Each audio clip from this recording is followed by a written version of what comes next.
Amen. Amen.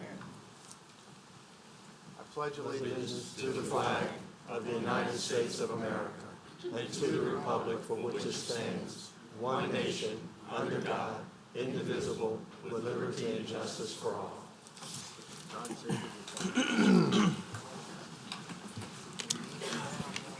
Commissioners, in your packets are the minutes of the June 1st, 2021 meeting. I'll entertain a motion. Commissioner Randolph, Move to approve the minutes.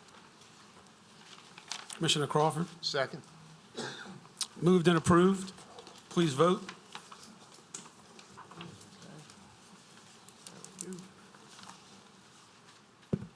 The motion to approve carries. Do we have any cases to be postponed? No request.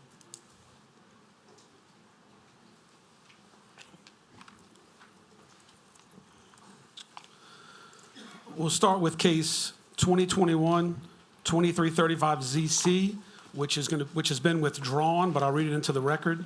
Existing zoning NC4 Neighborhood Institutional District, proposed zoning A8 Multifamily Residential District.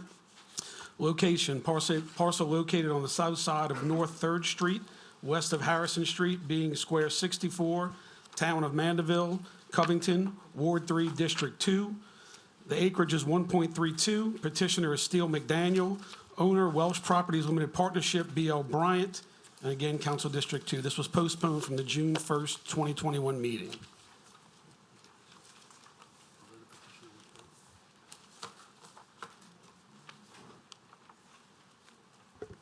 And the commission does not need to take action on this matter as it was withdrawn by the petitioner. Second case, 2021-2368ZC, existing zonings A3 Suburban District, proposed zoning A3 Suburban District and manufactured housing overlay. The location, parcel located on northwest corner of Pine Street and Lakeview Drive, being lots 18 and 19, Square 9, Howes Beach Subdivision, Slidell, Ward 9, District 12, 1.26 acres. Petitioner Irene Cortez. Owner Dragonfly Enterprise Incorporated, Jamie Lindsay, Council District 12. Staff? The subject property is currently developed with an existing manufactured home and is located within an existing residential neighborhood. There's no property that is zoned mobile home overlay at this time in the immediate vicinity. However, the area is developed with both stick-built homes and manufactured homes. Okay, please state your name and address for the record. Jamie Lindsay, 81116 Highway 1083 in beautiful Bush, Louisiana. And the reason for your request? I would like Ms. Cortez to be able to put a manufactured home there. She'd be a great asset to the community. She's a wonderful, classy lady. She's single. This would be a great property for her to have there and have some nice gardens and enjoy. There's a multitude of other manufactured homes in the area, and that's all I have to say. Okay. I have a question. If you can come to the microphone, please. State your name and address for the record. Irene Cortez. Would it be okay if I put up a fence in front of the yard? Some you can, some you can't. That'd be a question for staff, but Like Well, if I ran a fence in front of the yard. it shouldn't be a problem. However, you're welcome to come to our office and we'll maybe go in details about Thank your you. question. All right, thanks. anyone else in favor? Opposed? I do have 2 speaker cards. That's for this case? Okay. Rose Schuler? Okay. State your name and address for the record, please. My name is Rose Shula. I live at 56218 Beach Street in Howes Beach subdivision. We've been here several times. After the hurricane, it was changed that there would be no mobile homes. We would like it to stay that way. I missed the deadline to be grandfathered in to put another trailer there, which I really had no intention of anyway. But I had to build a home whether I wanted to put a trailer or not.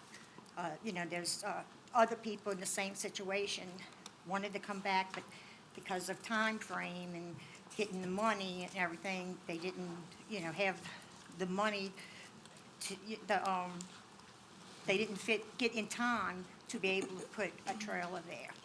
And yes, we do have trailers there. Well, first, the property that is posted does not have anything on it. It did, however, have a camper that some drug addicts towed in with their 5 kids, stayed for 3 days, and abandoned it. And we have since been able to get that taken out.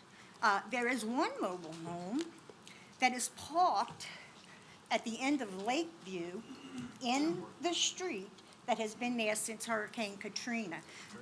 We can't seem to get rid of that trailer. There's another double wide trailer that was put there and raised everything after the hurricane, and no one ever moved in it. Every once in a while, we have a man with a tractor in the neighborhood, we'll go cut the grass over there, once you can't see the house no more. I mean, this has been our experience with mobile homes. I built a very nice home. I'm on almost an acre of land. It's well kept, and, I'm sure Miss Irene is a wonderful woman. We just do not want to start getting mobile homes back into our subdivision. We would prefer for people to come in and build homes. Thank you. I have a card for Clifford Schuler. Does he wish to speak?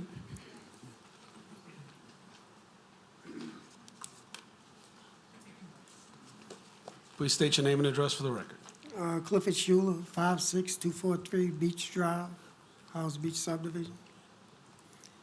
The thing about our subdivision, it's a nice little place, quiet. I've been up here many times. The trailers that are there were grandfathered in. After Katrina, we had trailers, one trailer wiped out a man's house. It floated, it come loose. We still have some in the woods yet. There's 3 trailers in the woods.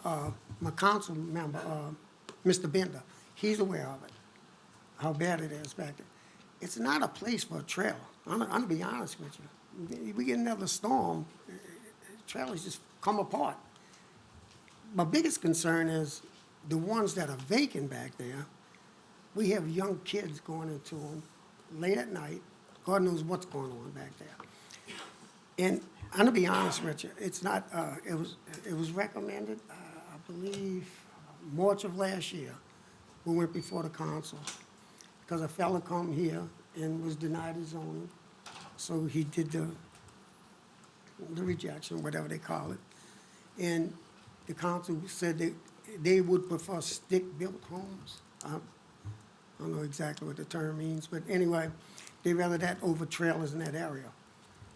And like I said, the few trailers that are back there, 7 of them to be exact, where there's 15 homes to be exact back there.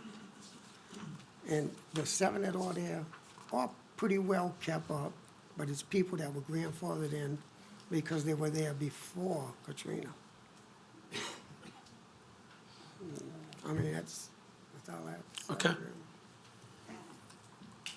Anybody else wish to speak in opposition? You'll have 5 minutes rebuttal if you have anything else you'd like to add.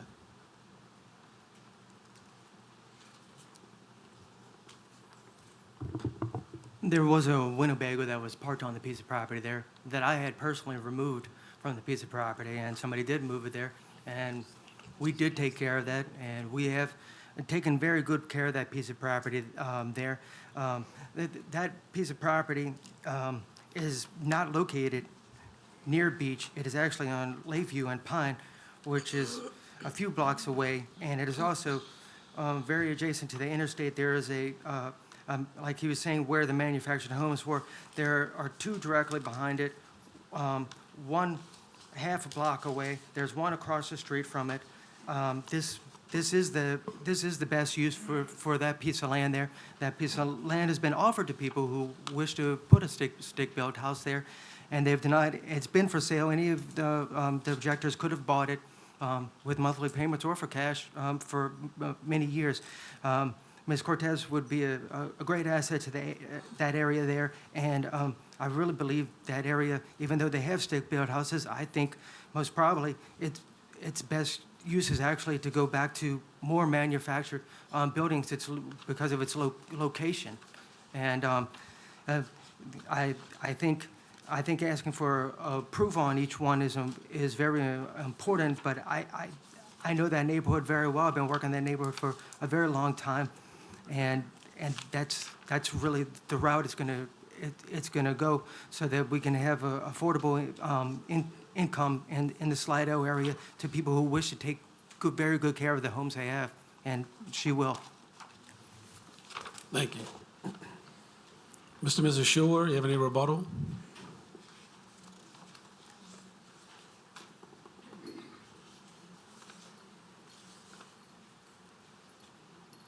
It sounds like to me what I'm afraid of is opening a door. I don't want to live in a trailer park.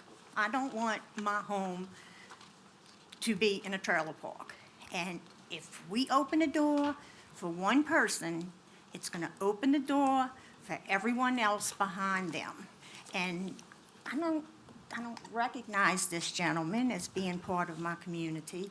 And I don't know what kind of work he has been doing in our neighborhood. We really don't have any new anything back there in quite some time.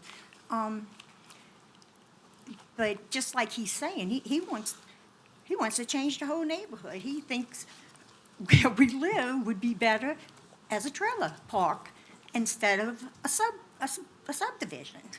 And I'm just begging y'all, you know, what if the empty lots next to your home were purchased and someone wanted to put a mobile home next to it?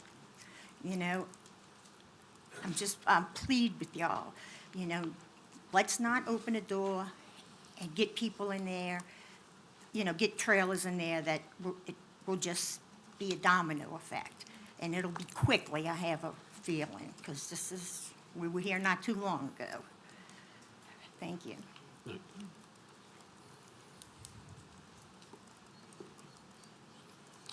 All right, we're going to close it to the public and bring it to the commission. Commissioner Drum? The lady that just was up here, may I speak with you, please? Sorry, I didn't catch your name. I apologize. Rose? Ms. Schuler, yes. Rose Schuler, thank you. Have any trailers been moved into that area since Katrina? No.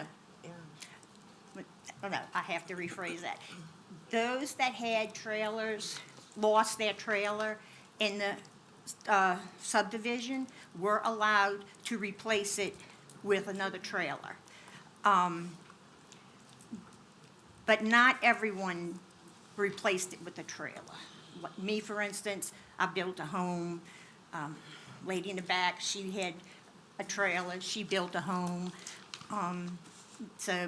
But other than a small handful of people that came back, because many didn't even come back, that had trailers, they were allowed to put trailers. But then it was passed, the change of zone was passed, and we weren't allowed to put any trailers back there anymore. Okay. Well, I thank you very much. No, thank you. Anything That's else? it. I'm done. Commissioner Seeger? My question is for Ms. Cortez.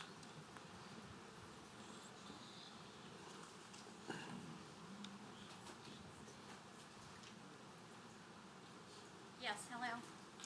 Ms. Cortez, are you going to be placing a new manufactured home Yes, or a used one? It's a brand new one. It's a cabin shell. The one that I did purchase and have the contract for, they can't sell it due to COVID because it's actually on the lot. So you have to order brand new, and they build it brand new. It's all made out of wood. outside and in. It's called Durkinson's Portables. They're like portable cabins. Now, you can either get the roof done with shingles, or you can get the metal roofing. And you're I planning on ordered living the there shingle. yourself? Huh? You're planning on living there yourself? Yes. That information? And they do have tie downs to, like, when he brings everything, it's gonna be on cinder block. I was gonna do 10 cinder block high.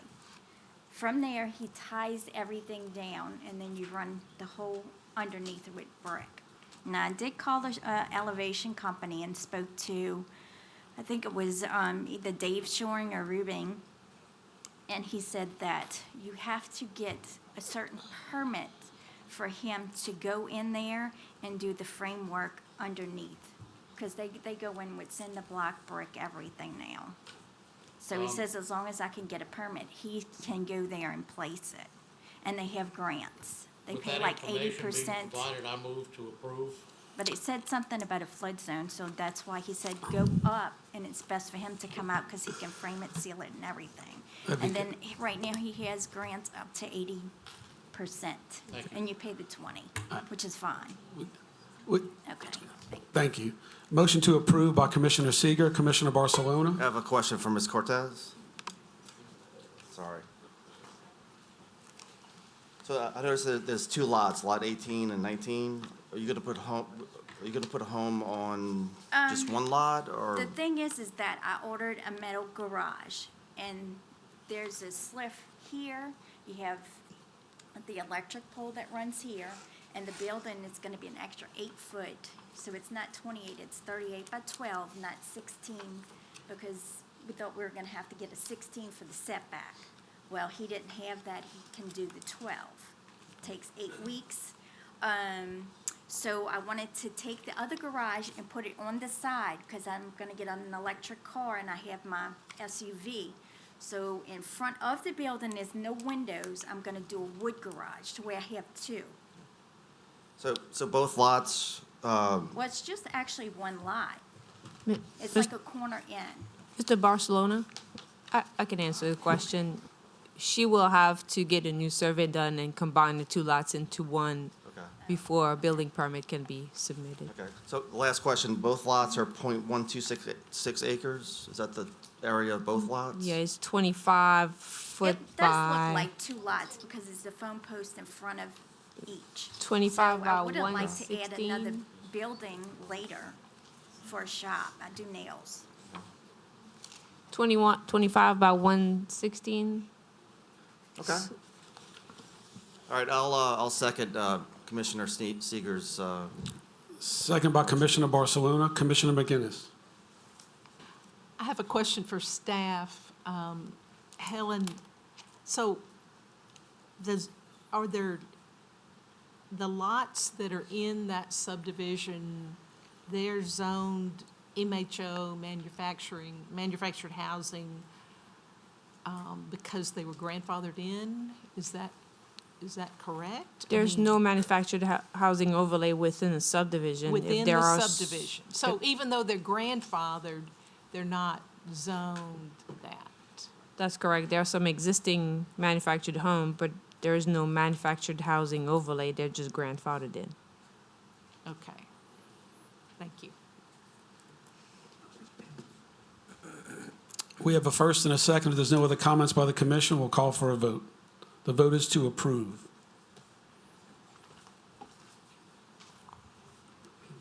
The motion to approve carries.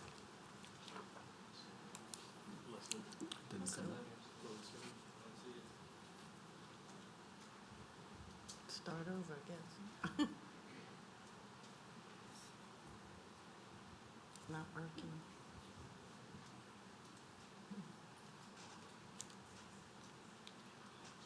You have, can y'all vote again, please?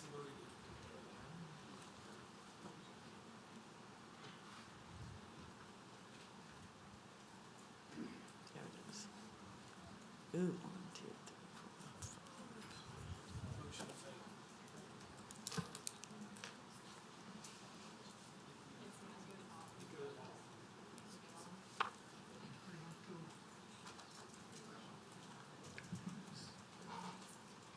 Motion to approve failed.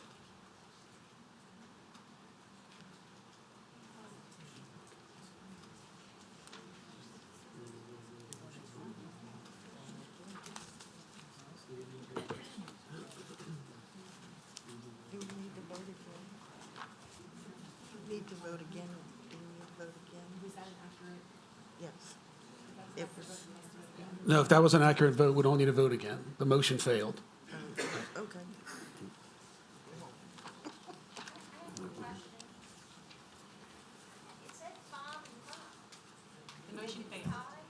The motion failed, though. We need 8.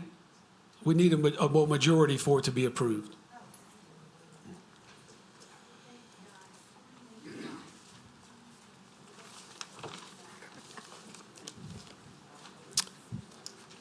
Case 2021-2381ZC, existing zoning, A6 multifamily residential district, proposed zoning, plan unit development overlay, commercial boater service. Location, parcel located on the east and west sides of Harborview Court, Slidell, Ward 9, District 13, 6.873 acres. Petitioner, The Point Marina and Grill LLC. Owner, The Point Marina and Grill LLC, Council District 13. Staff? The subject property was originally part of the Oak Harbor PUD and permitted to be developed with the uses listed under the commercial boater service area. The site was rezoned to A5 two-family residential district in 1996, and then again rezoned to A6 multifamily residential district in 1998. The objective of the request is to rezone the site to the original PUD classification. This would allow the property with, which is directly abutting a navigable canal and also located in close proximity to an existing marina and boat launch, to be developed with marina-related uses rather than multifamily residential uses. Thank you. Yes, ma'am. Please state your name and address for the record.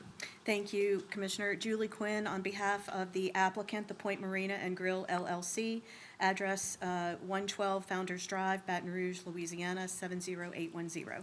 Thank you. And the reason for the request?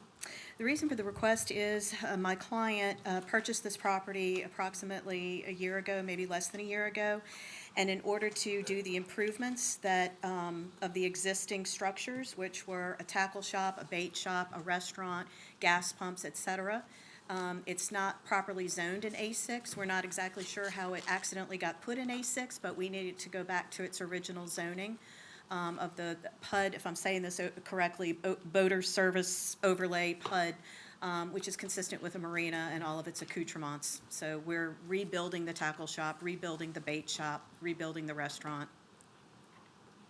Got it. I do have a speaker card for someone in favor. Judith, I can't really see it. Otero, okay. If you state your name and address for the record, please, because I didn't do a good job of stating your name, so. Judith Otero. My mailing address is P.O. Box 2650, Mandeville, Louisiana, 70470. I am the attorney here on behalf of Oak Harbor and also the developer that has the declarant rights, which is Azalea Lakes Partnership. And just want to speak on behalf of the request by the current owner. And just to put into the record, I know there is a plan that is attached, and it appears that it's for lots 16 through 21, and then lot 24. And just to give a history, I was the attorney for the original developer, Landmark Land Company of Louisiana, which is Azalea Lakes acquired most of the Oak Harbor development in 1995. And to submit into the record, I have the original PUD plan, which is from, the last revision was March 29th of 1988. And it has down here at the very bottom, and I have copies for all of you, and I've expanded it, and it shows what the uses were, the marina-related commercial uses, and I have copies if all of y'all want to look at that. And I also have, to help understand, this is the official subdivision plat for the, what is called the Oak Harbor Boater Service Area. It's a total of 24 lots. Lot 22 happens to be the sewer treatment plant, which has probably been there since about mid-1970s. I would guess it was originally Lakeside Utilities. This was all here when I came on board, not this, but the sewer treatment plant. That's not owned by the Point Marina Grill. And the properties are, I guess, on the west side of Harborview Court and adjacent to Lot 23, which does have a boat hoist on it and a boat launching facility. And I would just like to submit these into the record. And the purpose of this, as Ms. Quinn said, is for this owner to put these parcels, these lots, back into the marina-related uses, which are the proper uses for the property, and comport with the restrictions that are on the property that are of record, which are commercial marina-type uses. If you need this for the record, I can submit this for Helen, but this is what's recorded on all of the boater service area lots. And we agree. Thank you. You have any questions? Not yet. Thank you. Anyone else wish to speak in favor? Any opposed? Seeing none, I'll bring it back to the commission. Commissioner Ress. Question for staff. Helen, has there anything been brought up that you would, your research has found to be any different than what we've heard? In a pass of what was just said. In what was just said? No, everything It is matches totally up with accurate, it. yes. Okay, so you're in agreement with what we've heard? Absolutely, yes. I move to approve. Motion by Commissioner Ress to approve. Commissioner Crawford. Second by Commissioner Crawford. Seeing no other discussion, I'll bring it back to the commission for a vote.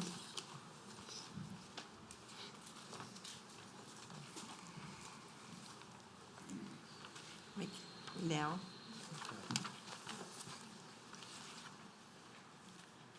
The motion to approve carries.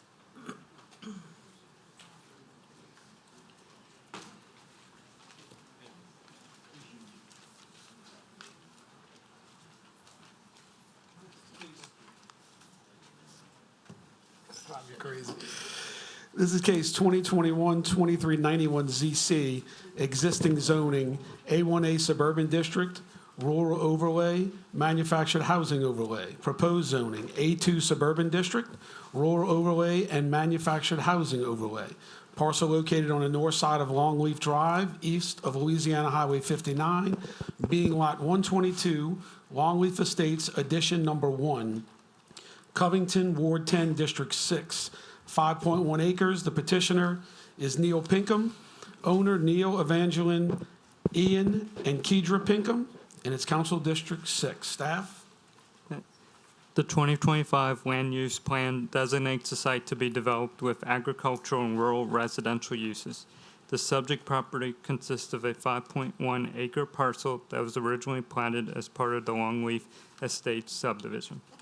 Although the majority of the lots within this 1976 subdivision were originally platted as having 5 acre parcel sizes, a large number of the original parcels have been subdivided to accommodate smaller lot sizes. A change in this property's zoning classification will allow for a higher density within the boundaries of the subject property. Thank you. Mr. Marone. Thank you, Mr. Fitzmaurice, members of the commission. Paul Marone on behalf of the Pinkhams. This lot, which is lot 122 of Longleaf Estates, as you see from your staff comments, is 5.1 acres. To orient you, Longleaf Estates is between Highway 36 and Highway 21 off of Highway 59, or Range Line Road. The subdivision itself really consists of just one street running, which would be probably east or a little north off of Range Line Road, with lots on each side. There are 34 lots in Longleaf Estates. And during the comprehensive rezoning back in 08, 09, 2010, this property was zoned to A1A, which it is today. My clients acquired Lot 122 in 2018, and as you see, there are 4 owners, Neil and Evangeline Pinkham, and their son, Ian Pinkham, and his wife, Kedra. The plan was that Ian and Kedra would move on to the property immediately, which they have. They live now on the property and have for a number of years. And then when Neil retired, he lives in Colorado, he and his wife were going to move back and live next to them and build their own home, so they would be next to their son, daughter-in-law, and grandchildren. Each would have a parcel of about 2.5 acres. but some months ago, Neil came back and started that process. And in doing so, he determined that he had to re-subdivide the property. When he started that process, he realized that he could not re-subdivide the property because the property was zoned A1A, and the minimum lot size in A1A is 3 acres. So that is the reason for the request this evening, to be able to accommodate the proposed re-subdivision so that there's a 2.5 acre parcel owned by Ian and Kedra, where they live presently. The parcel next door would be owned by Neil and his wife Evangeline, where they would build their home next to their son, daughter-in-law, and grandchildren. So if you look at the zoning map, it may suggest to you that an A2 zone in this location would be out of character. But I would urge you to pause and let me disclose to you what I've found on the ground out there, because I think it's important. First, after researching what's actually there, and looking at all of the ownership records for Longleaf Estates, and again, there are 34 lots, I have found that 17 of those lots are 2.5 acres. 17 of those lots are 5 acres. So you have an even division, some 5 acre parcels, some 2.5 acre parcels, and there's one oddball that's smaller than 2.5 acres. But you have an even split between those two. So what my client is proposing would simply to be additional 2.5 acre parcels in a subdivision that already has 17, or half of the lots are 2.5 acres in size. I would also point to the restrictive covenants. While that's not an issue that weighs on your decisions, I think it's important to understand what the vision was for Longleaf Estates. So in 1977, there was an amendment to those restrictions. The original restriction said that there can be no re-subdivisions of the property. In 1977, they amended those restrictions, and they said that there can be a re-subdivision of property, but you have to meet 2 criteria. You have to have at least 200 feet of frontage, and you have to be at least 40,000 square feet. My client meets both of those. He has both of these proposed parcels would have 200 feet of frontage, and they would greatly exceed the 40,000 square feet because they would be over 2 acres each. So all of that being said, the last thing I would point out and ask that you consider is that while Longleaf itself is A1A, if you step back and look at the other zoning in the area, and I think if you even look in your staff reports, you can see to the north is A2, to the east is A2, and to the south is A2. And then there's also A2 that is across Highway 59. But my point being, there is significant A2 in and around this area.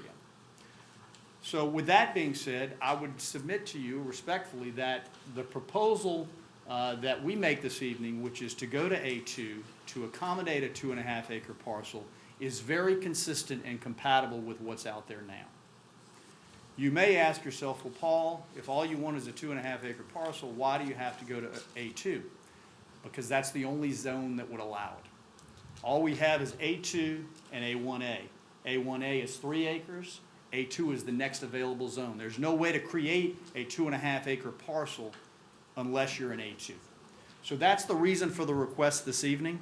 I'd be happy to answer any questions that you may have, but again, I would urge you to consider what's actually on the ground out there now. 17 2.5 acre lots, very consistent with what's out there, what's being built now, what's been out there, and there's A2 on all sides of this property. So thank you for your consideration, and I'll be happy to answer the questions at the appropriate time. Thank you. Anyone else wish to speak in favor? Opposition, I have several cards. Kenneth Coley.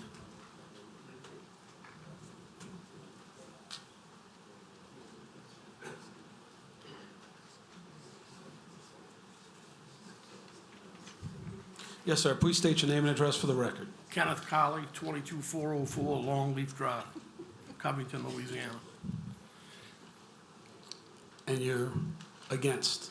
Yes. You want to tell us why? Well, I want to have a clear understanding. My understanding was that I don't have any problem with them subdividing the property. I have a problem if they're going to put a mobile home on it. So, and we can ask staff, but according to the request change, there currently is a manufactured housing overlay in that subdivision, and this request would maintain that. So they can have that now. They can have a mobile home, They can have a manufactured house, yes. because when I moved there, that wasn't allowed. And I moved there in 2006, I think. And that wasn't allowed to have mobile homes there. We can ask staff, but it's there now, so it's been there. In fact, I had a mobile home and they made me move it. The parish made me move it after Katrina. So I don't quite understand that. I don't know. I can only tell you what the zoning allows right now, and it does Okay. allow for that. All right. Carla Photo?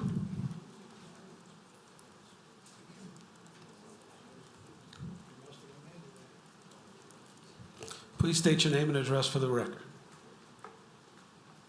Hi, my name is Carla Photo, and my address is 22360 Longleaf Drive in Covington. Kenny is our neighbor, and my husband and I feel the same way. We don't have a problem with them dividing it into a 2.5 acre piece, but we do have a problem with a manufactured home being put there, because we bought our home 15 years ago, and you know, when you buy a home into a subdivision that doesn't allow for that, you're paying more for your property because you are paying for a piece of property that only allows homes to be built. So that's really not fair for the homeowners that have been there before and that paid, you know, top dollar for their property, and now to have a manufactured home like that be put, it's really not fair for the rest of the neighbors. I understand your complaint. I can only tell you that they're not asking for that to be changed whatsoever. That zoning exists today, and they're leaving it in place. All Right, they're but asking. when did that? I don't know. Do you know what year it was? Because when we specifically looked, when we bought our home, let me see the layout. Can a trailer or something like that be put next to my property? Because obviously we wouldn't have, you know, bought that. But, and we, you know, we saw the homeowners, no trailers allowed and all that. So when did that change, and how can it change without getting everybody that's already there to check off on it? I mean, how does that work? I'm not sure. Maybe staff or Mr. Marone, if he comes back for rebuttal, can discuss that. It was approved during the comprehensive rezoning.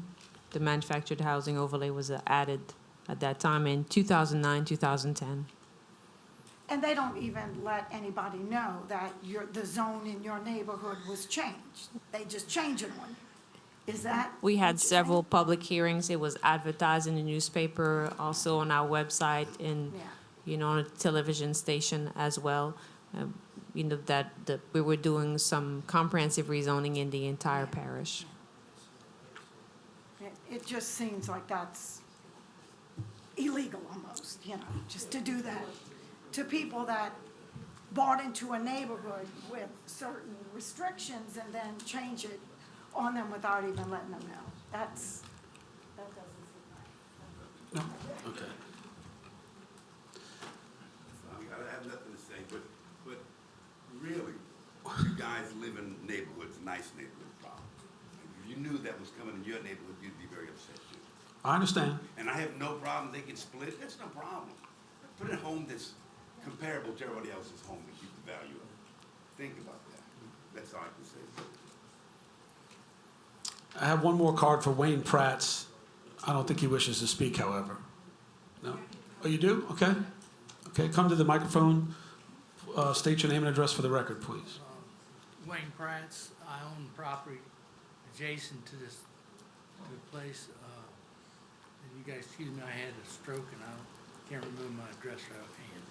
But I own property adjacent to these properties. Properties was for homes, for people to have homes, nice homes in.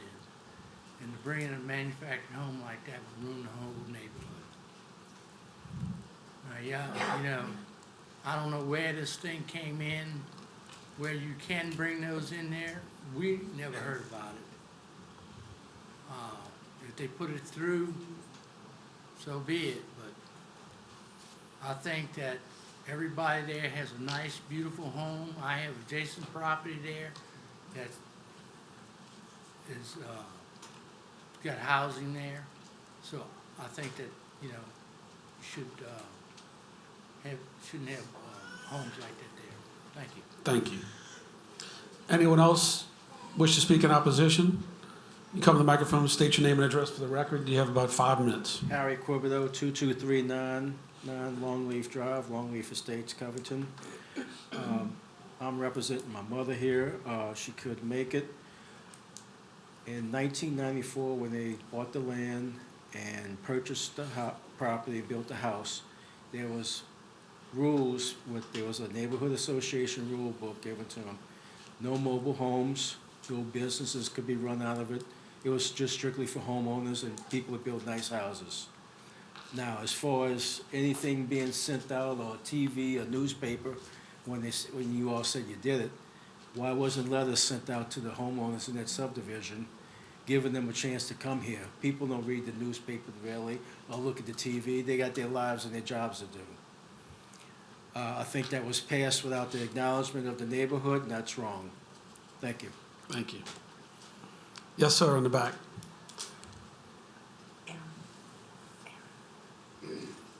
Name and address for the record, please. And anyone who speaks that hadn't filled out a speaker card, please do so and hand it to the staff. Thank you. My name is Dan Renderly, 22473 Longleaf Drive, next door neighbor. I guess the first question is, are you building a mobile home on this thing? No. So what's the question here? Okay, my parents bought property, this piece of property that I'm living on now, 1975. My dad was one of the original people who signed off on the, let's go ahead and let them split it into 2.5s, basically.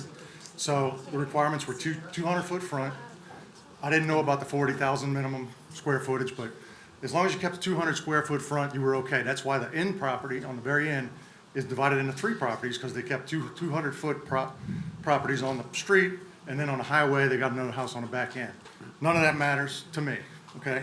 I'm not here to oppose or approve, either way. I just want to give you some information. Okay. There's a piece of property right now, as we speak, that is building on a 5-acre plot, 2 houses.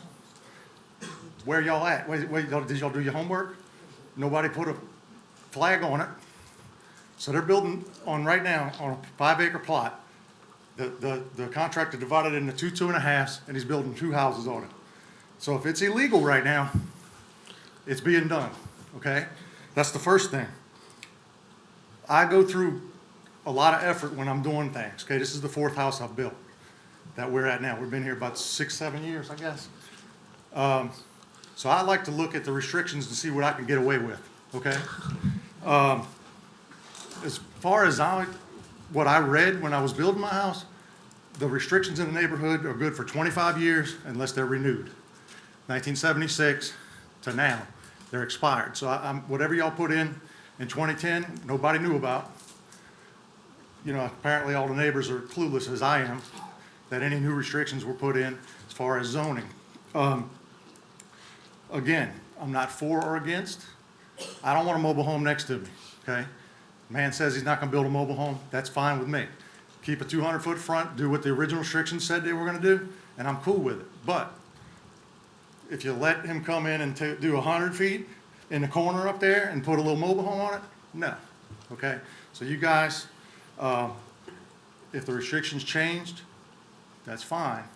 I don't think we knew about it, but the original property from 1975 said 200-foot front, subdivide the 5s into 2 200s, and you're fine. Because every piece of property there is identical. It's 400 foot by 525 down both sides. So 200 right down the center was what was allowed.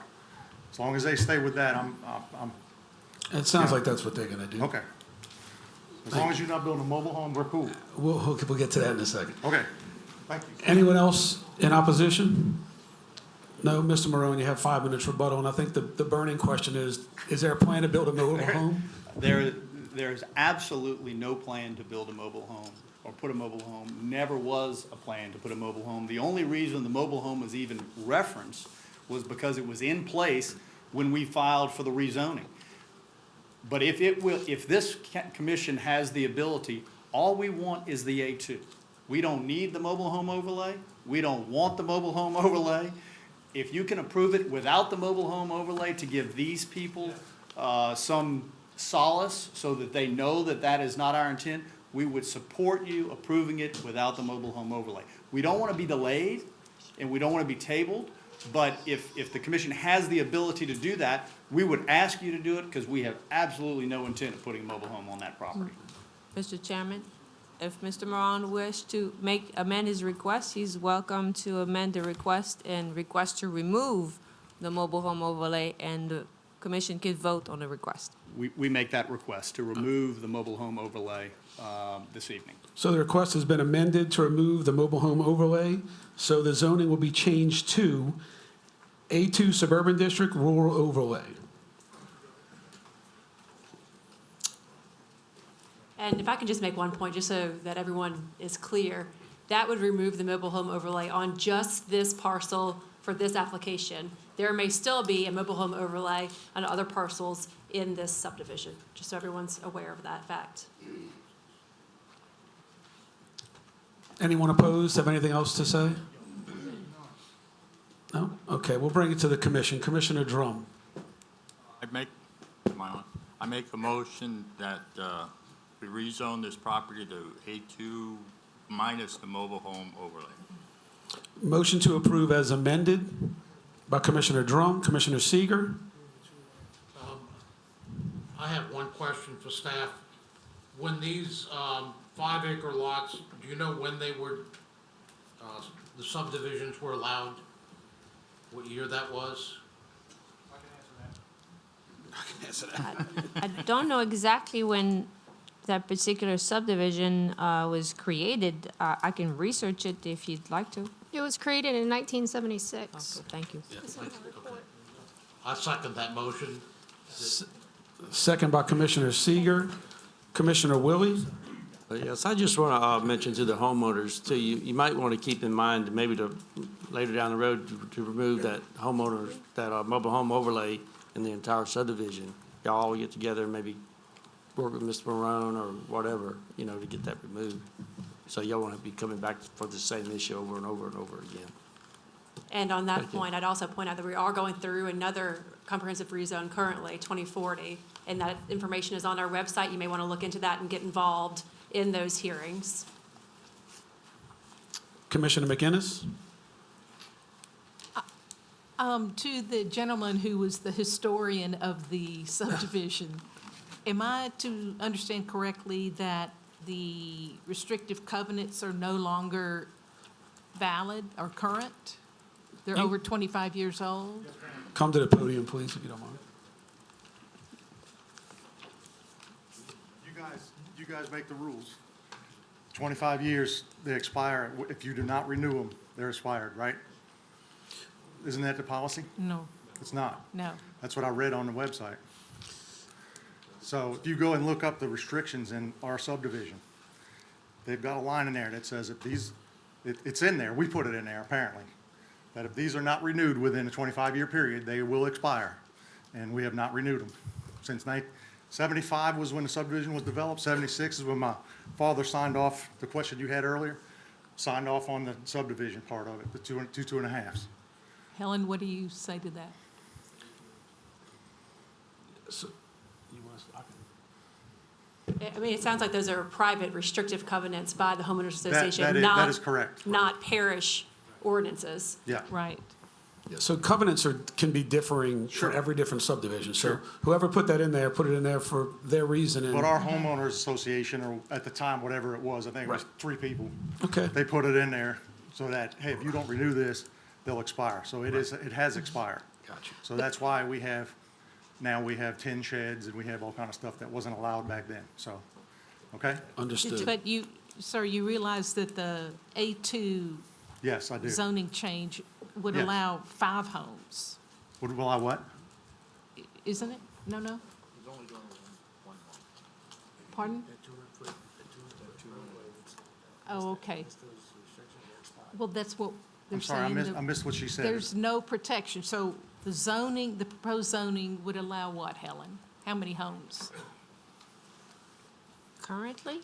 How big is the property? This is. 5 acres currently. The current restriction, the proposed, I'm sorry, I think I'm not. So right now, if it's zone A1A, it would allow only for one house because it's not 6 acres. The minimum lot size under A1A is 3. No, I'm talking about the proposed zoning, A2. Oh, 5. It would be 2.5 by 525. 200 foot by 525 down every piece of property there is what it would be. This is, you're asking how many parcels total could be created? What is the width? Yes. The property is 400 foot wide, the minimum lot width is 150 feet. And since it's part of a subdivision, each parcel must be facing the road. So it appears that it's gonna be 2. Excuse me, It would still be Miss- 2? yes, Okay. misquoted. Sir. So are we reducing the property size to 150? No. It's gonna be split. It's gonna be split. Down the middle, equally, right. Okay. Commissioner Truxillo? Leave yet? Sure. I would strongly suggest that your HOA gets reactive again and set your covenants like y'all want it. I think we're cool without it, actually. Well, okay, I'm just. Honestly, the reason we all moved out there is to get away from them guys. You know, Well, I mean. a HOA covenant is to protect you Yeah, and your but property. I get it. Okay, thank you very much. I don't like people telling me when to cut my grass. All right. That's true too. Any other discussion? Seeing none, we have a motion and a second to approve. Please vote.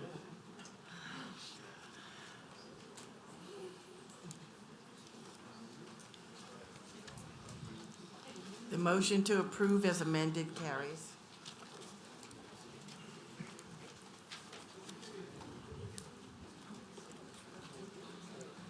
Sorry. This is case 2021-2401ZC, existing zoning A2 Suburban District, proposed zoning PF1 Public Facilities District. Parcels located on the west side of Louisiana Highway 1077, south of Post Oak Lane and north of Gladys Road, Madisonville, Ward 1, District 1, 2.28 acres. Petitioner is St. Tammany Fire District Number 2, Randy Hess. Owner, Darling Design Homes, Inc., Buddy Coat, Council District 1. Staff? The 2025 future land use plan designates the site to be developed with residential uses that vary in site design and density. The subject site is an undeveloped tract of land that is currently zoned to accommodate residential dwellings on the west side of LA Highway 1077. The purpose of the PF1 Public Facilities District is to provide for the location of governmental and other uses providing institutional amenities to the public. The reason for the request is to allow for the location of a new fire substation. A change in zoning will allow for the location of protective services located along a developing state highway. Allowable uses within the PF2 Public Facilities District include state or federal wildlife management areas, state parks and commemorative areas, local, state, or national parks, privately owned conservation areas, habitat and wetland mitigation banks, passive recreational facilities, marinas and boat launches, overlooks, boardwalks, hiking and bicycle paths, pavilions, displays, and similar structures accessory to the above-mentioned uses used to enhance environmental education programs. Thank you. Mr. Marone? Thank you, Mr. Fitzmaurice, members of the commission. Paul Marone on behalf of Darling Design Homes in Fire District Number 2. This property, which is on the west side of Highway 1077, it actually fronts Highway 1077, is just north of Gladys Road, just north of the elementary school, located in that vicinity. We're asking to go from A2 to PF1 to accommodate a substation for Fire District Number 2. Fire District Number 2 is one of the fastest growing districts in St. Tammany Parish. To give you an idea, its boundaries, it is everything south of I-12 from the Tfunkta River over to the Parish line. It even extends north of 12 and picks up some of Flowers Estates. Presently, that district has only 3 stations. Highway 21 near Target, one down near Madisonville on Highway 22, and then one in the Oak Park area, which is a little bit further to the west and north of Highway 22. So there are some gaps, if you will, and this proposal is an effort to fill one of those gaps.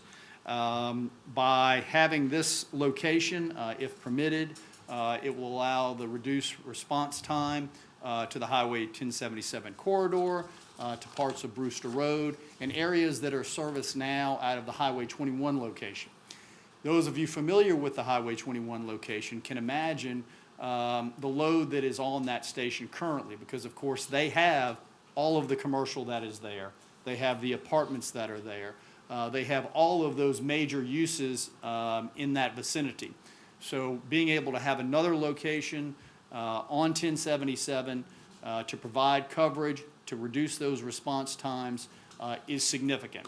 Right now, the district's PIAL rating is a 2, which is an excellent rating. They have, through their efforts and planning, have brought that from a 5 to a 2.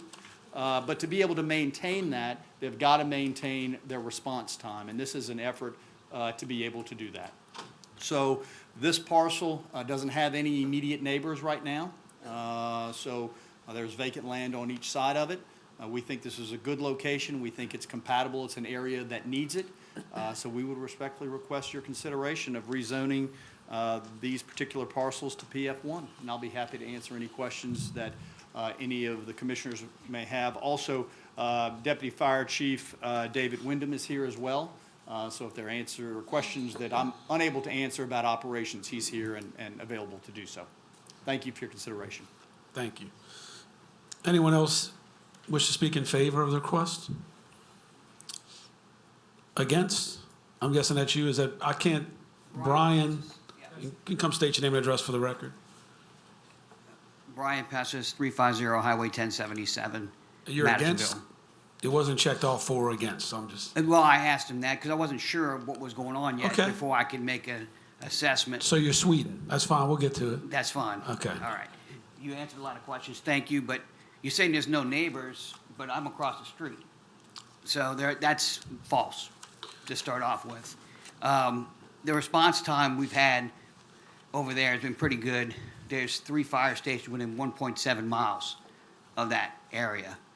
There also, Mr. Coates, if I believe, has got 5 parcels of land for sale over there too for residential, which is, that's his land. They can do whatever they want with it. But right now, we're already struggling with drainage and the upkeep of 1077. So before we build a new fire station, maybe we should take a look at what 1077 looks like first before we do that. So, because I'm all for public service and making the community safe. But why do we need 3 fire stations within 1.7 miles? I had to call the fire department for an emergency. They were there in 3 minutes. Matter of fact, did they come down Keys from 21, they could be there in about 2 minutes.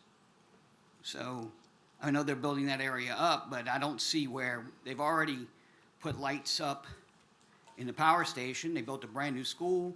So now I've got lights coming into my yard already from the school and from the power station. So now I'm going to have lights from across the street because where that yellow sign is posted, is that where you're building it? Sir, there's a yellow Just sign address the posted. commission, please. Oh, I'm sorry. I didn't know. Where there's a yellow sign posted, I'm new at this, so I apologize. It's okay. But, we moved out here 7 years ago to get away from fire stations. I lived on Tulane Avenue, and there's a lot of sirens and fire stations and other things. And over the last 7 years, it has developed. That's part of life. But you're going to add a 4th fire station within 1.7 miles to an area that's already subpar as far as drainage, as far as being attended to, in my opinion. I called this morning, and I got transferred to 3 different people because my drainage is overgrown. I do the part of weed eating it, but it's still down in the drain. It's not dug properly. So, I understand maybe that's a different subject, but we're talking about making this a public, for fire stations, parks, boat launches. Am I correct in what you had said, sir, when you read all that off? Yes, that's all. So if that gets approved, what's to say that Mr. Coates doesn't take those 5 parcels of land and try to sell it to somebody else for commercial, to do something else over there. So I'm opposed to another fire station across the street from my house. You know, I'm sorry. Thank you. Anyone else in opposition? No? Mr. Marone, you have 5 minutes for rebuttal. Thank you, Mr. Fitzmaurice. Just a few comments. So he's obviously correct about being across Highway 1077. My reference earlier, and I apologize for any confusion, was on our side of Highway 1077. There are no neighbors there currently. Certainly, if neighbors come in the future on adjacent parcels, at least they'll have the benefit of knowing that there's a fire station there, as opposed to bringing a fire station after they were already here. So I thought that was important to point out. With regards to drainage, all I can say there is that no matter what is developed on the property, whether it's another home or multiple homes, or whether it is a fire station, whoever does that building will have to meet the drainage requirements of St. Tammany Parish. And obviously, if the fire district is fortunate enough to have the property rezoned and to build their facility there, then they'll have to meet those requirements. They're no different than anybody else. With regards to his assertions about the response time and how quick they get there, I would just respectfully suggest that I'm going to rely on what the district is telling me. They're not in the business of going out and developing property for the benefit of developing property. They don't gain advantage from that. There's not a profit motive here. It's a service to the community, and they feel like this portion, I mean, if you kind of visualize where those 3 stations are located, you can see that there is a gap. There's a gap here, and there's a gap on the west side over by Beatico Creek subdivision. Those are the 2 gaps. They're currently working on a piece over by Beatico Creek subdivision, and this is the piece to try to cover this area. So there is a sincere belief that for them to continue to maintain their rating, they need to have a facility in this area so that they can keep those response times. And as they told me, as the chief deputy told me earlier today, a minute may not seem very long, but when you're in the business of what they're in the business of, which is putting out fires and running EMS, which is one of their main services they provide, those minutes count. They are tremendously important. They are telling me that they believe that they need a facility on Highway 1077 as it continues to grow, and we believe this is a fair and reasonable place. I would tell you also that in their other locations, they have always been good neighbors. They are sensitive to their surroundings, and I know that they will be in this location as well. So with that being said, we would respectfully request your consideration. Thank you. Any rebuttal from the opposition? Yes, sir.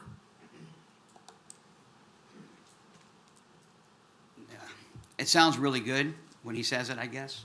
He's practicing, has all that information, but he said there's no profit from that. But can somebody fill me in if there is more fire stations, there's more appropriation of tax money go to the fire departments or the districts with more?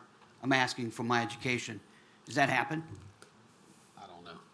I would figure yes, because if it's a public fire department and the taxpayers pay for that because it's, St. Tammany to do service us. So I'm not against having, more fire departments or things like that, but I think that they're developing it to a point where now you can have 4 fire stations in 1.7 miles. And the more, I guess, public fire stations for District 2, the more appropriation of monies they can get. So I'm not saying they're there for profit. That would be stupid. But I'm in a subdivision where I don't want a fire department. I don't want a gas station. I don't want a public park. If somebody wants to build a house across the street, that's fine. Because most homeowners take care of their property. Not saying the fire department won't, but I don't want any more lights. I don't want, private, or public facility where I live. I'm sorry, maybe that's not good enough, or maybe you'll vote for it and I'll have to live with it. That's fine. It's a free country, right? So I just think that the more you build, the more you appropriate to monies for that department. So I don't think it's all fair to say it's not about money. Somebody? somebody's going to profit from it because that land is being bought from a private owner. Thank you. I'll bring it to the commission. Commissioner Seeger? I think you called him an assistant chief, is here?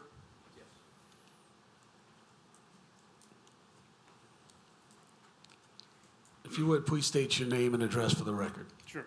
My name is Deputy Chief David Wyndham. I represent St. Tammany Fire District Number 2, located at 424 Highway 22 West, outside of Madisonville. I currently reside at 121 Parallel Road within St. Tammany Fire District 2. Again, thank you for being here tonight. Yes. My house burned to the ground about 3 years ago, and the fire department was there in about 7 minutes. I live in a rural area. I appreciate the job that you guys do.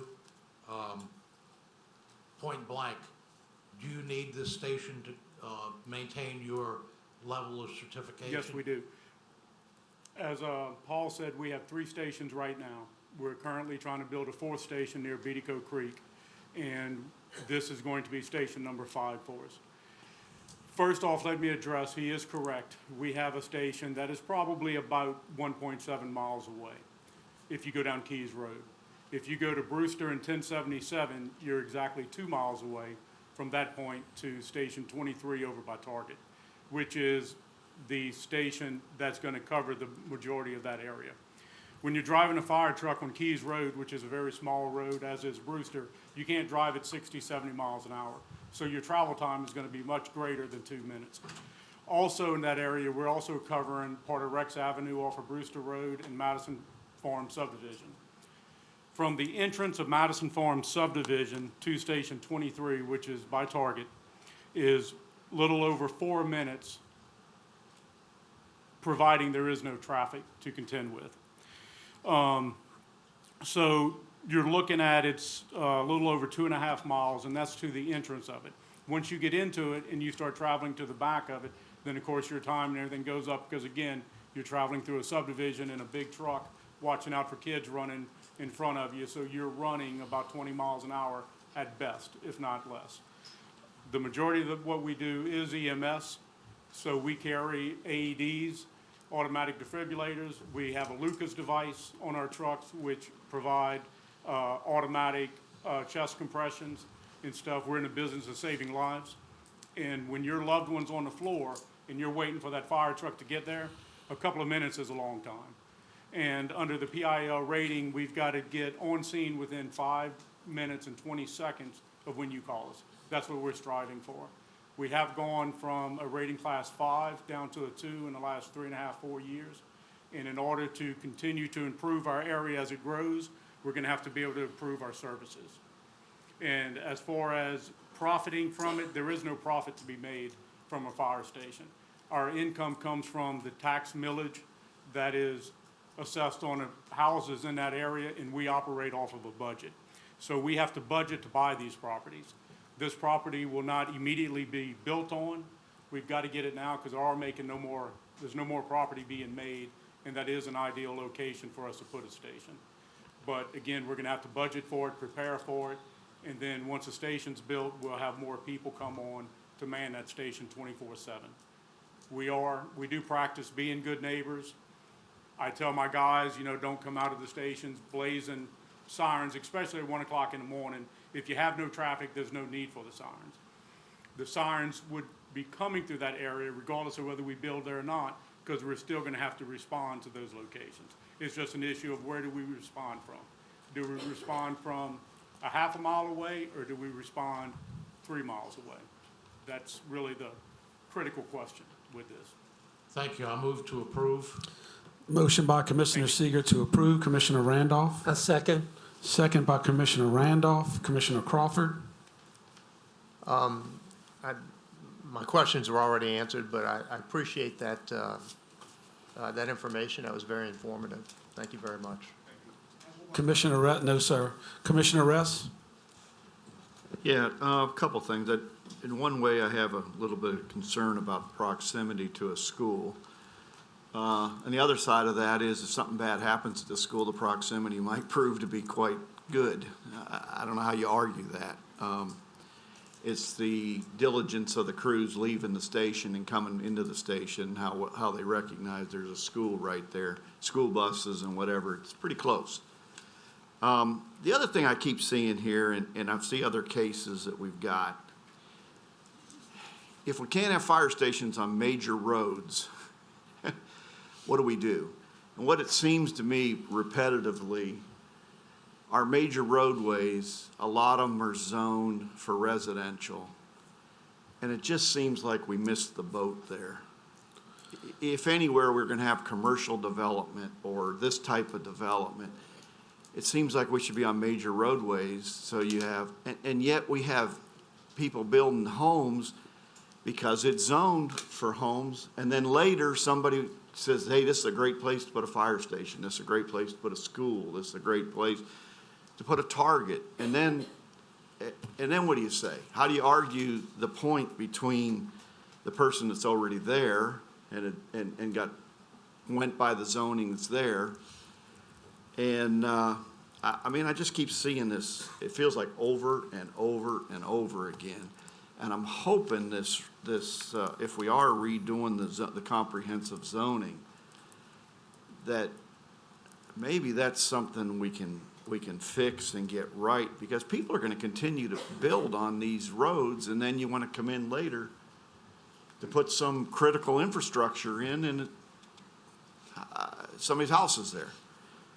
I believe the chief in that if they need this, they know their business. I'm not going to tell him his business, that if he feels like the timing is needed to react to and have the station there while there's still available property, seems to make sense to me. I also feel for the homeowner across the street. This is one of those things, does the public good outweigh the good of one? I hate to, that's a personal decision we'll all have to make, I guess. So, thank you. Commissioner McInnes? I just wanted to make a comment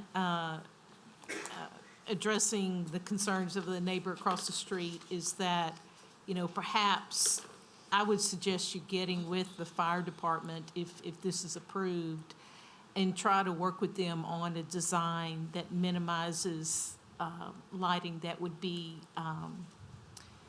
you know, overly disturbing to your home site. And, you know, maybe you and the chief could even talk after this meeting to start that dialogue.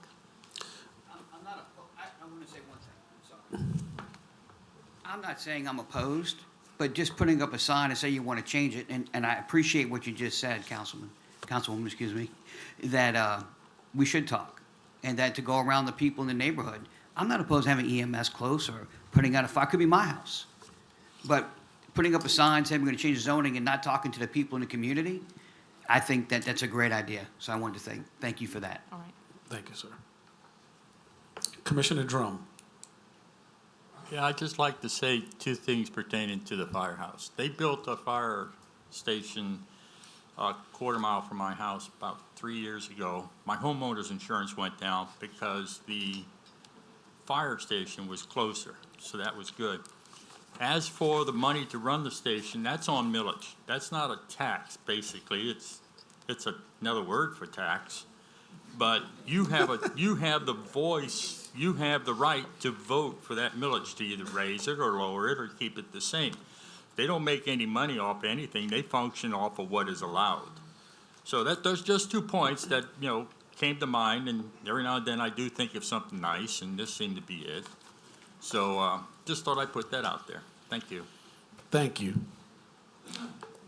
We have a first and a second. Please vote to approve.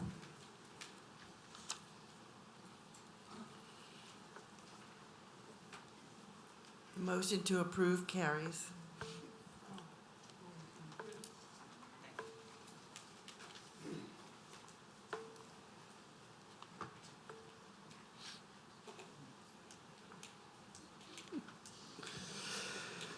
This is case 2021-2406ZC, existing zoning, neighborhood institutional district, Proposed zoning, Highway Commercial District. Location, parcel located on the northwest corner of South Military Road and Ranch Road, Slidell, Ward 8, District 13, 0.55 acres. The petitioner is Rico Vito Impastato. Owner is Rico Vito Impastato. Council District 13. Staff? The 2025 future land use plan designates the site to be developed with residential dwellings that vary in site design and density. The petitioned property was the subject of a 2020 request to rezone the 0.55 acre site from A4 Single Family Residential District and NC1 Professional Office District to NC4 Neighborhood Institutional District 2020-2137 ZC. Although the site was successfully rezoned, the applicant would like to use the site to accommodate a restaurant with a drive-through facility. As such, the current request is to rezone the site of HC2 Highway Commercial District. Thank you. Petitioner, Mr. Impastato. Can you explain the reason for your request to the commission, please? Yes, Rico Impastato, 104 Wycliffe Court, Slidell, Louisiana. And what I'd actually like to do there is a coffee shop, not so much a restaurant. It just so happens to fall under that zoning. And what we've seen in the past year is that for a coffee shop to survive, it's essential that they have a drive-through. And in order to have a drive-through, I'd have to rezone to HC2. So that's my reason for asking to rezone to HC2. Thank you. Thank you. Anyone else in favor? And I have one speaker card in opposition. Tim Matei. He's going to.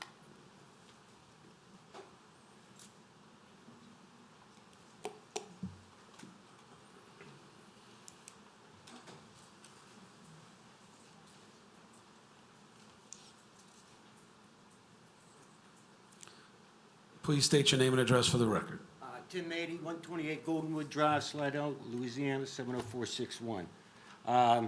My only concern was because his property is just going to be on the other side of my back fence. And when I was reading all the different codes and so forth, you can apply any kind of fast food restaurant and so forth. If he plans to just put in a drive-through, coffee shop, I don't have a problem with that. But I have grandkids, I have a pool, I spend a lot of time in my backyard. If I want to live next to a Burger King or something, I would move next to a Burger King. I don't want to sit there, and you could probably agree with me. I mean, being in my backyard and smelling burgers all day, I'm sorry, I'm not for it. But a coffee shop, I don't have a problem with that. Okay, thank you, sir. Anyone else wish to speak in opposition? Mr. Impastato, do you have any rebuttal? No?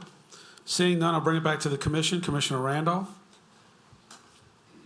I'd like to move to approve, and I want to say the best time to waking up in the morning is Folgers in your cup. There you go. So, I don't know if Mr. Impastato is going to sell Folgers, but either way. Motion to approve by Commissioner Randolph. Commissioner Doherty is going to be so mad at us when he watches this. But anyway, Commissioner Crawford. Mr. Impastato, I had a couple of questions, please. I remember, I guess it was last year or so when this came up before us, and I'm familiar with the area, especially Ranch Road. I spent a lot of time there. And I remember you have a vet clinic, I think you said you were going to build there? Chiropractic. Chiropractic clinic, okay. And I'm over here. Sorry. There you go. And you were going to build a strip, I think, with some other commercial there? Yes. Tell us a little bit more about the coffee shop. The reason I ask is because, just like the gentleman said, when you go to HC2, you could put a Burger King or a McDonald's or something like that, which would definitely not be appropriate, I don't think, at that location. Right, I agree. So try and convince us here that Well, the drawings that we're working on currently are for a 4-unit strip mall. One will be a chiropractic clinic. One we'd like to do a coffee shop with the drive-through. The other 2 will be available for just retail space. So there's no intentions of any fast food chains or anything like that. Okay, so your coffee shop will be part of what your original plan was? Yes. Okay. So I'll second that, I have no problem. Second by Commissioner Crawford. Okay. Any other discussion? Seeing none, we have a first and a second to approve. Call for a vote, please.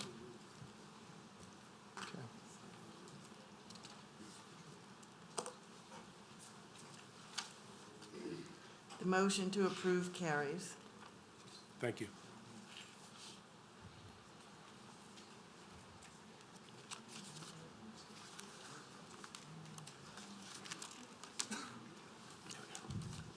This is case 2021-2407ZC, existing zoning A2 Suburban District, proposed zoning HC2 Highway Commercial District, parcel located on the northwest corner of Williams Road and Camp Salmon Road, being 59668 Williams Road, Slidell, Ward 9, District 14, 0.69 acres, petitioner Gregory Haynes, owner Gregory Haynes, Council District 14. Staff? The subject property is currently developed with an existing auto body repair shop and is therefore considered a non-conforming use, which does not comply with the property's current zoning classification. The site is flanked by property that conforms to the surrounding A2 Suburban District zoning classification, and the purpose of this classification is to allow for single-family residential houses and environments. The purpose of the requested HC2 Highway Commercial District is to allow moderately scaled retail, office, and service uses. A change in zoning will allow commercial uses within an existing residential neighborhood. Thank you. Is the petitioner here? Please come to the podium, state your name and address for the record, and the reason for your request.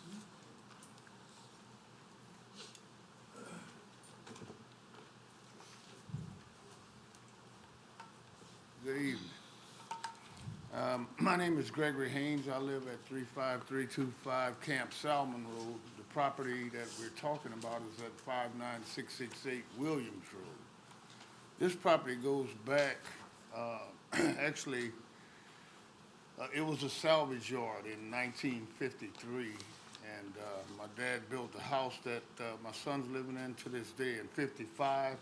1965 was when the shop was built. The same year Hurricane Betsy blew his wall down.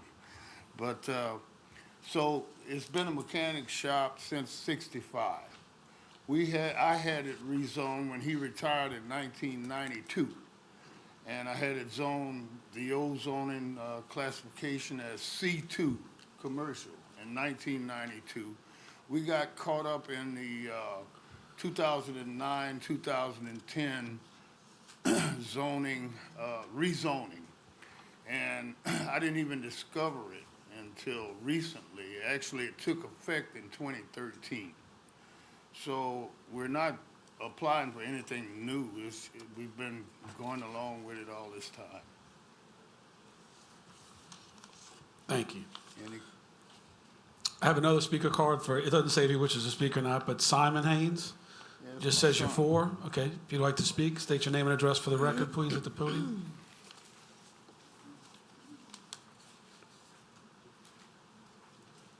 My name is Simon Haynes. I live at 59671 Williams Road.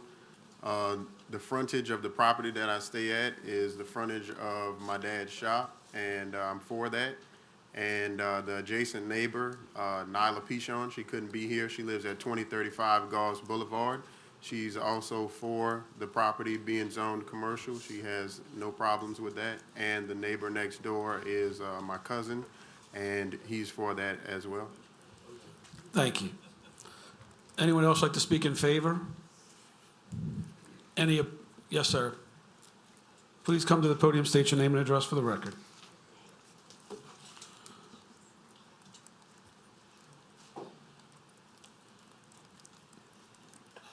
My name's Doug Gill, 37343 Rhonda Road, Pearl River. And I know the property that they're talking about, and I know the family. And they've been honorable. When I was a teenager, I used to get auto parts from Mr. Haynes. And that was back in the 70s. And I just wanted to say that they've always had good intentions. There's always been good neighbors in the community. And that I wish everyone would work as hard to be as good a people as they are. Thank you. Thank you, sir. Sir? Can you fill out a speaker card, please, sir? Yeah, they're over there on the banner, so you can fill one out and give it to staff, please. Would anyone else in the public like to speak on the matter?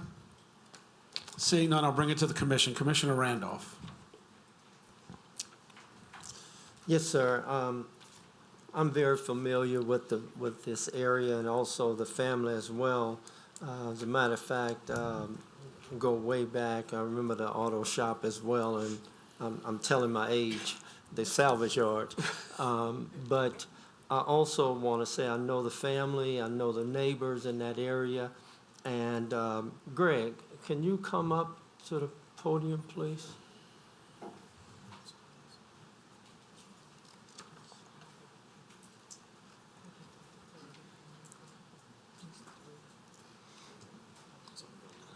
Okay.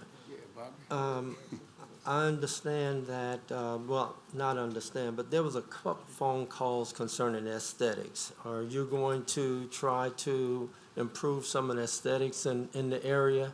We already have, actually, but some of it was due to the fact that it had been zoned A2 instead of commercial. So what might not have been acceptable for A2 could be acceptable for the new zoning, the highway commercial. Yeah, I'm totally for it. I just wanted to bring that out because. So we did make some improvements. There was a couple of vehicles that we were storing for a guy. And we had to remove them because I couldn't have them blocking me up anyway. Okay. So that was probably the gist of it. Okay. Thank you, Greg. I move to approve. Motion by Commissioner Randolph to approve. Commissioner Crawford. Second the motion. Second by Commissioner Crawford. Commissioner Ress. Yeah, just a question for staff. So let's say we didn't approve this. Does this create a problem for the current shop there? Would he be unable to be licensed? Would he be unable to do his job anymore? He wouldn't be able to legally run his business out of this location. We wouldn't be able to issue a zoning approval letter, and he couldn't get an occupational license. Okay, so been there since the 50s, 60s. Business has been there long before the comprehensive rezoning. It's kind of like changing the rules in the middle of the game a little bit, huh? I agree that sounds like this is another one of those comprehensive rezoning things that got slipped through the cracks or whatever. That although the whole rest of the area is zoned A2, I assume that was all residential zone before the comprehensive. If I'm not mistaken, it was zone C2 highway commercial before the The whole comprehensive. area around it? Pretty much. Yeah, okay, thank you. Thank you. Commissioner McInnes? I just wanted to echo the comments about aesthetics. The Tammany Trace goes along Williams on the south side of this property. And then the Camp Salmon Road, although it's not the main entrance, I don't believe, to Camp Salmon, it may be a secondary entrance. So there's a lot of, recreationers in this area as well as the homeowners. So being a good neighbor also is trying to fit in with the, surroundings of the property. And so I would encourage to continue that. Thank you. Seeing no one else in the queue, we have a motion and a second. We'll call for a vote to approve.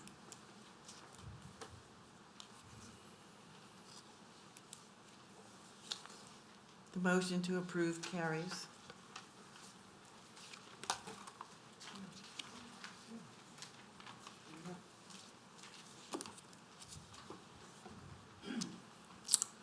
The next case is 2021-2408ZC, and it has a partner case of 2414ZC. I'm going to read both into the record. We can discuss both, and then we'll vote on them separately. 2021-2408ZC, existing zoning A3 Suburban District, proposed zoning HC2 Highway Commercial District. Parcel located on the northwest corner of Louisiana Highway 22 and Louisiana Highway 1085, being Lot 21, Square 5, Live Oak Hills subdivision, Madisonville, Ward 1, District 1, 69.69 acres. Petitioners Jeffrey Shane, owner Catherine Merlot, Council District 1. And then case 2021-2414ZC, existing zoning A3 Suburban District, proposed zoning HC2 Highway Commercial District, parcel located on the northwest corner of Louisiana Highway 22 and Louisiana Highway 1085, being Lot 19 and the remainder of Lot 20, Square 5, Live Oak Hills subdivision, Madisonville, Ward 1, District 1, 1.9 acres. Petitioner Jeffrey Shane, owner of this tract, Nicholas Cadero, Raymond Cadero, Scarlett Cornell. Staff, if you'd like to read both comments, please. 2408ZC is a request to rezone Lot 21, Square 5, Live Oak Hills from A3 to HC2. 2414ZC is a request to rezone Lot 19, Square 5, and a remainder of Lot 20, Square 5, Live Oak Hills from A3 to HC2. These lots are adjacent to one another, and if approved, all three lots would make up a total of 2.59 acres, which would include the same development site. There are existing properties to the west of the subject site which have been rezoned to accommodate various levels of commercial zoning classifications along the north and south sides of Highway 22. The proposed development site will abut the intersection of Louisiana Highway 1085 and Louisiana Highway 22, which has been slated for the development of a future roundabout to help traffic concerns through LADOT. A change in zoning will allow the site to be developed with moderately scaled retail, office, and service uses, generally located along major collectors and arterials. The reason for the request is to accommodate a proposed gas station. Thank you. Mr. Shane? Thank you. Good evening, Vice Chair and Honorable Commission. Jeff Shane of the Jones Fussell Law Firm at P.O. Box 1810 in Covington, and I represent Diaz Realty Investments, who is a company. I have my clients with me this evening, Mr. Mauricio Diaz and his son Mo Diaz, and they are the owners and operators of convenience stores with gasoline services on both the South Shore and the North Shore. In fact, they have 8 facilities on the South Shore, and many of you are probably familiar with their 4 stores on the North Shore, one being a shell operation at the location of intersection of 1085 and 1077. Also another shell operation on Highway 21 in front of Winn-Dixie, just south of Covington. They also have an operation on Florida Street in Mandeville. And interestingly, with some parallels to our case this evening, they are soon to open a station at the new roundabout location of Lonesome Road and Highway 59, just south of this location. We appreciate you combining these cases. They were filed as 2 cases because they are actually 2 separate parcels owned by 2 separate owners.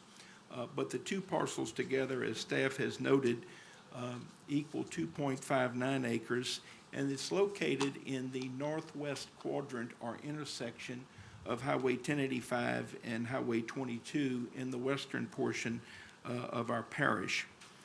If you will take a look at the vicinity map attached to your staff report, you will see that the existing zoning in the northeast quadrant is A2. The existing zoning of these properties is A3, and you'll notice the zoning on the south side of Highway 22 is A4. I think that you, as much as any group, are very aware of the growing population in the Highway 22 corridor, particularly as we get to this portion of the highways to the west. And of course, that growing population has a real need, in our view, for more goods and services that are local to them, because actually there are no convenience stores or gas stations in the immediate proximity of this intersection. Why do we come before you this evening seeking a change in zoning from single-family residential to HC2? Very similar to some of the other discussions you've had this evening. And I would suggest to you that because of the impending construction of the roundabout at this location, it is very appropriate for you to consider the possibility of commercial zoning for this property. In particular, this roundabout project has a number from the DOTD. It's funded, and I checked with the Regional Planning Commission member and confirmed that the construction of that roundabout could begin as soon as the last quarter of this calendar year. So the roundabout is coming. And so if the roundabout is coming, and most of us can visualize the roundabouts we have in our parish, we know that it restricts access onto the highways as you get, of course, to the core of the roundabout. And so I think it's very difficult to imagine how these properties would be developed as single-family residential in the future. Granted, the properties in question have an older home on the larger tract and a manufactured home on the smaller tract to the west. But I think that you're going to find that through the work you do in due course in comprehensive zoning will suggest that we would like to see commercial activity at the intersection of major state highways, particularly where there are enhanced improvements such as the roundabout, which means that we should have good and safe circulation of traffic. And these are the areas that seem to be most appropriate for this type of activity. One of the comments that I would like to read specifically from the staff report, and the staff reports are nearly identical in that they're just different as it relates to the acreage and the ownership. But the staff notes that, and I quote, "A change in zoning will allow the site to be developed with moderately scaled retail, office, and service uses generally located along major collectors and arterials." I think that the properties that I have shown you meet the classic definition that is suggested. And I don't think it's unfair to look to the not only present, but to the future as to how these properties should reasonably be used. Now, let me say that I know that there are some nice residences in that area. I've ridden the area many, many times, and I understand the people in that area wanting to protect their turf, if you will, and find out who their neighbors are going to be.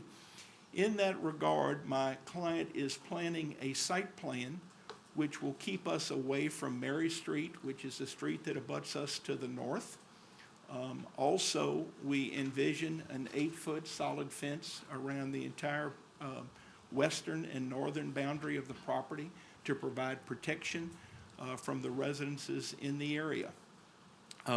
We also envision having strips of green space inside our boundary, and also we envision having appropriate detention pond on site as per parish requirements. So we don't expect this property to have a burden through its impact. Yes, it will be a change use that is heretofore would not have been allowed at this location. But I think that with the roundabout soon to be reality, I'm not sure that it's not time for that type of use to be considered at this location, particularly if you're familiar with the area and know the sparsity of these types of services, meaning convenience store and gas in that particular location. Why is that important? It's important so that the many, many cars that travel north-south on 1085 and also east-west on 22 will have an opportunity to get the services, the things they need at that location without having to drive to other locations. So I think it's not just a matter of convenience, but it also is a matter of providing service to the people that might eliminate certain trips that people would otherwise be making because they'll have, again, things that are in that particular proximity. At the end of the day, I think the most compelling reason for you to consider recommending the council consider HC2 zoning is the fact that if we look at conditions today, the population that's in place, and we look at the roundabout construction, which is soon to commence, it seems that it's very reasonable to allow HC2 zoning at this location. because it's very difficult to envision how we will see A2, A3, and A4 residential construction at this particular intersection. If any of you have any questions, I'll be glad to address them at the appropriate time. Thank you. I have a speaker card for Matt Organ, who wishes to speak in favor. Nope. Okay, it's the wrong case. Oh, maybe it is. Oh, that's for the, okay, I got you. Well, we're hearing both of these together. Okay. Okay, it was just the wrong, it had the wrong case number on it. That's fine, we'll correct it later. I have a speaker, so no one else speak in favor? Opposition? Sharif is for. Please state your name and address for the record. Sharif S4, 69 Mary Street, Madisonville, Louisiana. As far as number 13 goes and number 8, our house butts up right against that property, 69 Mary Street. This doesn't pass the eye test, if anybody knows this area. You know, in respect to the gentleman about putting gas stations, his other gas stations is fine, it makes sense, you know. The Shell station by 1077, there's no houses there. But this, you know, this doesn't make any sense whatsoever. The traffic is bad in the area, it's terrible. A lot of times it backs up past Mary 2 or 3 streets back. So you're boxed in a lot of times. And, you know, you could go down the other side and go down through, down that way, but they put the, Catherine, but they put the habaneros in, so now we're really boxed in. They just built 2 nice residential houses. They're always building houses in this area. You know, putting something else here would just make it extremely worse. As far as there not being gas, there's a gas station less than a mile away. I mean, with a grocery store. So we don't need a gas station right beside my house. It's just doesn't make sense. The traffic's really bad. There's been several fatalities here in the last couple of years. Young people involved, where 1085 and 22 meet. So it's just not a friendly place. So you're telling me you're going to put a gas station there, and that's going to improve. I heard you said something about a roundabout, but still, I mean, you just don't fuel on the fire here. You know, it just doesn't make any sense. There's a house there now, and it would make you know, it needs to stay residential to make a beautiful house for somebody else. So, I'm trying to think if there's anything else. I mean, we have pictures. If anybody wants to see them, you know. I mean, people cut through Mary Street because they're waiting to turn on 22, so they go down our neighborhood flying. So if we're putting a gas station there, it's going to turn into Talladega.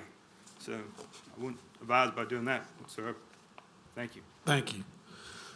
I have another speaker card, Jamie Cargo. Please state your name and address for the record. Jamie Cargo, 70 Mary Street. My front door is 110 feet away from this property line. I'm worried about the water system because we all have wells. Traffic in our area is horrendous. Like my neighbor said, they come off of 1085, flying down the street to get to Catherine to get to their houses. And yes, they do have a gas station within a mile with a grocery store. Might be in another parish, but it's still there. We have 6 gas stations in a 5-mile radius. We don't need another one. I'm worried about the loitering, the bright lights from being open 24/7. I have a lot of concerns about the crime that will happen. And we got kids, young kids that play in the street. Putting a gas station there and these people cutting through with the roundabout, because the roundabout's okay, but it's still, they will divert off of Mary Street. You want to make Mary Street a one-way out to 1085? Go for it. I'm all for it. I'm 2 houses off the corner. My mother-in-law lives next door, 110 feet from that property line, 85 years old. She still drives. it's gonna be hard for her to get out of her driveway. We have a lot of concerns, and thank you for listening. Thank you. Ali Basarge. I hope I didn't butcher that too badly. No, not too bad. It's Ali Bosarge. I'm at That's pretty 66 close. Mary Street. So as they mentioned several times, this property is at the corner of two highways, Highway 1085 and Highway 22.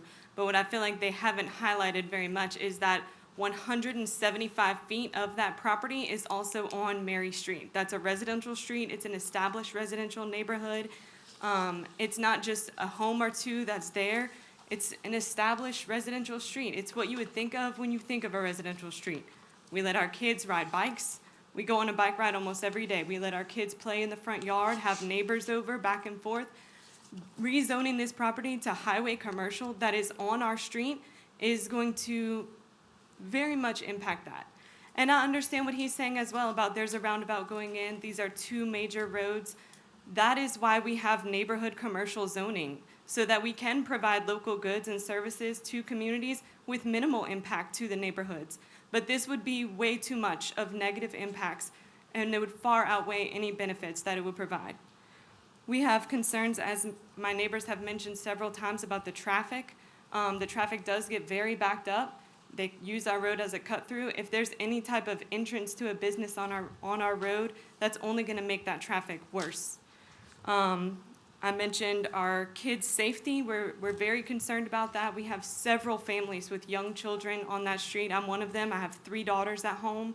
I homeschool them. They're home all the time. We play outside a lot. We utilize our home as a home and as a place for them to play and enjoy. We're also concerned that this would take a toll on our property values. As someone mentioned earlier, you buy into a neighborhood knowing what's there around you. When we bought into this neighborhood, it was all zoned residential, and it was kind of the expectation that that's what it would remain. Of course, we're concerned, as Jamie mentioned, about noise pollution, light pollution, especially late at night. There's no sort of buffer or barrier in between that property and our street. It's right there on the street. We're also concerned about our well water, and increase in crime, possible drainage issues and flooding. Right now, our neighborhood is zoned flood zone C, and so we've never flooded before. We have affordable flood insurance. We don't want any of that to be impacted by a large commercial property coming in and impacting the drainage there. And we're also concerned just about pollution from a gas station, the possible pollution and contamination that comes with that, as well as the smell that comes with that, being right there in our neighborhood. I also want to mention that I have a petition signed by 60 residents of our neighborhood who are all opposed to this rezoning. I have a copy of that. Just want to let you know you only have 2 minutes and 45 seconds left in your 10-minute time, and there's 2 more speakers. Okay, I'm done. Okay, you're really good. There you go. Michael Dauphin. Is Mary going to speak as well? Please state your name and address for the record. My name is Michael Dauphin. I live at 27 Mary Street, but I'm temporarily residing at 72 Mary Street, which is right across the street from the proposed gas station.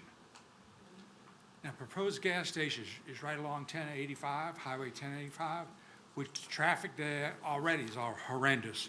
There's a lot of young children that play on Mary Street in front of their house. A lady right back here with a young child, infant. 3 years from now, he grows up to be a young kid. He's playing ball in front of his house. Ball rolls out to the street. Traffic veers off from 1085 to Mary Street and hits that child. That child's blood would be on every head that votes for this gas station. Thank you. Give you Mary Dauphin, do you wish to speak?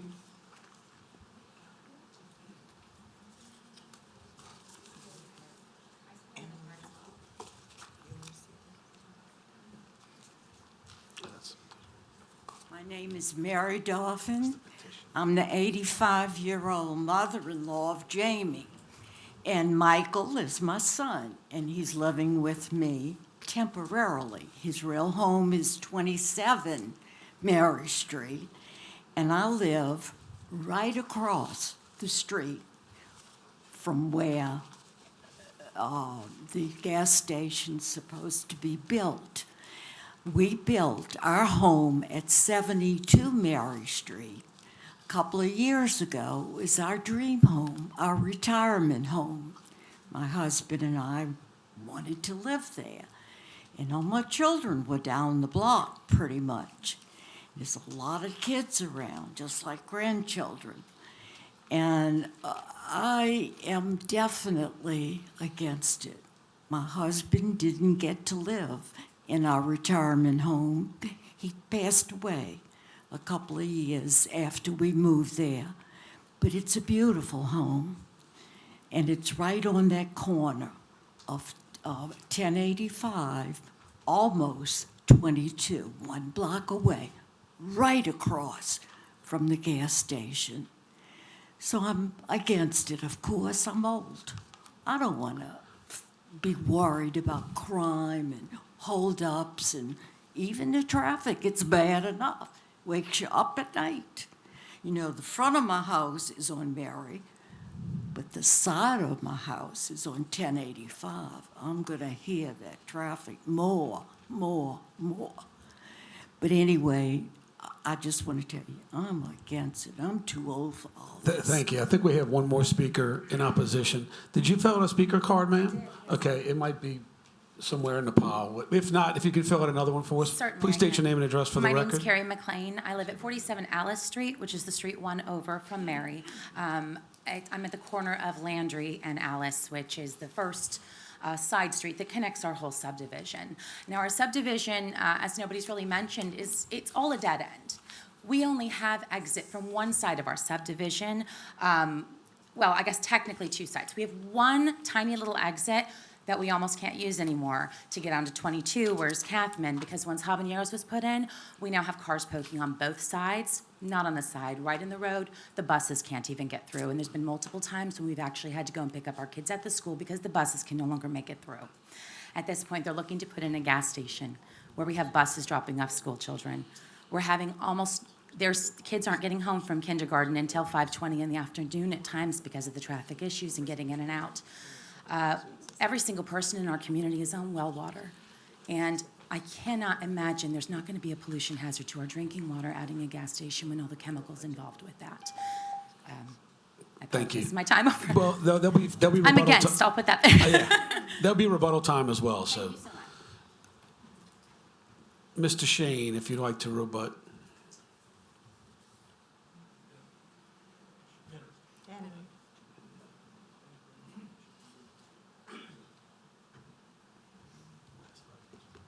If I could wait just a minute, start the clock till you get the handout. Yes, sir. Thank you.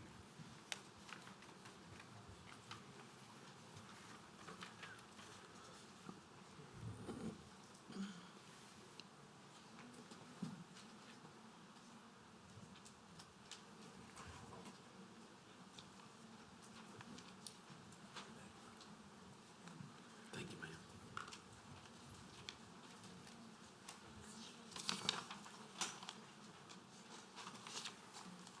Do I have any time reserved from the original presentation?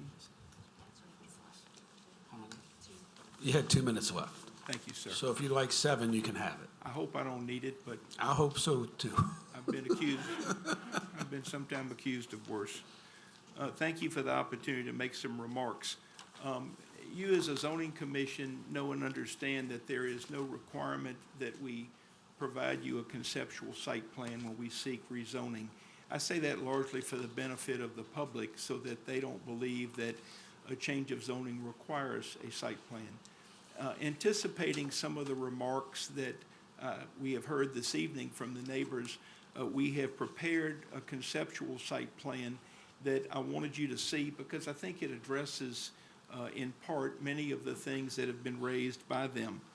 In particular, and I know that I stated this in the initial presentation, but we have no connection to Mary Street whatsoever. In fact, we have an 8-foot fence not only along Mary Street, but also along the entire western boundary. Inside of that 8-foot fence, going from north to west, you will see the 25-foot setback area, which will not have any improvements in it and which will be green either with natural vegetation or in fact the landscaping that's required by code. Also notice that we do not have any of the site plan within 100 feet of Mary Street. The whole project has been pulled to the south so that there will hopefully not be any impacts for the residents that live along Mary Street. These particular features with the access way from 1085 being near the roundabout and also the access way on 22 just being inside our southwestern boundary suggest, we believe, that there can be, in fact, compatibility between development at this corner and the residents are there. We understand and respect the feeling of the residents. We do not intend to run a 24-hour operation or to have lights or noise that would in some way bother or become a nuisance. But in that regard, as you know, and I think hopefully the public knows, there are specific standards that the parish has with regard to lighting and noise pollution in terms of how much light and how much noise, which is measured at the property line of the site. So in addition to complying with those requirements, we have tried to be proactive and come up with some ideas that we think suggest that there can in fact be a peaceful coexistence or compatibility. With regard to the suggestion that there's going to be pollution or contamination, interestingly, in my career of handling developments, the regulations with convenience stores that serve gas stations now are incredible and rightfully so at the federal, state, and local level, meaning that the chances of contaminants or pollutants leaving the site are certainly narrowed considerably by the layers of legislation that are there. With regard to drainage and flooding, many of you may not have been to the site yet, but if you have, you would know that there is a very pronounced change in elevation from north to south, many feet. I would suggest all the water is going to run south, meaning that it's not going to run north, and it's certainly not going to run west, and there's no reason that we're going to be doing anything that would block any drainage. In fact, the drainage, once the roundabout is put in along the 2 state highways, should be better than it's ever been before, meaning that that drainage is going to have to be reworked when the roundabout is put at that particular location. There's no data or evidence to suggest that this is going to bring crime to the area. I acknowledge that it is a significant change, but I think if you look at some of the changes that are in the area already, why are those changes happening? It's because the number of people that live in that area. And although I know that the questions asked tonight by the residents, I think are very good questions, very appropriate, I'd like to think that we have provided reasonable answers. So one of the painful things that we all go through that live in this parish, and probably no matter where you live in the world, is that as people multiply and as people move and as people inhabit, there is a need to have goods and services for people. So the age-old question is, at what point do you allow commercial to be in the vicinity where there are new rooftops that need goods and services? I would suggest to you that the roundabout may not solve every traffic problem, but it is going to solve the great majority of the traffic problems at that location because it's going to provide continuous circulation and it's going to provide safety, things that you don't have now. Now you have this intersection where in many instances you have to play chicken to get out into Highway 22. I say that from having driven out there enough to make sure I was familiar with the area.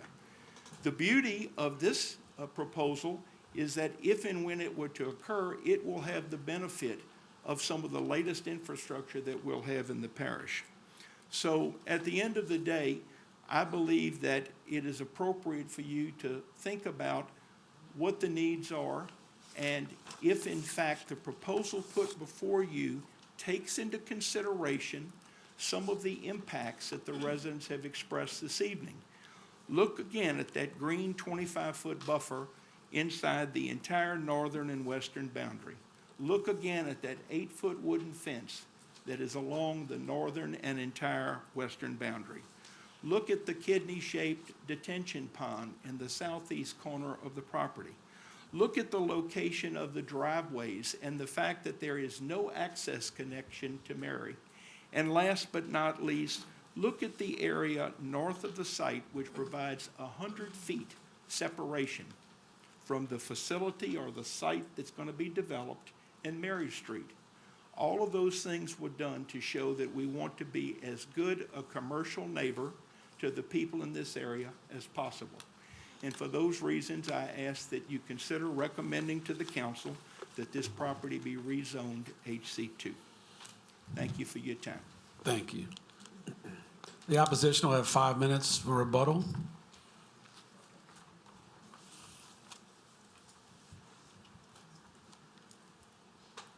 Thank you, council members, for taking my rebuttal. First of all, I've never seen a gas station without lights. I mean, it's going to be pretty bright. My house is going to be right beside it. I don't care what the gentleman says. That doesn't make any sense. As far as the other gas stations he talked about, I think they all make sense. They're in commercial areas. The one on 1077, there's a McDonald's. There's a school across the street. There's a roundabout there.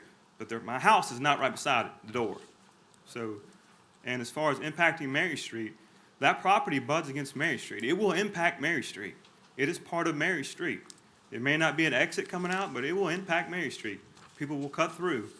So I want to point those things out. Thank you. Thank you. Yes, sir. Please state your name and address for the record. Yes, my name is Brandon Bosarge. My address is 66 Mary Street. My beautiful wife right here.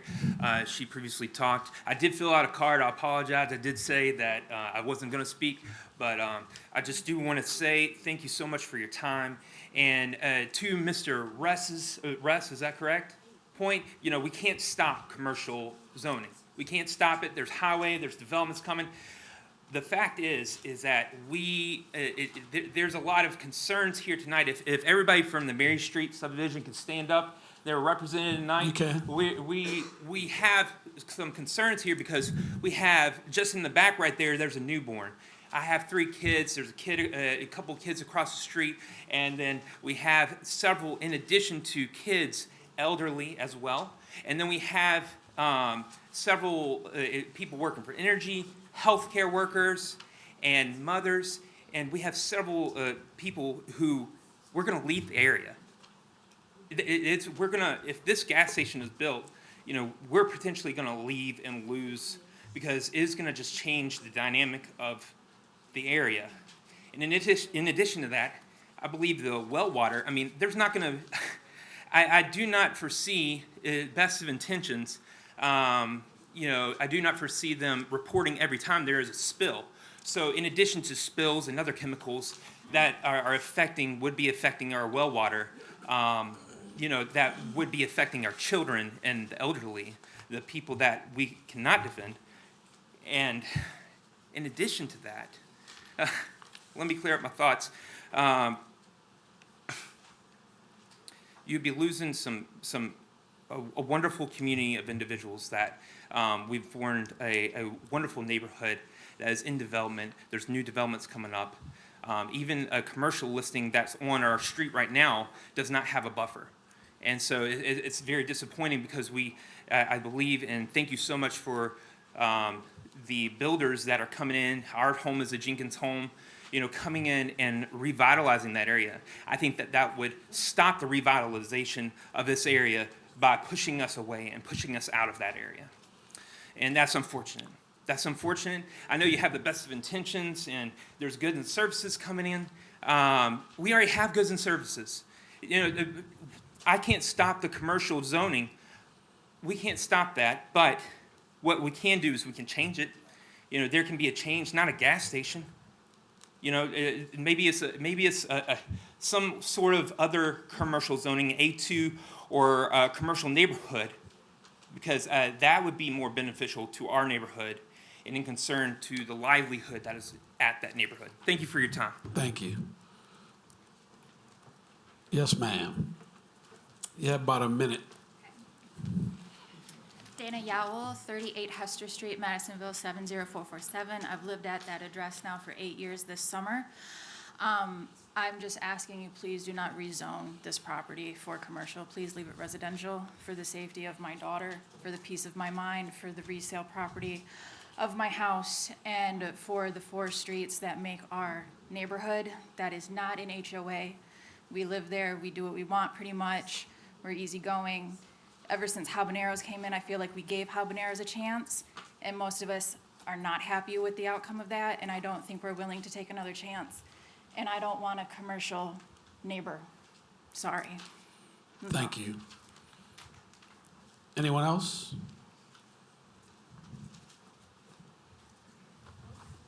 You have about 20 seconds.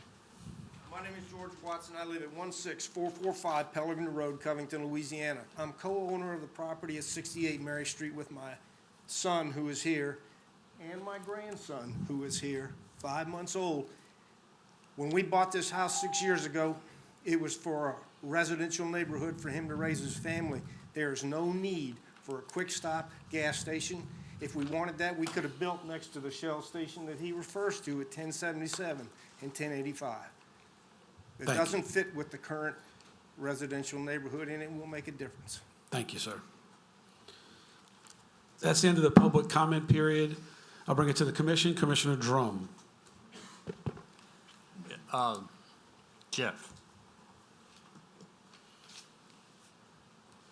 I see on this that the property is owned by Catherine Marlowe. Yes, sir. So the people who want to put the service station do not own this lot at the time? That's correct. My client is under agreement to purchase both parcels. The Cadero family owns one tract, Ms. Merlot owns the other. Okay, And- so 19 and 20 are owned by the people that want to build the station? No, sir. My client, Diaz Realty Investments, is under contract to purchase the 2.59 acres or 5.6 acres.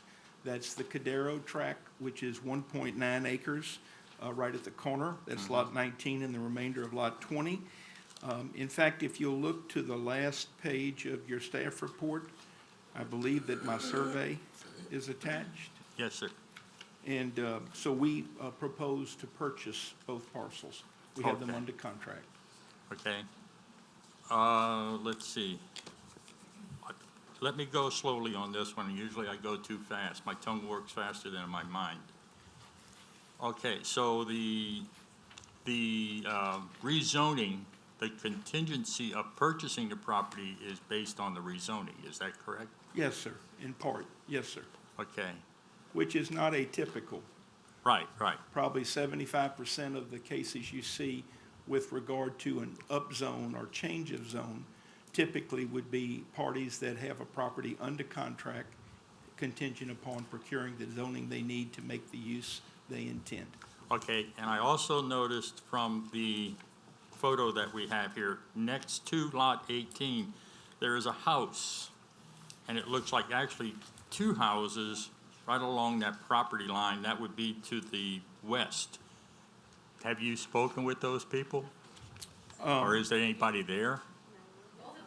Oh, that's them. Okay, so I was thinking Mary Street. I'm sorry, so my mistake. Excuse me.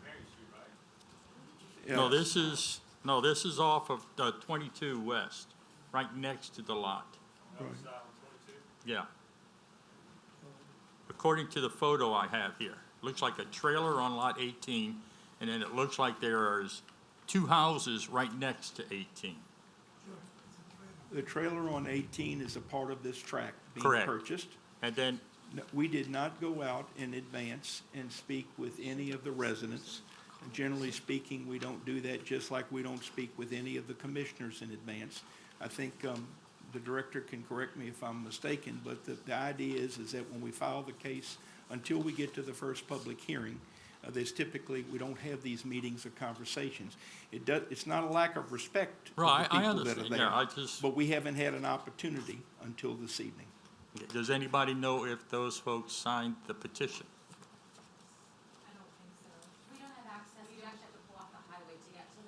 Oh, okay.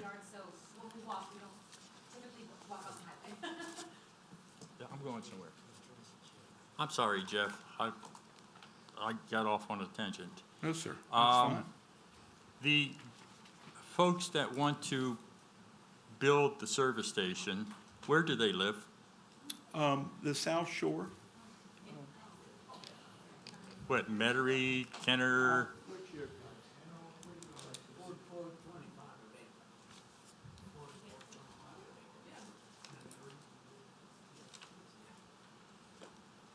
They both live in Metairie. Do they have a service station or anything around them? Around this site? No, where they live? Yes, sir. Just a second. As stated earlier, they have 12 facilities, 8 of which are on the South Shore and 4 of which are on the North Shore. Okay. I'm sorry, but Mr. Chair, I'm having trouble with the people. Just keep your comments directed to the commission. Thank you. Yeah, this is headed somewhere. Just let me find out where, please. Right now, I have 60 people on a petition who moved into an area that they hoped would be their final home. They're raising families, and now I want to put, somebody wants to put a service station that has gas smells. I can't get away from that. I can drive past a service station and smell it.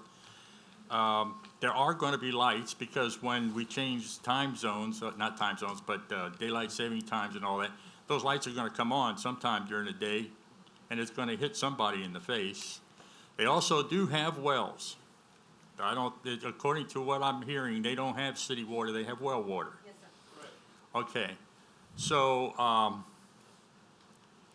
and right now, that is an A3 property that we're trying to change? That's correct. Okay. Taking the greater good of the people, the most of the people, and not some people who just want to come in and put a service station because it's good for them, I'm going to make a motion to deny. Motion to deny by Commissioner Drum, and this will be for 2021-2408ZC, and then we'll get to the next case after that. Motion to deny by Commissioner Drum. Commissioner McInnes. I live in the area near the 1077 and 1085 facility. And as far as gas station convenience, it's not bad. It's very nicely run. The pond on site is very nicely landscaped across from the high school. But I will say, and I use it all the time, so it's handy for me. But I must say, when you get out of your car, there's music playing pretty loudly as you pump your gas. And it is near a FedEx facility that is unbelievably popular to this facility. So you have to sort of fight the FedEx trucks to get a pump. So my point is, you never know. It may just originally be the local people that use this gas station, but it could turn out,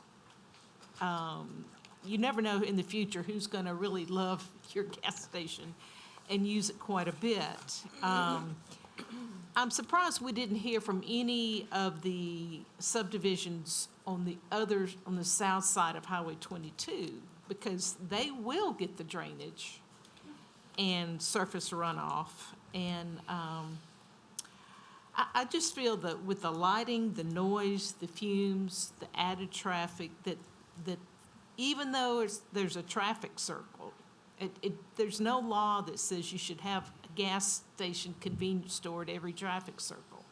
And I just don't feel this is the appropriate location.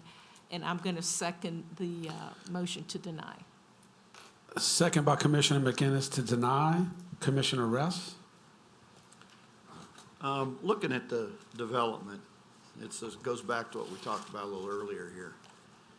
If you had a clean slate and you were gonna develop this piece of property without houses already built, it looks like a perfect commercial development site. I don't disagree with that at all. I really feel like it would be a great place to do that.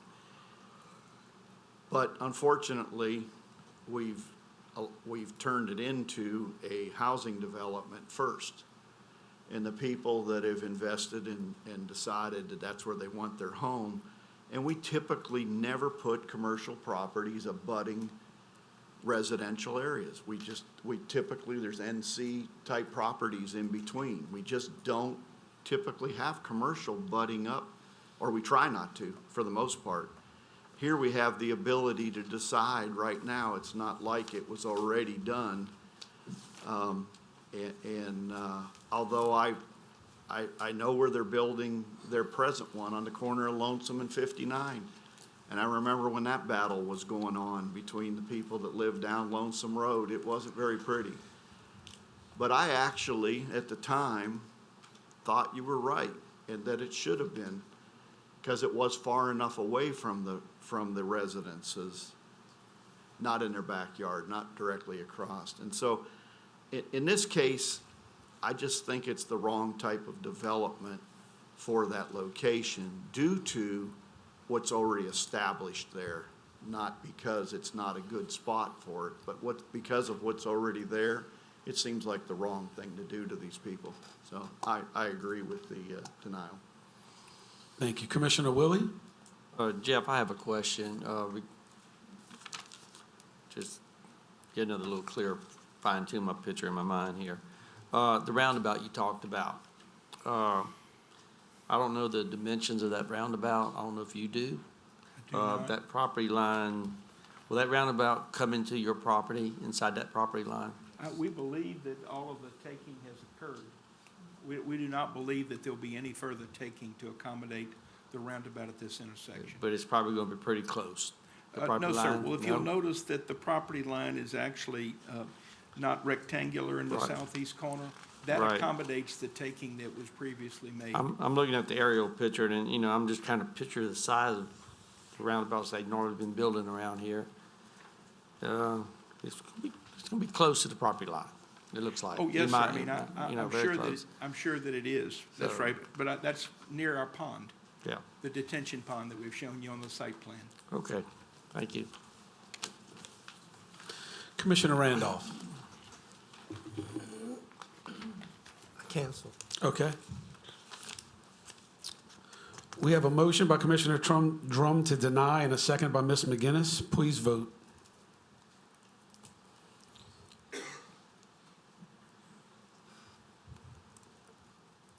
The motion to deny carries.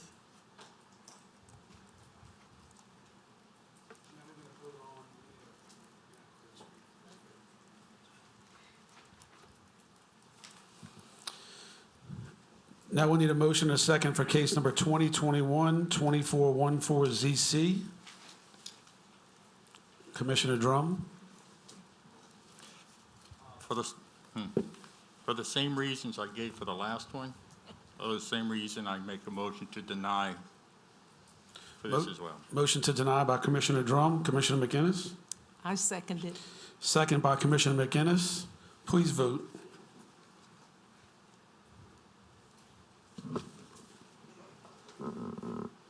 The motion to deny carries.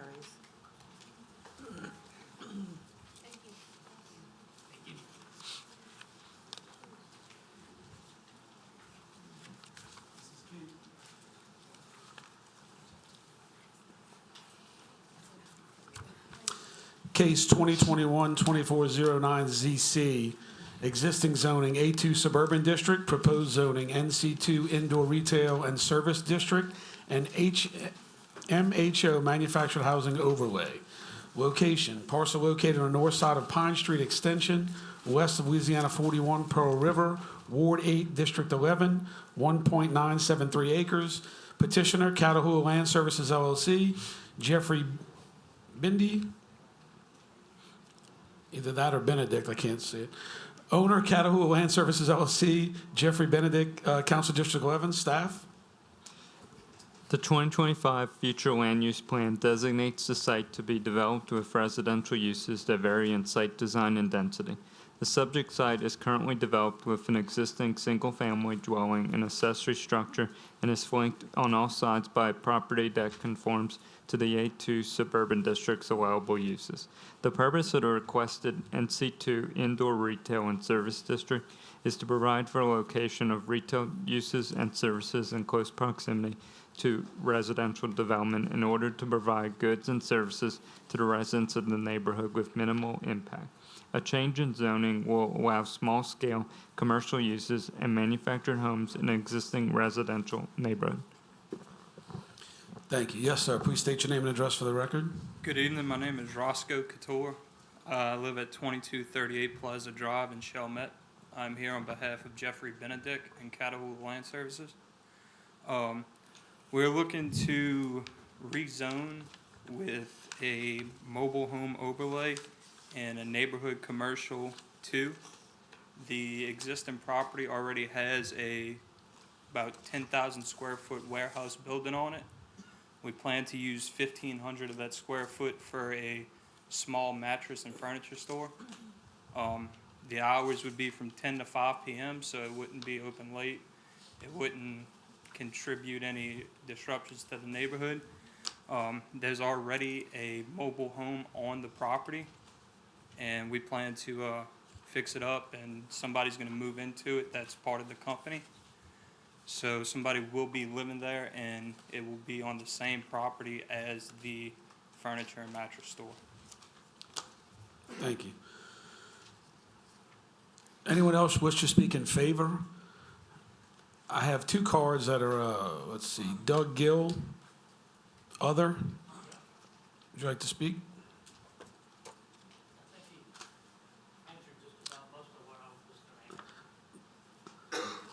Please state your name and address for the record. Okay, Doug Gill, 37343 Ronda Road in Pearl River. My concern was what was going to be the use of the building. The road is narrow, there's poor drainage there, always has been. I've lived there since 80. We've had the property since 81. We built a house and moved in 84. And it's just we have a lot of traffic on that road because there's a lot of people that live in there and all. And if we're going to have big trucks that's going to be coming in and kind of blocking the road and wearing the road down, that was some of the concern. We have school buses that come through there for countless school buses because it goes back to several square miles of neighborhoods in the back there off Pine Street Extension. Ponderosa Pines, Ponderosa subdivision, and well, there's quite a few there. And I just wanted to find out what it was going to be used for, because I didn't want it to turn into like a dump site for garbage, for like a process and moving site, or a lot of heavy trucks like I call it gravel truck repair place or something like that, because the building is pretty big. And the drainage, for instance, the last week, 2 weeks, we've had water overflowing over the road. There's no ditch allowance there at all. And so we're going to have a lot of, I call it drainage problems in the area. I just wanted to see how that was going to be done. Okay. I don't have any objections to a furniture and bedding store. Thank you, sir. I have another other Barrett Wiley or Willie wish to speak.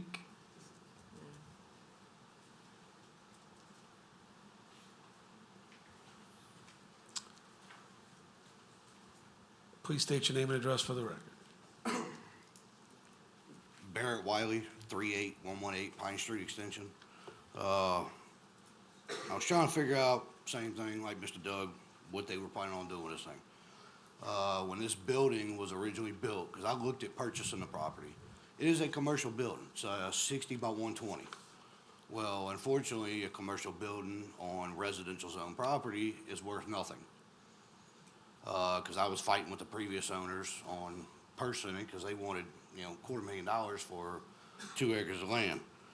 My next question with the drawing they're showing here, if I'm not mistaken, that is two separate parcels of property totaling roughly 2 acres.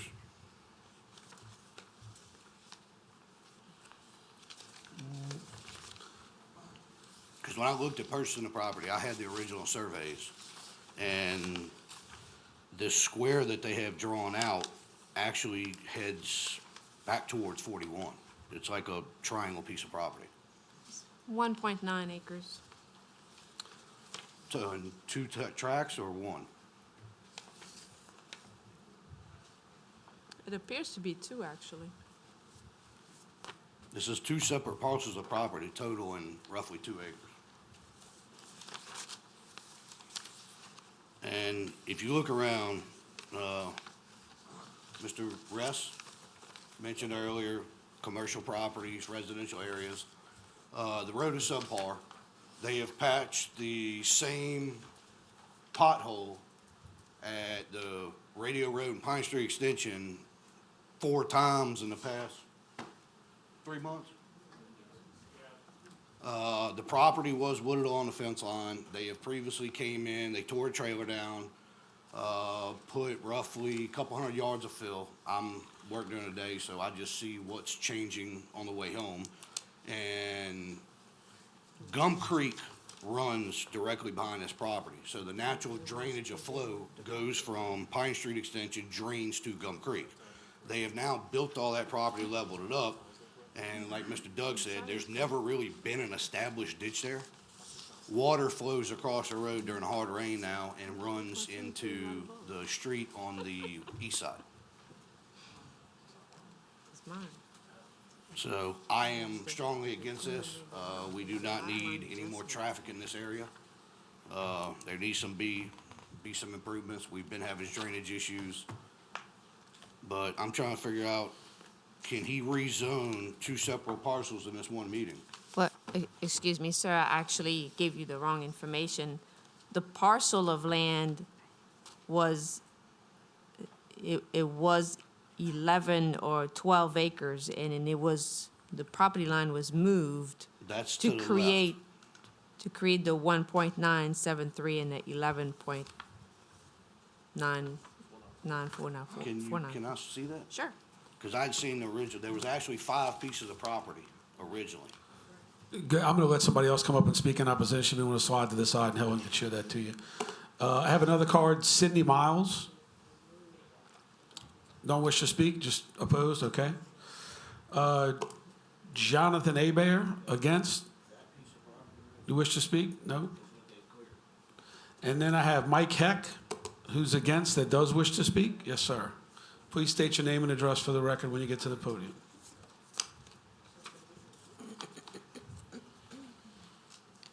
My name is Mike Heck. I live right across the street at 38178 Pine Street Extension. I also own 38170 Pine Street Extension. I've been there 30 years. I knew the previous owner, Wanda. The building was built. She never could get the zoning right, so it never was a commercial property. It was a building she built on a residential property, and she could never use it for what it was intended for. So she passed away. Her son got it. He used it for primarily, he was a Civil War buff, so he kept all his cannons and stuff like that in there.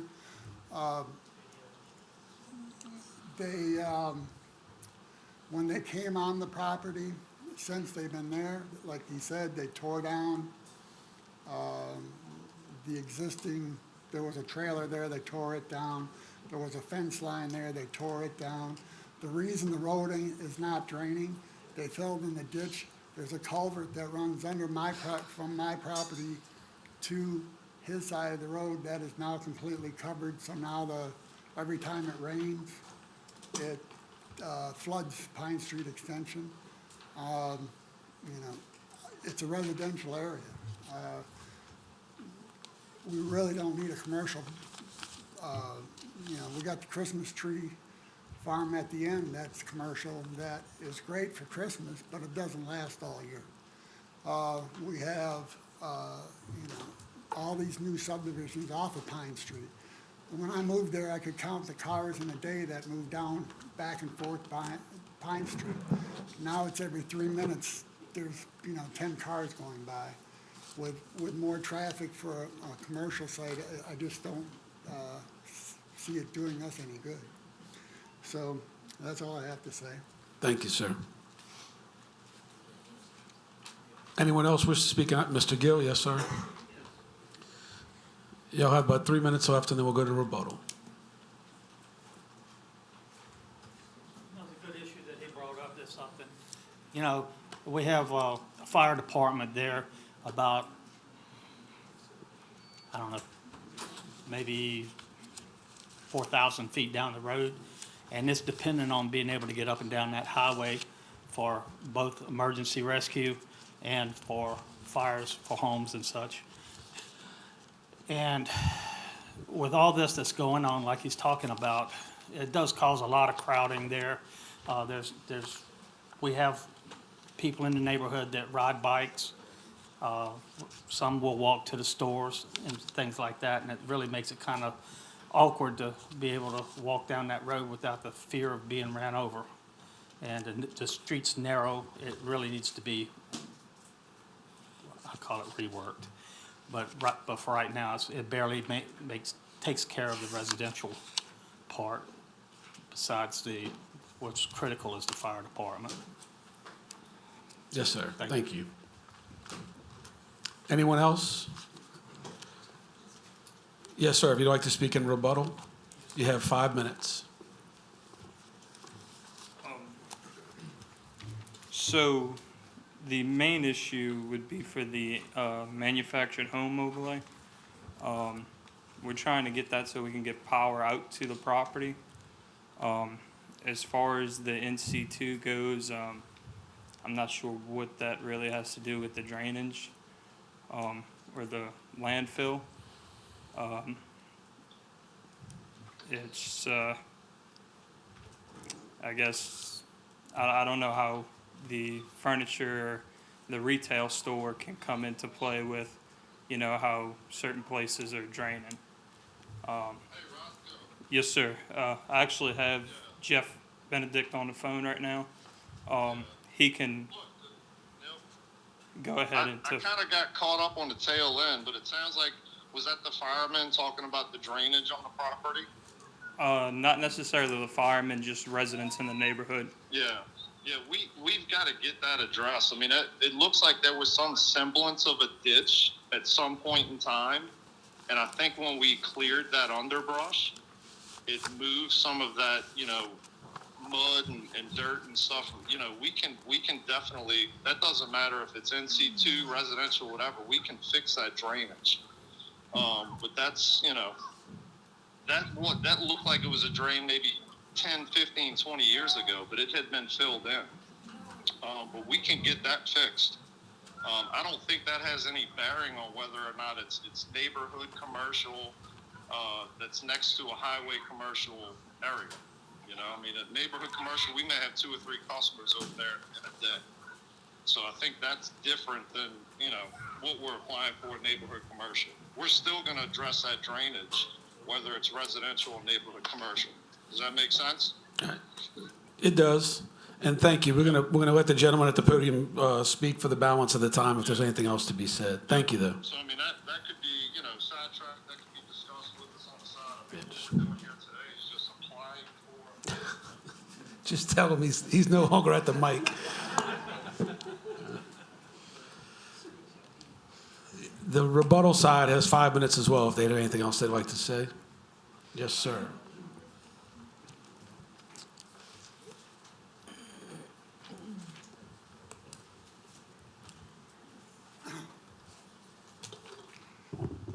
I guess what I really have to say is, I mean, I do a lot of work I work for a mechanical equipment company. We built a big facility over here off of Marion Drive, and when we do our work, we obey the rules of St. Tammany Parish. This guy came in, if I move an oak tree over here, I have to get a permit for it. He came in, tore down all his trees, cleared his land, filled his ditch. The ditch was working fine until he moved in. Excuse me. The road never did flood until he brought all the fill in that he brought in. How can he do that before he even gets rezoned? How can he tear down trees? I mean, I had to walk through the woods with Regan Gutierrez from the parish to take my trees on an 11-acre site, so I didn't take down trees that she didn't want me to take down. They just tore them all down. How can he do that, you know, and say he's gonna be a good neighbor? And he still has a whole lot more property there. Thank That isn't been, he's not saying what he's gonna do with that yet. So, that's all I have to say. Thank you, sir.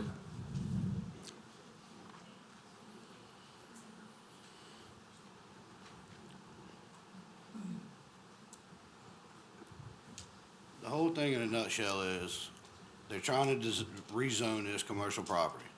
We are roughly, I don't know, half mile off of Highway 41. It is a residential area with subpar roads. There are no shoulders. You run off the side of the road, you're in the ditch.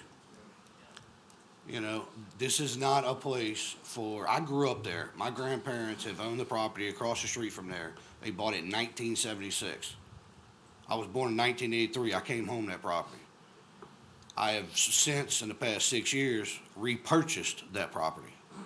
And I've grown up out there my whole life, and there does not need to be a furniture store on Pine Street Extension. There's a rooms to go right up the street. So, Thank you, sir. Thank you.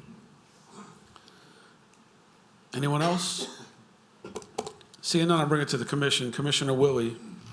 I just have a question of staff first. I don't see any mobile home overlay in the immediate area, and I keep hearing about a trailer on the property and then demolished and another trailer, whatever. Is there a mobile home on the property as we speak?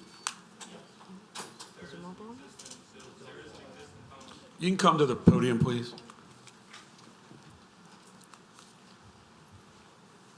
Yes, sir, there is an existing home on the property, also with the 10,000 square foot warehouse building. Okay. So back to staff again.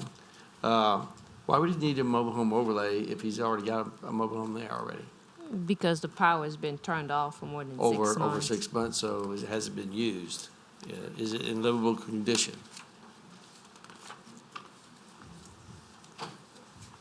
The home is not in livable condition at the moment. We're working on it. We've Okay. been working on the inside. We do have a camper there, but we're trying to get power to the building so we can get in the home, fix it up, and make it Okay. livable. All right, thank you. Also, regarding the NC2, I would consider NC2 because of the size of a building that's on the property already, but I don't think I can consider it if it never was a business. It was just a building that was built. That's what I understood from a conversation earlier. So I'm going to move for denial. Motion by Commissioner Willie to deny. Commissioner Crawford. I'll second the motion and also make a statement. I'm familiar with that area. I travel Pine Street Extension quite a bit. There's no other commercial on that strip. And it is very odd to have that large building. I was curious as to what purpose it ever served. But it does seem out of place, so I second the motion. We have a motion and a second to deny. Seeing nobody else in the queue, please vote. A yes vote is for denial.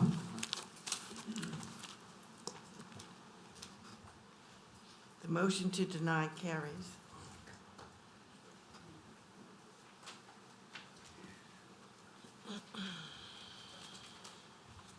There we go. This is case 2021-2410ZC, existing zoning A6 multifamily residential district, proposed zoning HC3 highway commercial district. Parcel located on the east side of US Highway 11, being 4472 US Highway 11, Slidell, Ward 9, District 12, 1.17 acres. Petitioners Julie Trung, owner New Orleans Magnolia Homes LLC, Julie Trung and Paul Wogan Corporation, Council District 12. Staff? The property is currently abutting HC2 Highway Commercial to the north, A6 to the south, and residential zoning district to the east and to the west. A zoning change to HC3 will allow for more intense commercial uses in the area. Thank you. Is the petitioner here?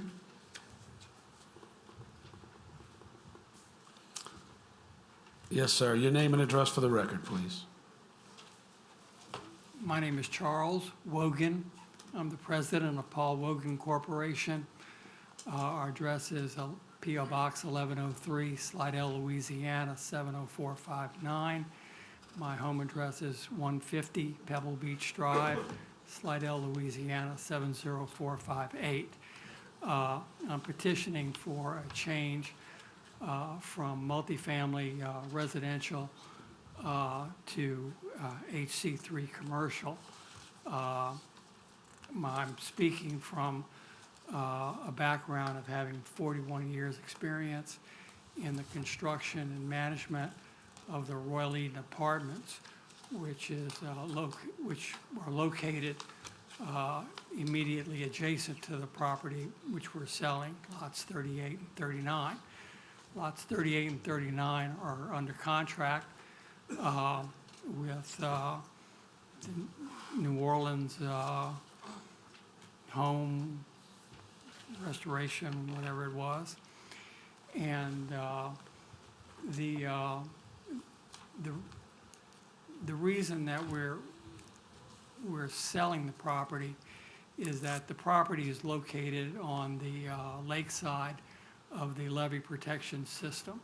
And so it requires a massive expenditure in trying to get the property to satisfy the requirements of all the flood insurance regulations, and as well as the parish or the state building codes. Secondly, within the last 10 years, the surrounding area has been blessed with 4 new mega complexes within 5 minutes of our site. And so based on our cash flow experience, we feel that the property cannot be developed as multifamily. The numbers simply cannot work. And so we place the property up for sale, and we have an opportunity to sell it to people who have a vision for developing the property under the requirements of HC3, which I'll turn the podium over to them and let them share their vision with you. But my vision is based on, 40 some odd years in multifamily and single family residential construction, is that the numbers today simply cannot work, and therefore the zoning needs to be changed. Thank you. Yes, sir. Please state your name and address for the record. Good evening, everybody. My name is Lam Hun. I wanted to purchase Mr. Paul property. My plan is to make it a commercial a nail salon over the lake, and a nice restaurant over the lake also. I feel that I see on Highway 11 where the 11th bridge just almost complete, I think. It's ready to roll, and I think I have a vision there to do this commercial restaurant there, and to serve the community. I live in 287 Moonwaker, for 2 years, resident there, original from Dallas, Texas, and originally lived in the West Bank. So I'm ready to come back and see Highway 11 to grow again. Thank you. I know there's a lot of thing on the HC3, but this is just for a restaurant, dine in, and serve alcohol and seafood. Very good, thank you. Does anyone else wish to speak in favor of the request? Anyone opposed? Seeing none, I'll bring it back to the commission. Commissioner Seeger. I move to approve. Motion by Commissioner Seeger to approve. Commissioner Crawford. I had a question for staff real quick. He's requesting HC3, and that's because of alcohol or size of the building, or? I'm asking the same question, actually. Okay. If it's a restaurant, it would be allowed under HC1 or HC2, unless if he's trying to open a bar, but according to what he just stated, it appears to be a restaurant, which would, I Okay. mean, Can we speak to either one of you two, please? I didn't know which zoning. What makes a difference, because HC3 is more intense than HC2. Right. And so it could be an issue there. About giving you a blanket for HC3 when maybe an HC1 or an HC2 would Right, get yeah. by. Well, before he puts you on the spot and you amend your petition, let's get some clarification from staff. So explain to staff exactly what you want to do. In there, With alcohol was the issue between HC2 and HC3, which is why they wanted to go to HC3. Can you serve alcohol in HC2, Helen? yes, as long as you're opening a restaurant. If the objective is to open a bar, then you have to request HC3. But if you're trying to open a restaurant with a lounge, then it would be allowed under HC2. well, with the open bar is allowed.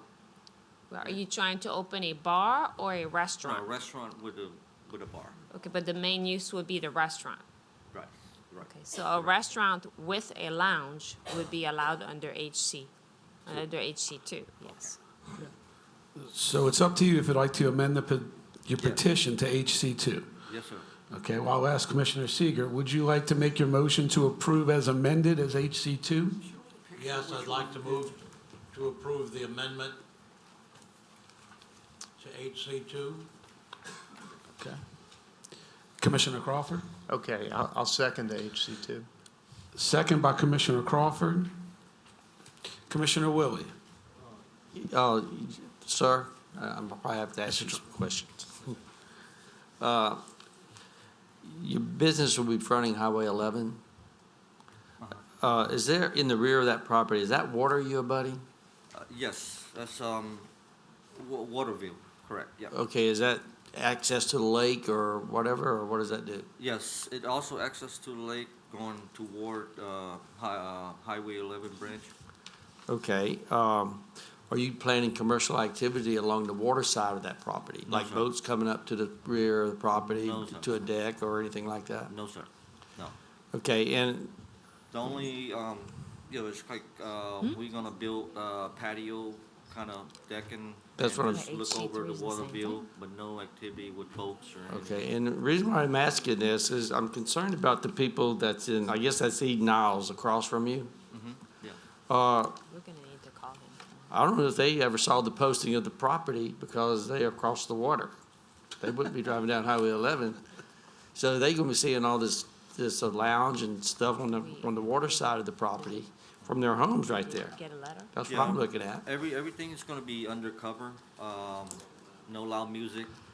Well, you only look Just like you're fine about now. 100 feet from them. Huh? You only be about 100 feet from them, No, it no, looks like. no, more than that, sir. I have here. See, I owned, lot 37 already, and I'm trying to purchase, Mr. Paul, 38, 39. Right now, as this picture right here, I still own,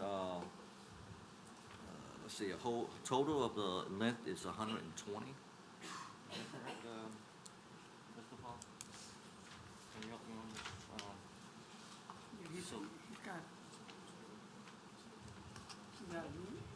It's at a junction, there's an inlet behind it. You know how, it's all water. it's probably Well, yes, I understand, but that's facing the backyards of the people that's in Eden Isles there, and they hadn't had a chance to even see the posting that this was even coming to as a public case. That's what I'm, thinking about. So, can staff respond to that? We're trying to figure out, because we have to send letters to the abutting property owners. So we're trying to see, is that what you're looking at? No. Okay, but, so when we do the abutting property owners' letters, it doesn't also include the ones that are abutting on a lake? On a, For the letters, it's a buffer around the subject property, and anyone within 300 feet of that buffer picks up their address, and then we mail them a letter. Right. So if there was somebody within 300 feet, they would have gotten the letter. Okay, I'm just assuming like all the normal people that's traveling into this area that's gonna be facing the rear of his property, they would never see the posted signs or anything. Because they might not be traveling Highway 11, coming from a different direction. But they're gonna be really affected because they're gonna have commercial activity along the water side of that property. I think, It's So that's really my not gonna concern. be, my decking is probably still on my land, running on the water, and everything's gonna be enclosed.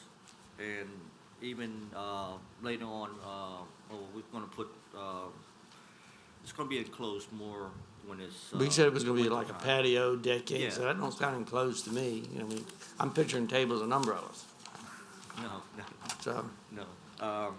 It's totally different than, like just a patio and umbrella and stuff Yeah. like that. It's, more in, here, I have a picture that you can, see, where is it?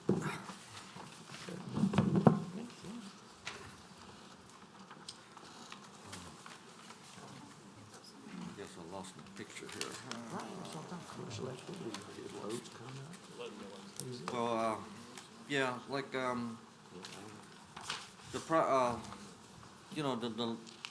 restaurant's gonna be built more on my land, keep away from the water line, the waterway, and, just.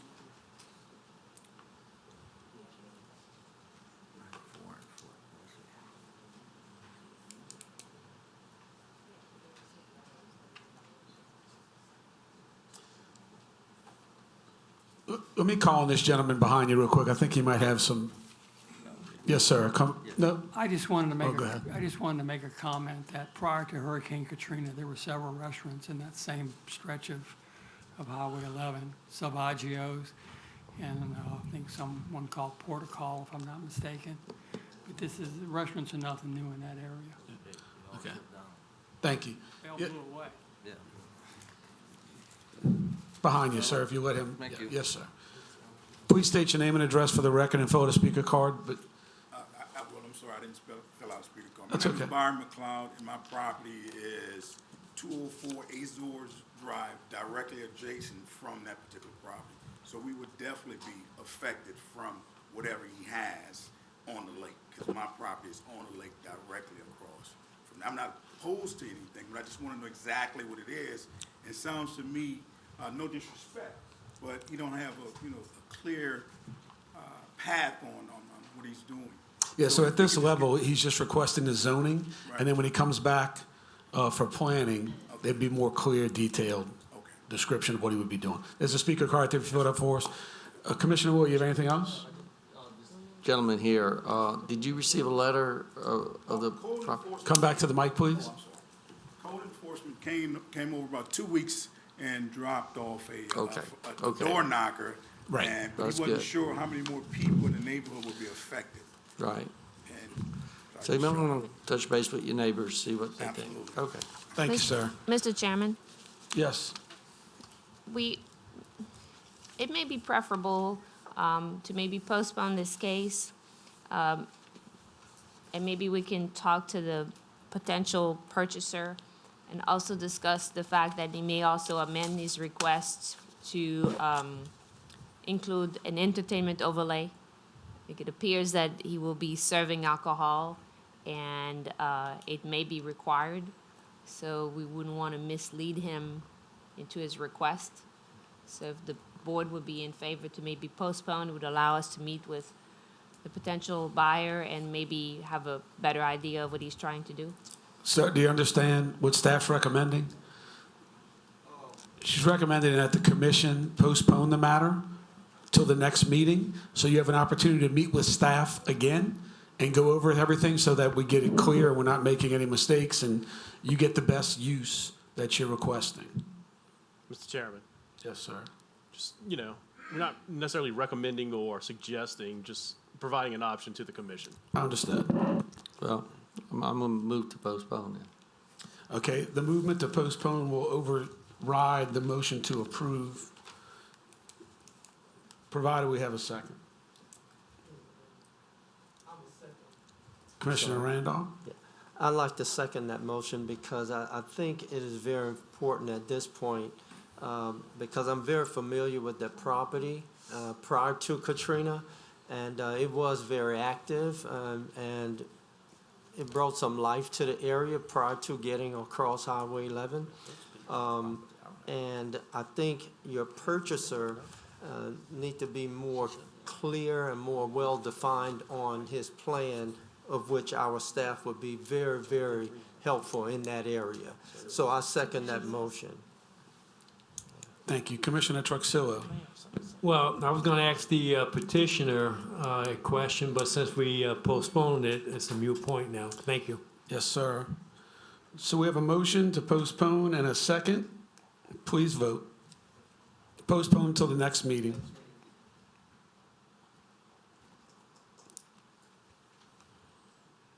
The motion to postpone for 1 month carries.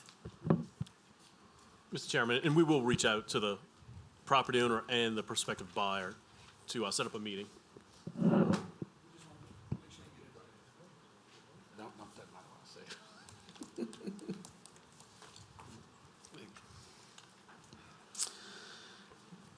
Case 2021-2412ZC, existing zoning, I-2 Industrial District, proposed zoning, HC2 Commercial District, parcel located on the north side of Hard Hat Row, being Lot 21, Phase 1, Covington Industrial Park, Ward 3, District 2, 1 acre. Petitioner is Matt Organ.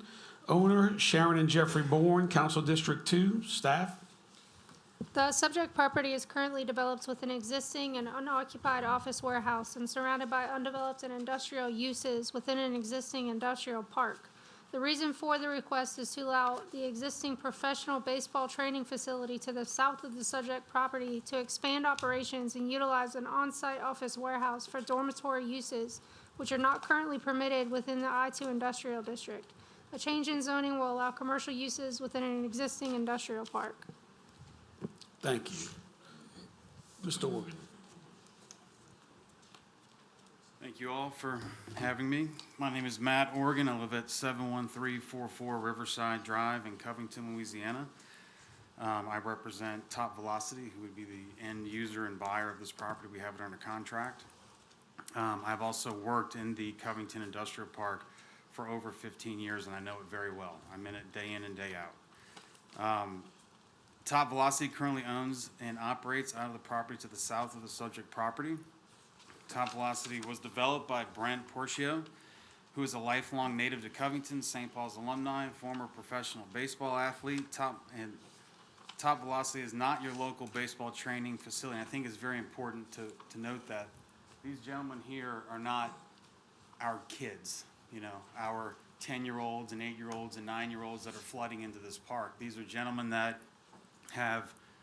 this is their dream, their career, their plan, and they're here and they're investing substantially into their opportunity to better themselves, which you can't find this type of training everywhere in every town. In fact, we believe that we're blessed to have this level. I have a 14-year-old son who trains there as well.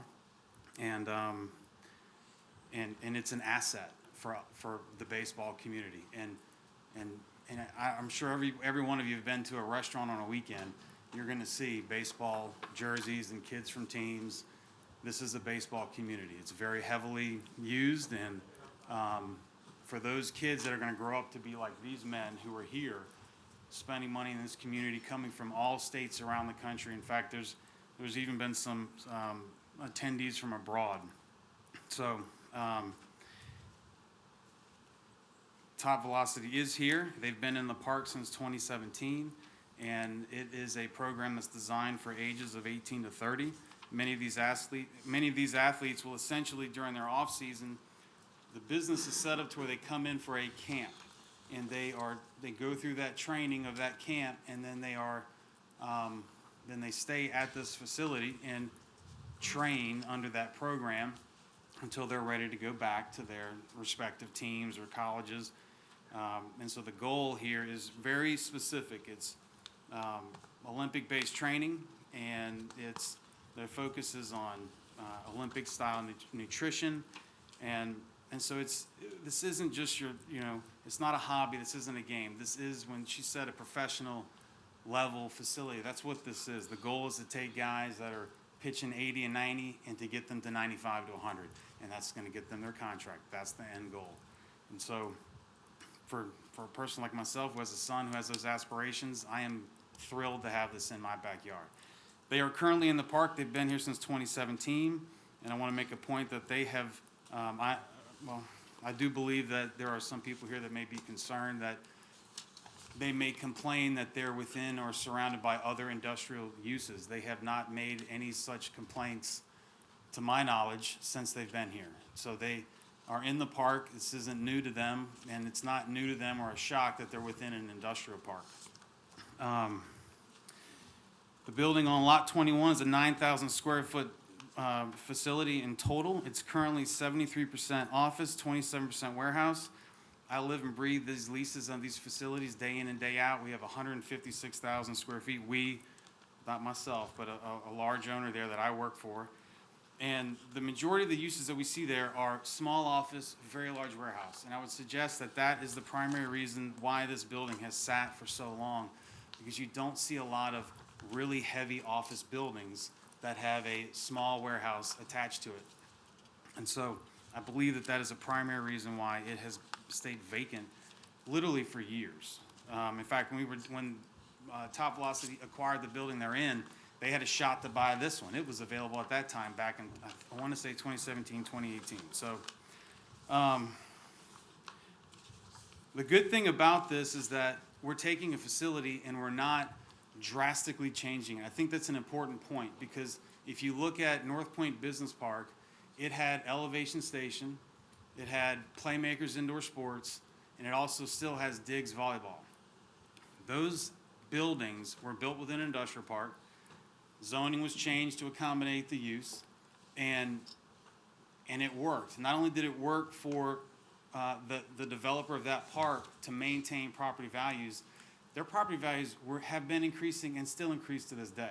They were able to secure a FedEx, international FedEx type logistics facility.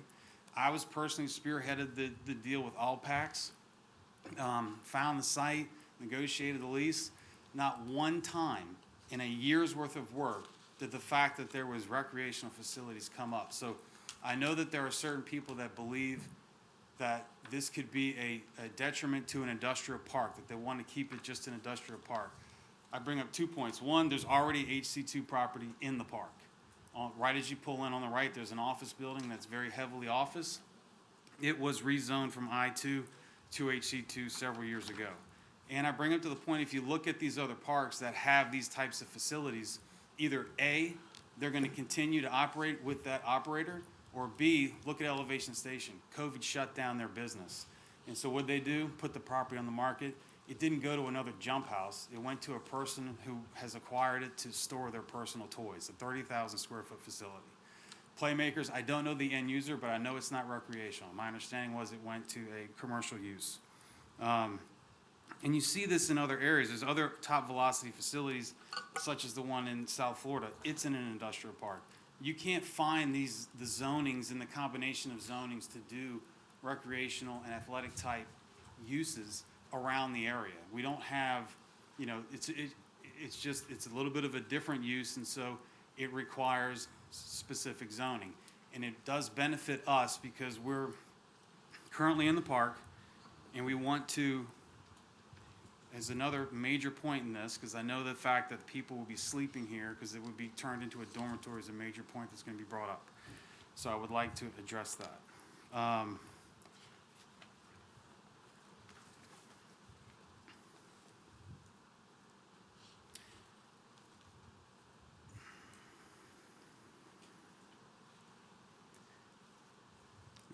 What this does provide is 24-hour surveillance, which would be a positive. And the biggest thing is that Top Velocity currently has, when it started, it was attracting players from all over the country. And when those players would come in, they didn't have any place to stay. And, you know, hotel, whatever, the hotels can be very expensive. There are no short-term rentals, or if they were, that's frowned upon and doesn't really work. So what they did is they went off and they found houses that are in single-family areas where these guys will come in and stay. We don't believe that that is a proper use of those facilities. We would like to sell those facilities and combine all things under one campus style to where it's a immersion camp where they come in, we provide food for them, there will be no on-site cooking, and it will all be purchased, brought in, stored in refrigerators that they can acquire. Why would we want that? So that we can control the nutrition, right? These are athletes. We don't want them just going to Wendy's or going right down the street. We want them, it's a controlled program to bring these guys to the highest level, so they're heading to colleges, and and it is also for the local kids. I would suggest they're not the young children, it's those that are the older ones in high school, like mine, that are saying, you know what, I want to go to college. I want to increase what I'm doing, and I want to have a shot to get some exposure. And a facility like this, it just doesn't exist. It's not like going to a local guy who does pitching lessons. This is Olympic-based training and very professional. The last thing I would like to say is one of my clients brought up a concern of the value. I would suggest if you look at North Point, they did not have that problem. They still command one of the highest industrial price per square foot in the area, in the entire parish, and they were dominated by recreational facilities. So I'm very confident that this would not do it. I represent all the other land in the buildings. I would not be up here if I didn't believe that, if I believed that it would affect my business on the other assets that are there. I don't believe it. I believe that it would not affect it and that we would be fine. I did contact all of the adjacent property owners. I sent this to them, so I'm not going to read it word for word, but you all have it. And I have received more responses of yes, okay, but. And we've tried to address those, and I welcome any questions. I appreciate the time to speak before y'all, and thank you. You're welcome. Thank you. That was all the time for the petitioner. All those opposed, I have two speaker cards. One says maybe they want to speak, and the other is I wish to speak but didn't list. Teresa David didn't give a for or against other, so I'm not sure. Come on up. So she's opposed.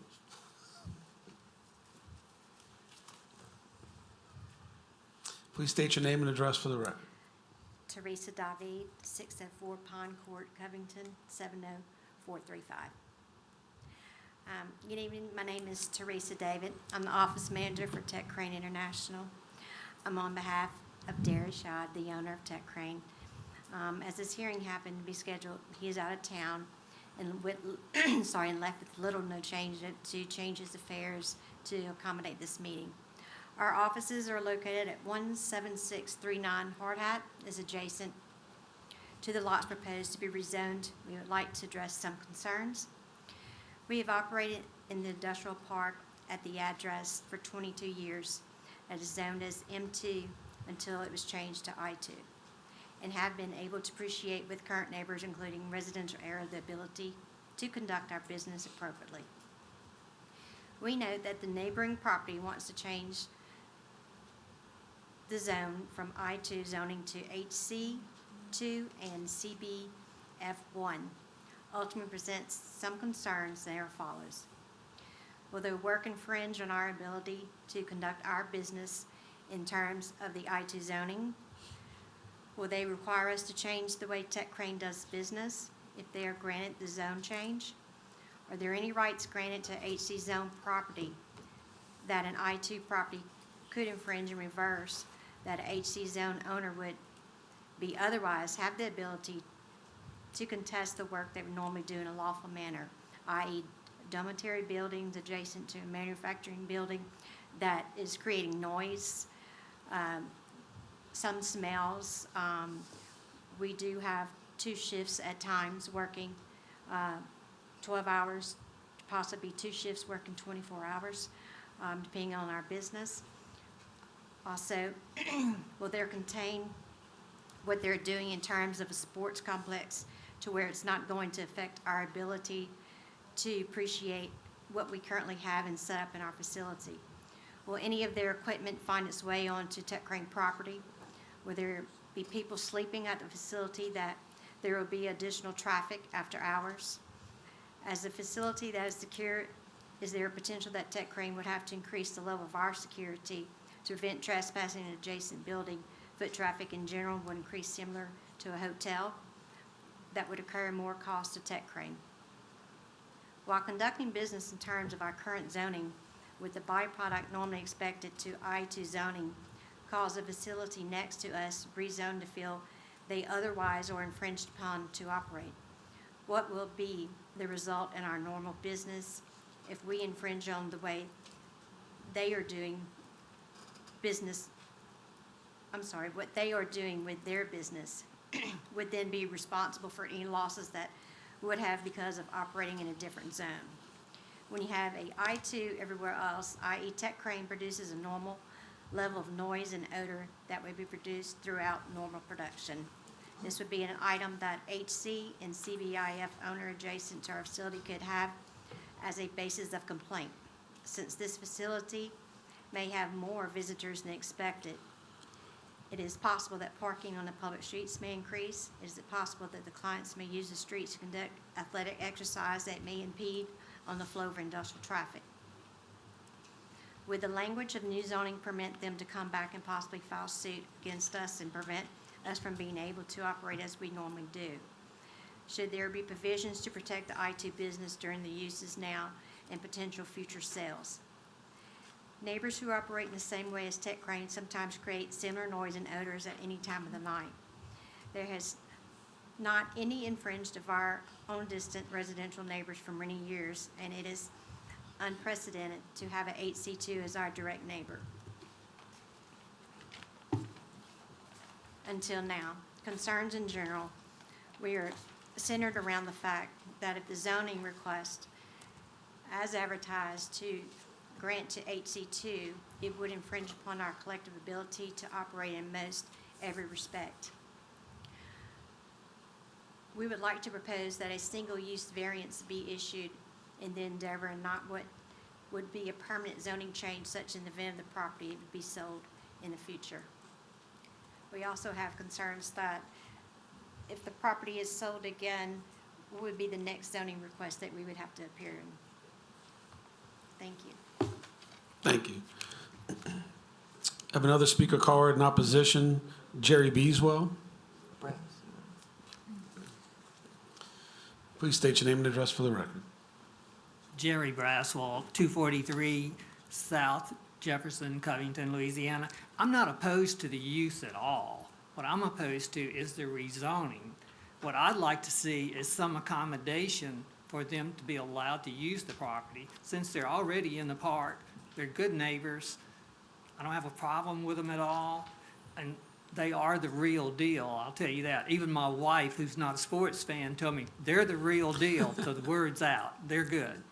But really, I bought the property for industrial use, and I'd rather it not be changed if there's some accommodation that can be made for them to be able to do what they want to do and continue on the site, or, which she just touched on, if there's some accommodation that can be written into this whole scenario that it would revert back to I-2 if and when they ever move. They may never move, so it won't be a problem. But the one thing that I don't think anybody's considered is large, really big trucks come through there all the time, night and day, delivering stuff. So if they're gonna have a dormitory on site, they're gonna have a lot of noise. And where they are now, they're not in contact with industrial uses. They're kind of away from the industrial uses. Where they're wanting to move to is going to be heavy industrial use by the crane company. I'm talking about, it's a massive operation. And Mr. Reese has said this a couple of times tonight, which I found interesting, that we keep coming before, he's shaking his head, we keep coming up here with people wanting to change what the zoning is to accommodate something. And I understand, like I say, I'm not opposed to them. I think they're great. But why do we keep changing zoning to accommodate stuff that was not in the zoning plan? I'm talking about, it just doesn't make sense to me. Half of the controversy that's caused here is because people want to change the zoning that's there to something that they want and not consider the people that are already there. So basically, like I say, I'm not opposed to them. They're great, but there is no way of variant. I'm talking about, I know y'all probably don't do variances anymore. We do not. Okay, well, when I was on that board for 10 years, about 20 years ago, we used to do it pretty regularly. So you're saying this is all your fault while we're still here doing this? Absolutely. There you Absolutely. go. Now we know who did it. My fault. But Right. at that time, we could grant variances to allow, which I think this would be a perfect place for an accommodation to be made. It would solve their problem and solve our problem, where we wouldn't have to worry about it. If they leave, somebody else comes in and wants to do something. And the other zoning that's in the front that he was talking about, that's almost entirely like it's not in this park. That's been a medical facility. It's been a office spaces, and that zoning was changed years ago, to my knowledge. Anyway, that's all I'm gonna say. Thank you, sir. Anyone else wish to speak in opposition? Yes, sir. Please state your name and address for the record and fill out a speaker card after you've concluded your statement. My name is Eddie Boudreau. I'm at 35 Dogwood Lane. I'm a property owner across the street from Tech Crane and about 2 lots down from the new property. I'd like to express what Jerry says. I like the facility. The zoning for the industrial deal allows indoor recreational facilities. It allows it. It doesn't allow for dormitories, okay? We don't mind that. And there again, the people that are in the park that we talked about. When I bought my property, there was 2 pieces of property in that park being developed. One was owned by Uncas Fabre. It was a pipe fabrication facility, and the office he's talking about was the office for the pipe fabrication facility. And there was a trucking company that was behind my building. We bought because it had the M3 zoning, which is then changed again, which is fine, and have operated there since. The park has grown based on the industrial classification. We have stone companies, we have medical waste companies, we have fabrication companies, we have distribution warehouses, we have all the things that fall into that zoning characteristic. I like what the guy does. If he could get it inside, I'm a little concerned about the dormitory. Okay. That's what. You have 5 minutes for rebuttal, Mr. Organ.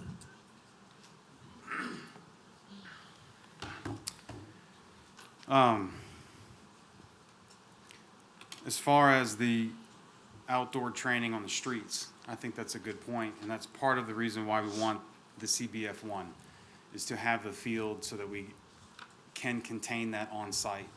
I understand with the fumes, and because Darius called me for Tech Crane, and he brought up that, hey, there's going to be, we paint over there, and he was concerned about that. Top Velocity is not very far from where they are. In fact, the lots are, I want to say 200, so they're like 400 feet away. They're 200 feet away from their current facility. They have been there and have never complained about the industrial uses that are there. They are next to a 24,000 square foot warehouse. North of them is a 44,000 square foot warehouse that was the pipe fitting facility and is now the roofing supply company. Tech Crane is a more intense, and so is Pan Am Power. Both of the buildings of the gentlemen that just got up and spoke, they are. And so we would be willing to increase buffers or fencing, whatever is required to make that more, if they want to feel a more separation, we're willing to increase that to whatever it might need to be. The property to the north is owned by the Favres. I've spoken with Mr. Uncas multiple times over this. He's requested a fence. We've agreed to do that. I have spoken with the owners of Top Velocity. They are absolutely here. If I can go on record, if I can sign an affidavit, we will not complain about the existing businesses that we are already amongst. And it goes from small local owners, contractors, storage companies. It runs the gamut in the park. It's not just heavy industrial. It's light industrial and it's heavy industrial. And also in the future planning, I noticed that what was read about the zoning is that it's a mix of commercial and industrial uses is the 2025 plan. So as far as the dormitory, this is what you're looking at. And they're already there. The numbers of the guys that we have are already there. And they're there because we have them in the houses that are around the parish. We know the numbers that we have, and they come in and out. These guys don't work from 8 to 5 working out. They work out a few hours in the morning, and they might leave, or they might go rest or whatever, and the next group comes in and works out. So it's not going to increase traffic, so to speak, so much with the dormitory. It's allowing us to bring it all under one roof, manage it, have it staffed with people, provide the food for them, and it will have 24-hour security with people on. And I wanted to bring up Todd with St. Tammany Corporation just to end it, if we could. Yeah, please do that. State your name and address for the record, please. Todd Wally, Sandy Lane in Mandeville. I'm the retention director for the parish, existing businesses. Over 80% of the local jobs that are created by existing businesses. This is one that's growing like crazy, and they are selling these franchises all over the country, dozens of them. So we're looking at this as a corporate headquarters, really, and it's something that is unusual. It really is, because we haven't done anything like this before, but this model is really working, and it's popular all around the country. So we feel like this is they're going to be creating jobs. They're going to be investing over $1 million in this program. It's going to be bringing people in and out all the time. It's a good, clean business. The only thing that people leave are with higher pitching skills, and they leave their money. So it's a wonderful project, and we're very excited about working with them. It is something different that we've never had before in St. Tammany, but I think that's a good thing. So, and the one thing that they're not talking about, they're also a creative hub, and they're creating a lot of digital education programming here that's really going to help St. Tammany and a lot of other businesses. What they're doing right now online is going to be nationally known, and it's going to change the way people think of St. Tammany Parish. So, thank you. Thank you.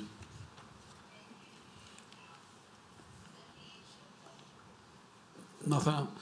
The opposition has 5 minutes of rebuttal. If anyone has anything else they would like to say.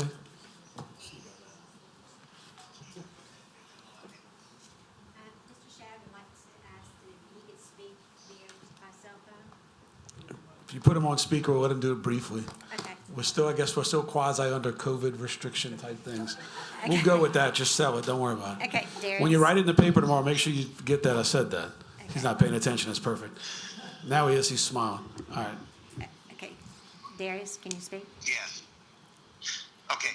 First of all, I'd like to thank everyone on the zoning board, zoning commission, for hearing me today. This is a bit unorthodox. Again, I was out of town when this meeting was scheduled. So without further ado, I'd like to agree with Mr. Eddie and Mr. Jerry that I'm all for this type of business. I think that this is a great way. I'm a coach. I've been coaching soccer. I'm a head coach for a high school team. I coach club soccer. So I can't think of nothing more than bringing in this level of education to help develop these players at a competitive Olympic level. The thing that's the biggest concern, which I would like to reiterate again, is that we're not really concerned about the what. We're concerned about the when.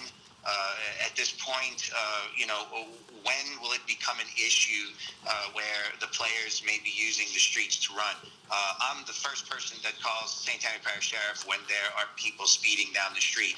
And it's for the very reason of these young men and women that are training, that are jogging in this 90-degree weather that's outside. So we're really concerned about the fact that this may create an impedance for the way we do business. And we just want to make sure that we exhaust every available idea that the board, that the panel has for being able to accommodate what they're wanting, but at the same time listening and really documenting our concerns. Because the fact that, we're worried because we've been here, we're the long-termers. I've been here, this business has been here since 1999. Eddie's been in here longer than we have. There's very few of these kind of locations around. And to be quite honest, Uncas Fabry sold us our property. Matt Organ sold us the 2 pieces of property behind us to help develop our once M2, M3, now I2. Again, we're all about developing and increasing business, but I think that all things need to be considered here. Our concerns should be considered, and I appreciate everybody's time. Thank you. Thank you. Anyone else?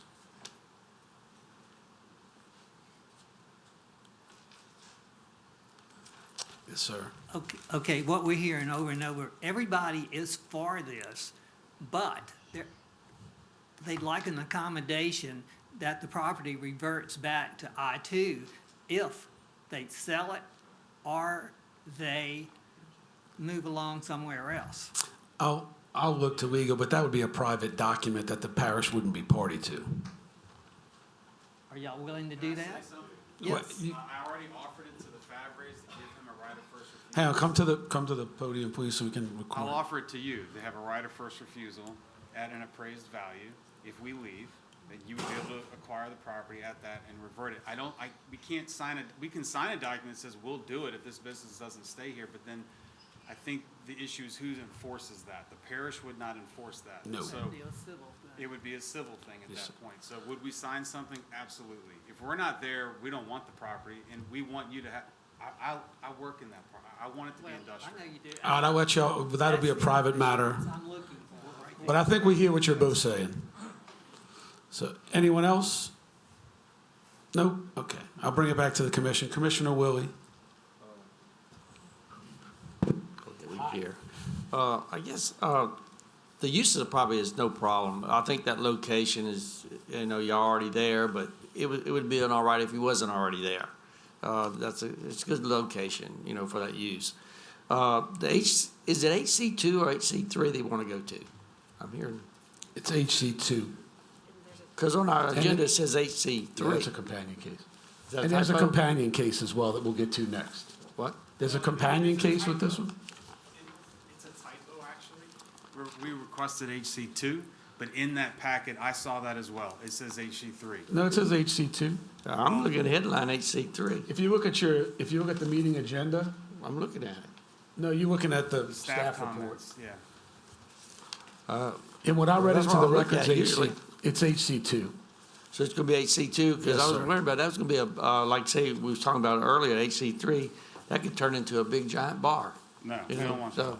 so we didn't want that to happen. So it is HC2. That was my question of staff. Yes, sir. Could they have this facility?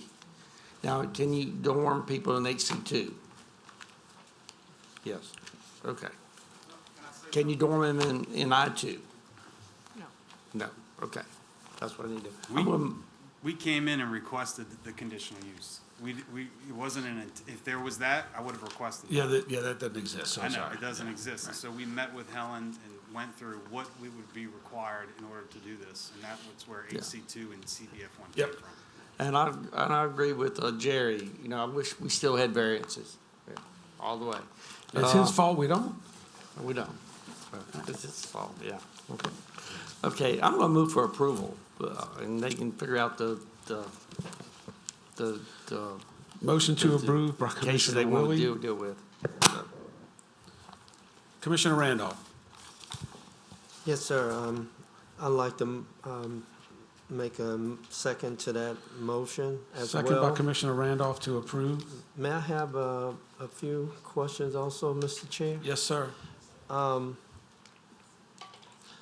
look at the diversity of the area for the industrial park, and I'm hearing what you're bringing to the table as it relates to our young generation, and guys, y'all look really poised, okay? And I appreciate you all and y'all attentiveness in sitting through all this.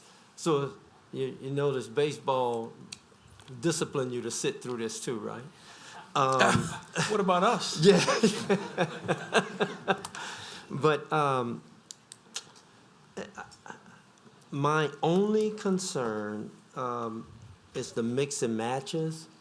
And I just wanted to bring that out, that we're mixing industrial, even though it's HC2. The other caveat is having our young men in the dormitory facility. I heard you say something about the food is going to be brought in. It's not going to be done on site. I also know that there's industrial around it, basically the safety. You know, they're fine, well-disciplined, handsome, good-looking young men. And I just want to make sure that the facility will be accommodating to their safety as well. Absolutely. These players are there day in and day out already, and they choose to keep coming back. In fact, I'm looking at the one in the red. My son has brought up him. I've seen him come before and come back, and I have not heard that, and the ownership hasn't heard of a safety concern from them. In fact, we get, hey, we want to be here. We want to come here. In fact, these kids are coming from all around because they want to be at this facility, and I haven't heard that. Now, what we're doing is trying to keep guys in one confined area, so we make sure we manage that properly. And we would have to update the facility, sprinkler system, things of that nature to keep them safe. And the field is the intent is to get them to make certain they stay on the property and not on the streets, right? We don't want them on the streets. We'd much rather have them on our property where they're able to train and stay safe, so. I also heard you, Mayor. Yes, sir. Also heard you mention you have 24-hour surveillance. Can you go into detail as to what that surveillance, because surveillance is just be a monitoring camera. And I'm still on the safety thing, even though you haven't heard it. Yeah. Okay. When I say there's already for surveillance, there's camera surveillance that the ownership, wherever they are, they're monitoring that surveillance. They have cameras inside and outside of Top Velocity now. I don't know if it's recorded. Do you know? Yeah, maybe that's something we need to do. There's cameras in the house. So the ownership is wherever these guys are, they're monitoring it. And the intent is to do the exact same thing with this building, the dormitory buildings, to have proper surveillance inside and outside. And, you know, these guys are gassed. They're going in, they're working out all day. They're not here to hang out, so to speak. They're here for the next level. And they're going to work out and they're going to go to sleep. And then they're going to go back to their respective teams. And obviously we can't run a business where guys feel unsafe, because then they wouldn't want to be here. But yet the business is exploding. And so I would say that the ownership has done a reasonably very good job of keeping everyone safe, because I don't see any concerns so far from the players. Okay. And one other suggestion, if you can take an older guy. That's not a pitcher, but a wonderful center I've already field asked for myself. and first baseman. Yeah, so I love to be on y'all team. But thank you, and I second that. I thank y'all. Commissioner Seeger? Mr. Organ, I've forgotten the other gentleman in the coat and tie. So this is a national franchise? No, this is the corporate headquarters for Top Velocity. This is, if you will, there's corporate McDonald's and there's franchise McDonald's, where the franchise is just leasing it from the company. So this is a national company? This is the company. This is their headquarters, their home base, and they are signing contracts with other sports facilities around the country in Canada, Japan, South America that want to take this program and bring it to their facilities. But this is the corporate headquarters. Thank you very much. And there was a question about, that referred to Mr. Russ, about why we keep changing things. And I wanted to address that. We wouldn't have this commission at all if we didn't have the ability to apply common sense and make exceptions to rules. If the rules were set in stone, this commission, there would be no need for this commission. So that's the reason, because if it weren't for people petitioning this commission for changes, we wouldn't exist. So we exist to serve the public. I hope that answers your question. Thank you. Commissioner McInnes? I just wanted to comment that when you're updating the building for the dormitory, if this is passed, that, you know, you could improve the sound barrier, you know, the insulation to make it less sensitive to noise, so that you don't have that problem with industrial uses next door, at least in the dormitory and weight room. And I also wanted to comment that there's the Covington Recreation Center, our complex, a stone's throw from this facility. Of course, you've got a major intersection to get across. Otherwise, you could walk to it where the kids could run in a nice, safe environment.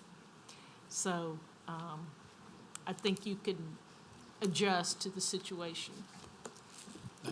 Commissioner Willie? Just a question of staff again. That HC2, and you're talking about the housing, what's the maximum capacity that they could house there?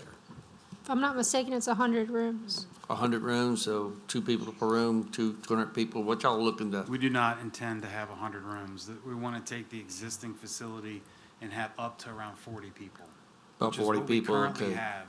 You got to know what this zoning allowed for that size property, so it's about, it would allow up to 200 people, you said. Up to 100 rooms. 100 rooms, roughly 200 people, okay. Yes. Okay, thanks. We have a motion and a second to approve. Please vote.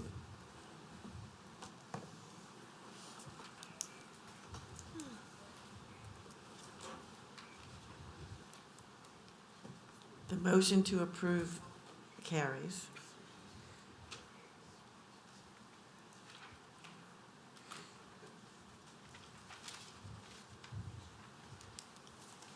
And this is the companion case, 2021-2413ZC, existing zoning I-2 Industrial District, proposed zoning CBF1 Commercial Base Facilities District.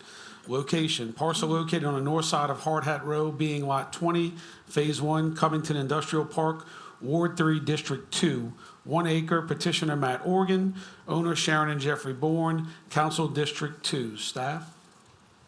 The petition property is to the east of the property we just talked about. It functions as the same development site as that office warehouse. The reason for the request is to allow the professional baseball training facility to expand operations and develop the property as an outdoor training field. The purpose of the requested CBF1 Community-Based Facility District is to allow for the location of public and quasi-public uses that are appropriate within close proximity to residential uses. Thank you. Thank you for going fast, too.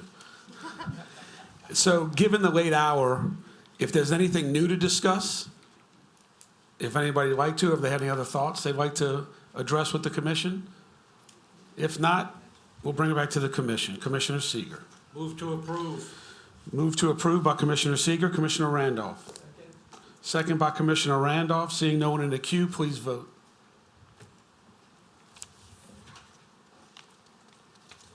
The motion to approve carries.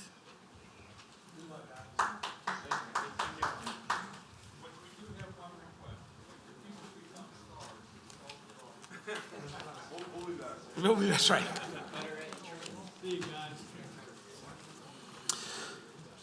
Case 2021-2415ZC, existing zoning, I-1 Industrial District and I-2 Industrial District. Proposed zoning, AML Advanced Manufacturing and Logistics District. Parcel located on the west side of Louisiana Highway 434, south of Interstate 12 and north of Chapel Road, Lacombe, Ward 7, District 7. 69.33 acres. Petitioner Jeffrey Shane. Owner Lacombe Business Park LLC. Christopher Jean, Council District 7. Staff? The petition property is currently undeveloped and is split zoned I-1 Industrial and I-2 Industrial. The property obtained these zoning classifications in a 2012 rezoning request, which rezoned 215 acres of property along the south side of I-12 and Highway 434 to accommodate a more commercial and industrial zoning pattern. The subject property is south of the existing Coastal Environmental Services waste management operation and is otherwise flanked by undeveloped property. It should be noted that a large 67-acre tract of land, which is in PF2 Public Facilities District, abuts the subject property to the west, acting as a buffer between the petition property and Bayou Lacombe. Although not governed by St. Tammany Parish, this 67-acre tract has been placed under a deed restriction which prohibits development. In addition, the property also abuts a 29-acre parcel which is zoned I-1 Industrial District to the south, but which has been placed into a conservation easement. A change in zoning will allow for similar uses that are currently permitted in the I-1 and I-2 Industrial Districts with an added emphasis on research and development. Thank you. Mr. Shane. Good evening again. Jeff Shane of the Jones Giselle Law Firm at P.O. Box 1810 in Covington. I represent Lacombe Business Park LLC. My client, Mr. Chris Jean, is with me this evening, and we come to you seeking this change of zoning. I was telling Chris as we were listening to your other cases this evening, it's kind of interesting. Of my two cases tonight, I clearly had an upzone case earlier that you heard. I'm sorry. Excuse me. Can you hear me now? Hear a little better? Come. Yep. I did this the other night.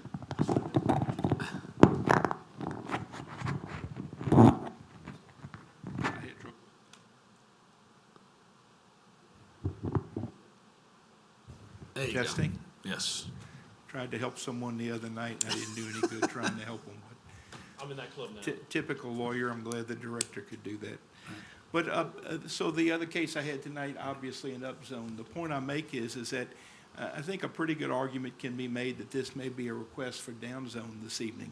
And one of the things that I think is really interesting in the format of the staff report, and I've already commended staff on this a few weeks ago, and sometimes I don't commend them with the staff reports because maybe I don't like what I'm hearing, but I think it, and I say that in jest, but I think if you look at page 2 of the staff report, you really get a chance to take a look at the uses that are permitted in I-1 and I-2 and the uses that would be allowed in AML.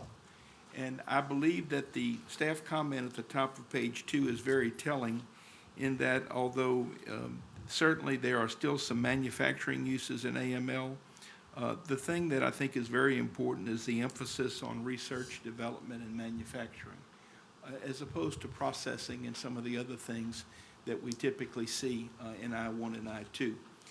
We certainly envision at this location that there will be a strong possibility for warehousing and distribution because this site, of course, is really perfectly situated for that type of use. Its proximity to I-12 being in the southwest quadrant makes it, in our view, an excellent candidate for that.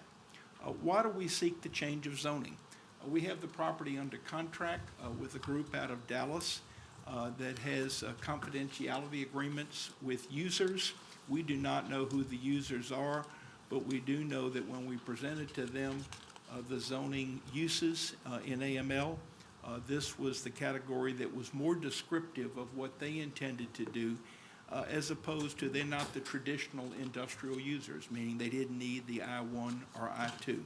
So again, although there's some overlap, I think this is the second AML case that I'm aware of in the last couple of years that I think provides some interesting opportunities along the interstate corridor. We all remember the AML case on the western side of the parish where Medline hoped to locate. And I think that something in the center of the parish is going to attract users and uses that we'll all be very proud of, that will increase our tax base, that will certainly bring employment to the area. And let's talk about impacts. Remember now, this is an established park where we already have zoning in place. But I still think it's important to talk about the impacts of AML. And let's talk about primarily traffic and drainage. The bayou is located to the rear, to the west. So obviously the water is going to be funneled, detained, and taken to the bayou. That's the case no matter what the use is going to be. With regard to traffic, certainly we're going to be generating traffic at that location. But we also understand that we will need not only to present a traffic study to the parish, but also we're going to need permitting from DOTD. And so my client started 4 months ago or so working directly with DOTD in Baton Rouge with regard to modeling to determine what will be the appropriate mitigation that will be needed in order to have 2 connections to 434 to facilitate this development. So we are mindful of the impacts. We're mindful of the standards of both you and the parish. But again, we are already planning to accommodate those impacts to not just meet the standards, but to make it work. And it seems to me that these are the types of uses that hopefully we would want to see at the intersection of state highways and the interstate. And if there's a better location than this for an AML, I'm not quite sure where it is. With those comments in mind, we respectfully request that you recommend the council change the zoning to AML. Certainly, if any of you have, looks like I'm out of time, forgive me. No, it's okay. Maybe no shot clock tonight, maybe I ought to filibuster. But if any of you have any further questions or comments, I'll be glad to address them at the right time. Thank you. Thank you. Tired? Would anyone else like to speak in favor of this petition? Anyone opposed? Seeing none, I'll bring it to the commission. Commissioner Crawford. Okay, Mr. Shane. Obviously, I live in Lacombe, so I'm familiar with the area. You just mentioned 2 connections to 434. Could you elaborate on that? Yes, sir. There's a current connection, as you know, that goes to the transfer station, and we will also be developing another connection a little further south. Okay, do you own the property? Yes. Okay. We do. And which, is that the HC3 parcel? Yes, sir. Okay. It is. It'll be on the southerly side, inside the southerly side of that HC3 parcel. Okay. Okay. Do you know what the ultimate goal is for the property, the intent, the user? You said you don't know who they are. I don't know the identity, but I do think that from what we've been told that there's a great likelihood that it will be warehousing and distribution. I think that is the more likely use based on what we've been told, but I'm not certain. Yeah. I really don't have a problem with it. I have a lot of problem with some of the I-2 uses that could go there as listed. The only issue I see is the size of the building that could be built there, 1 million square feet, which is a pretty good sized building, but you do have 60 some odd acres. Let me also add, as you well know, but I mean, there's also a 50% lot coverage rule. Yes. And of course, there's a need to provide parking, landscaping. Yes. Detention typically runs maybe 15% of the site. So it doesn't mean that there couldn't be a large building or buildings there, but all of the size will certainly be mitigated by the other things that the code will require. And it's enclosed in its area, I see that. I agree with you. Its proximity to the interstate and the major highway 434 certainly makes it more suitable than maybe the Medline that we looked at before, that cut through some neighborhoods before you got to the facility. Let's see, I talked to Councilman Davis today, and he wanted me to stress drainage and traffic as concerns for this property. But in lieu of everything that I see here, I think I'd make a motion to approve. Motion to approve by Commissioner Crawford. Commissioner Randolph. Yes, Mr. Chair, I'd like to second that, and I have a couple questions as Second by well. Commissioner Randolph. Yes, sir, go ahead. Okay.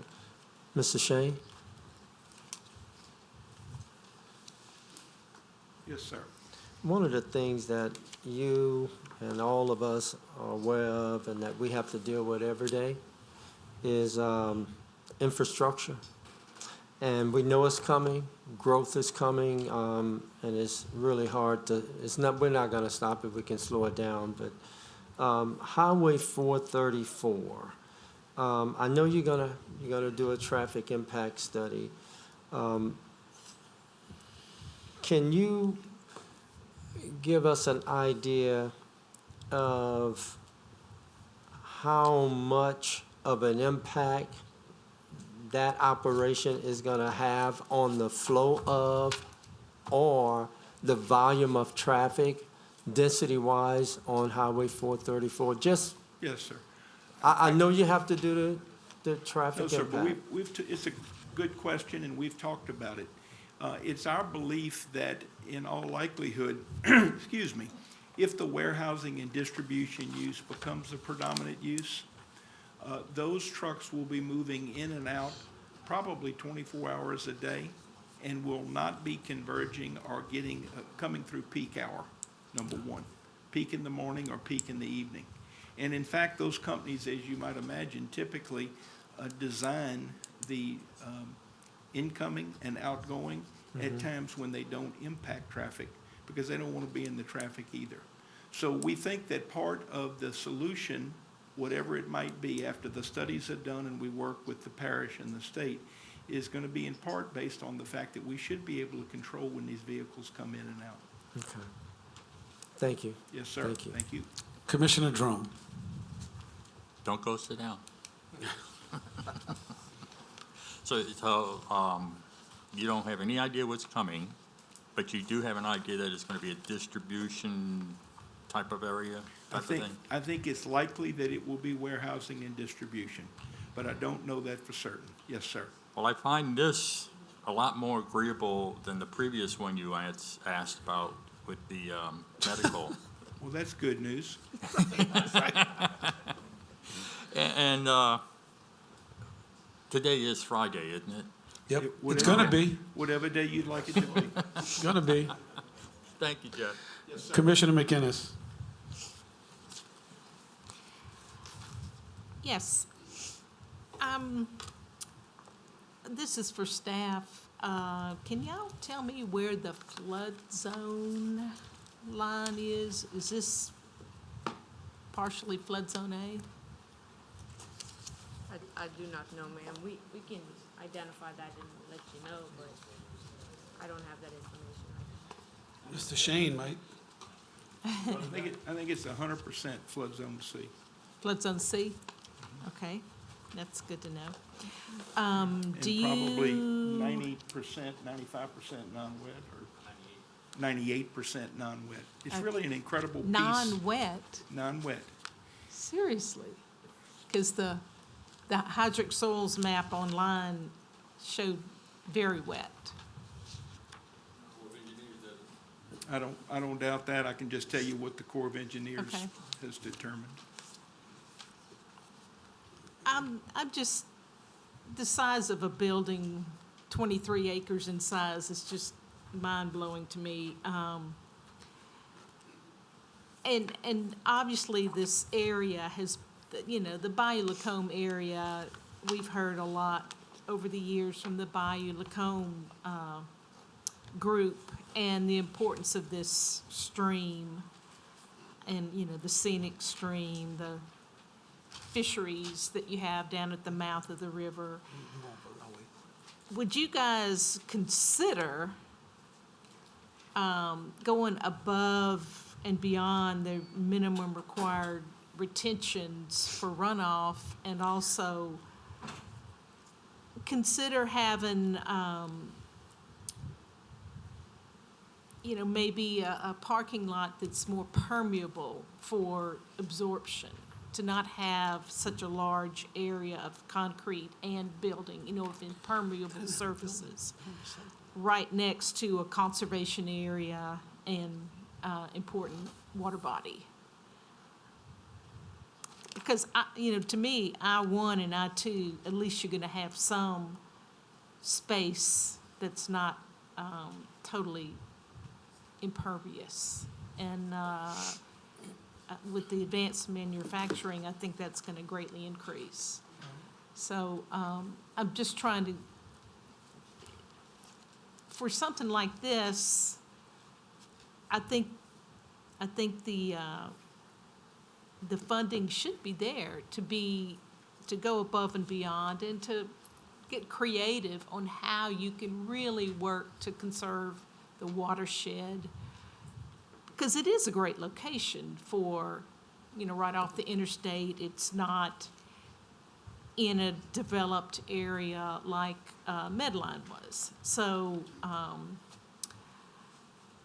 would that be something you could consider? Yeah, I think when we get into the planning of the site, I think that that's something that we can look at. I don't want that to be viewed as a commitment, but also I look you square in the eyes, and this is similar to some of the questions you asked me last month at the Planning Commission meeting. You have to understand that this is a zoning commission meeting only, and you know that also well. So a lot of the studies that are needed have not been done yet, and I don't know what the possibilities are. But as I've said publicly and privately with all of my projects, I'm more than happy to have my client look at alternatives. And if there are things that we can reasonably do better, we can look at that. So, you know, but I think, again, I would emphasize that, again, getting away from I-1 and I-2, not just from a use perspective, but if we want to talk about stormwater and depositing in the bayou, I think moving to AML is a huge step in the right direction from that perspective.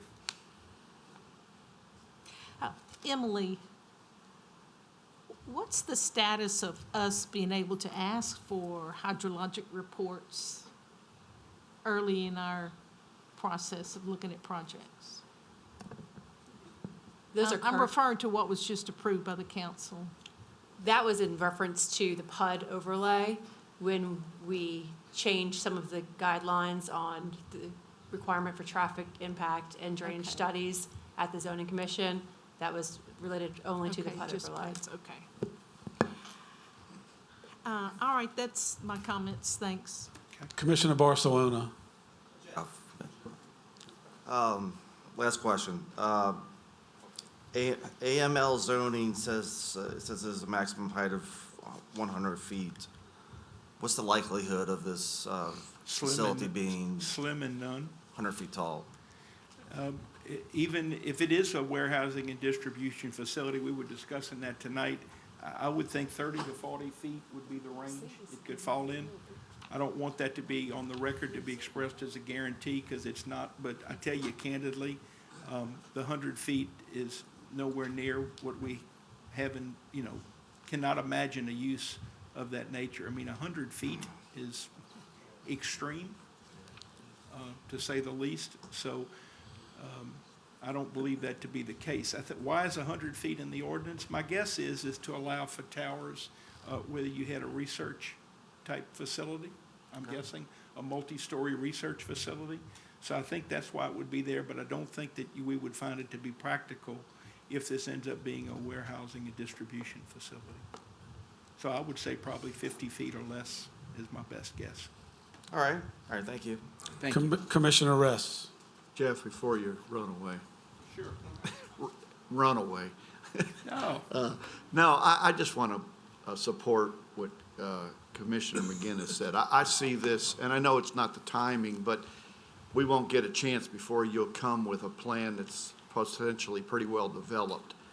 So I see this as an opportunity for you to at least take a message back that this is a great opportunity for a company to do something more than, I don't think we're keeping up fast enough with the standards to do. If you read the paper regularly here, even they're talking about using 500-year storms now as redoing all the maps.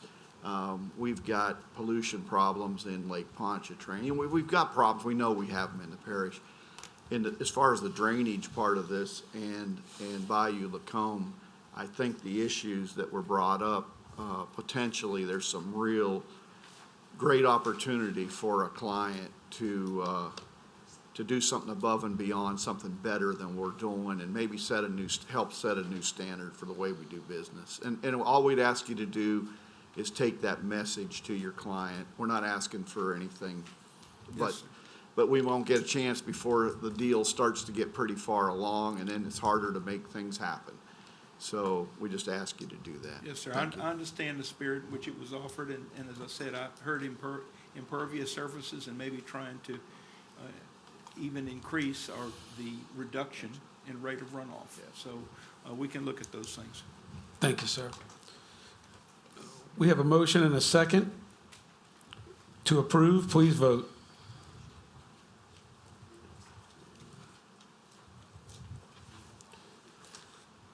Motion to approve carries.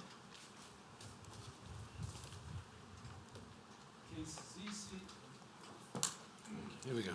Case ZC 04-10083, major amendment to the PUD Plan Unit Development Overlay, location, parcel located the north side of Bricker Road and Louisiana Highway 1085, south of the Chafuncta River, Covington, Ward 1, District 1, 463 acres.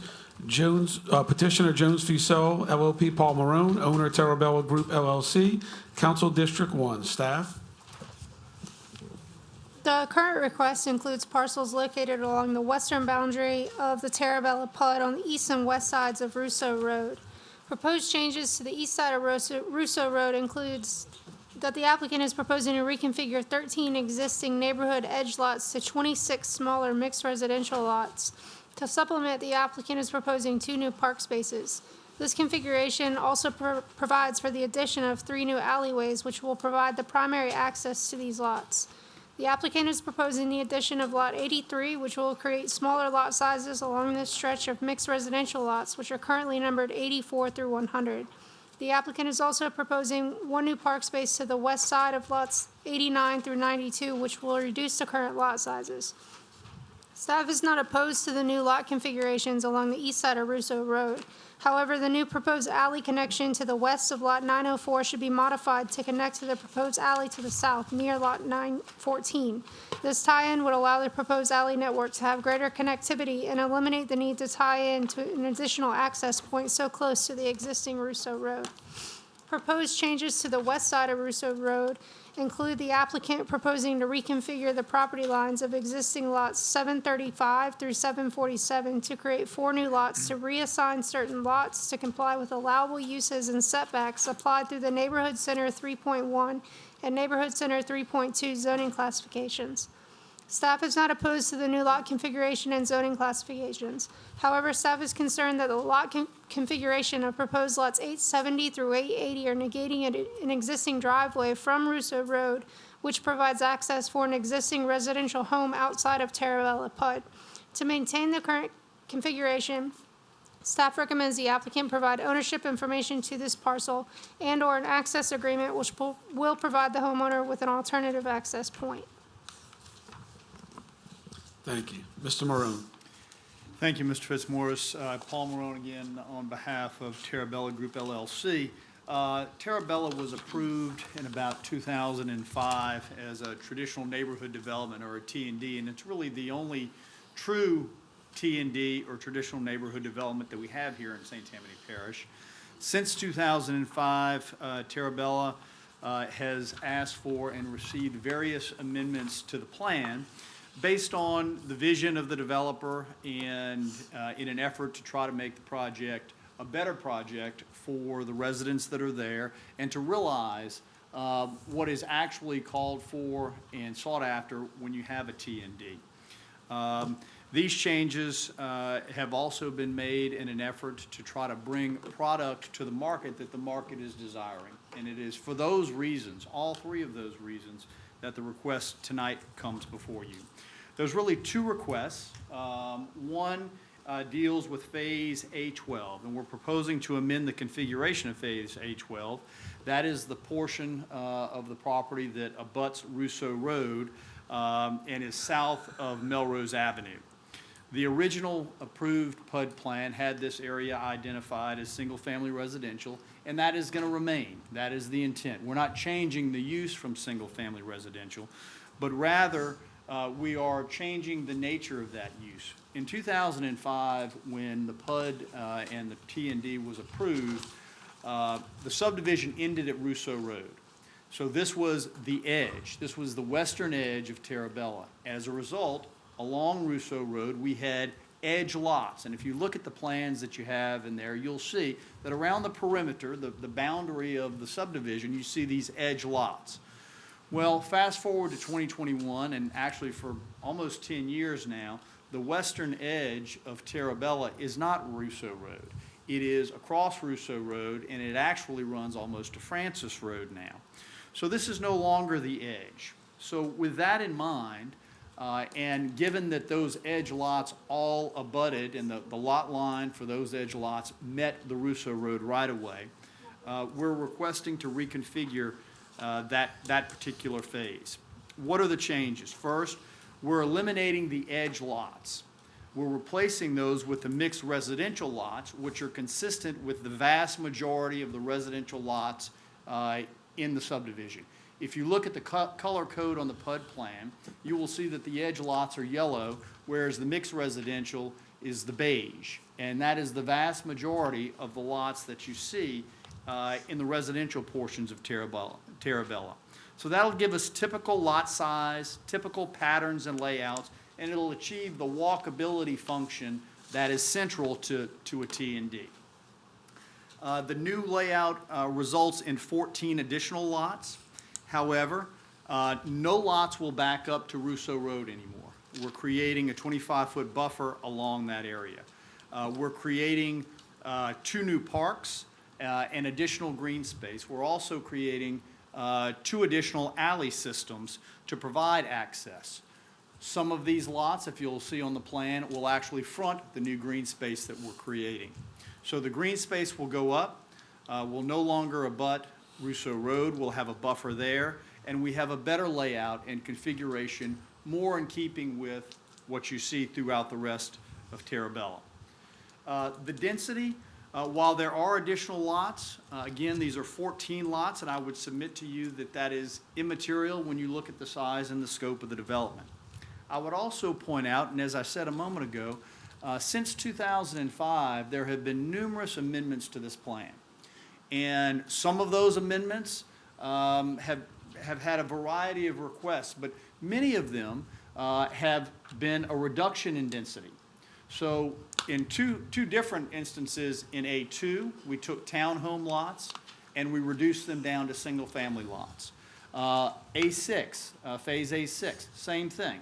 We took townhome common wall lots and created single-family lots.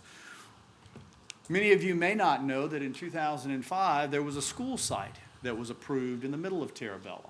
Well, that school site was amended to allow for an assisted living facility, a much less impactful use to the area.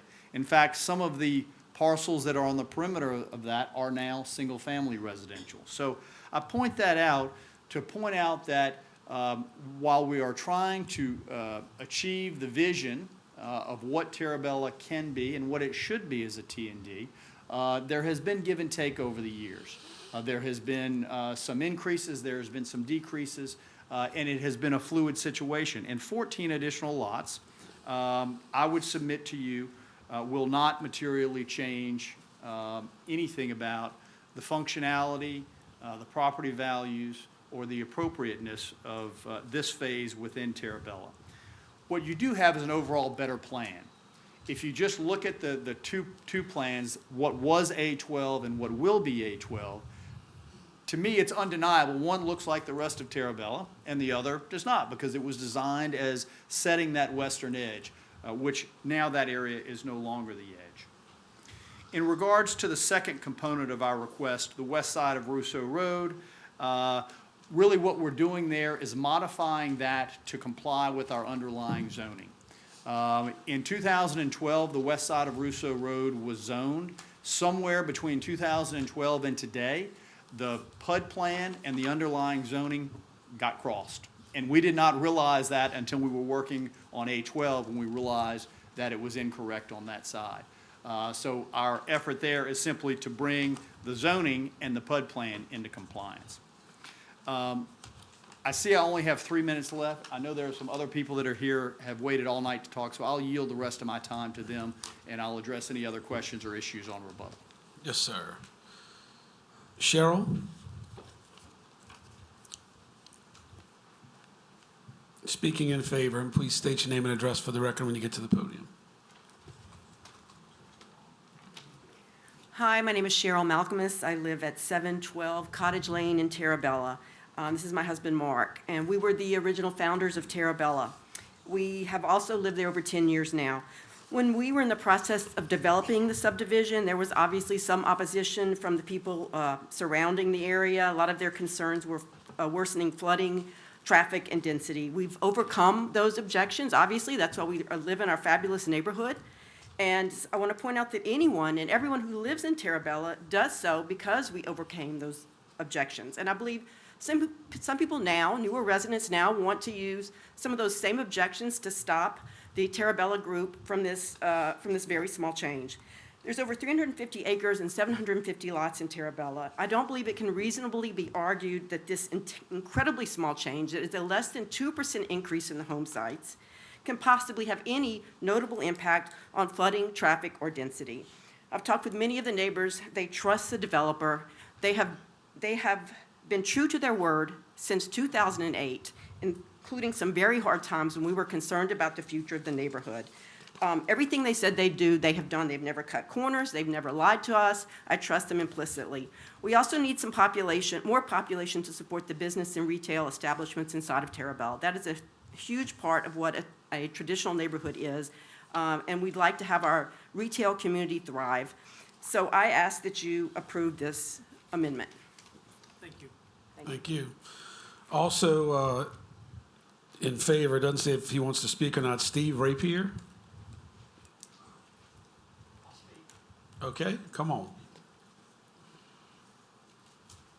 Please state your name and address. My name is Steve Rapier. I live at 312 Ormond Drive in Terabella Village. I've lived there 7 years, and the vision of Terabella is to create a place where you can live, work, and play without having to get into a car.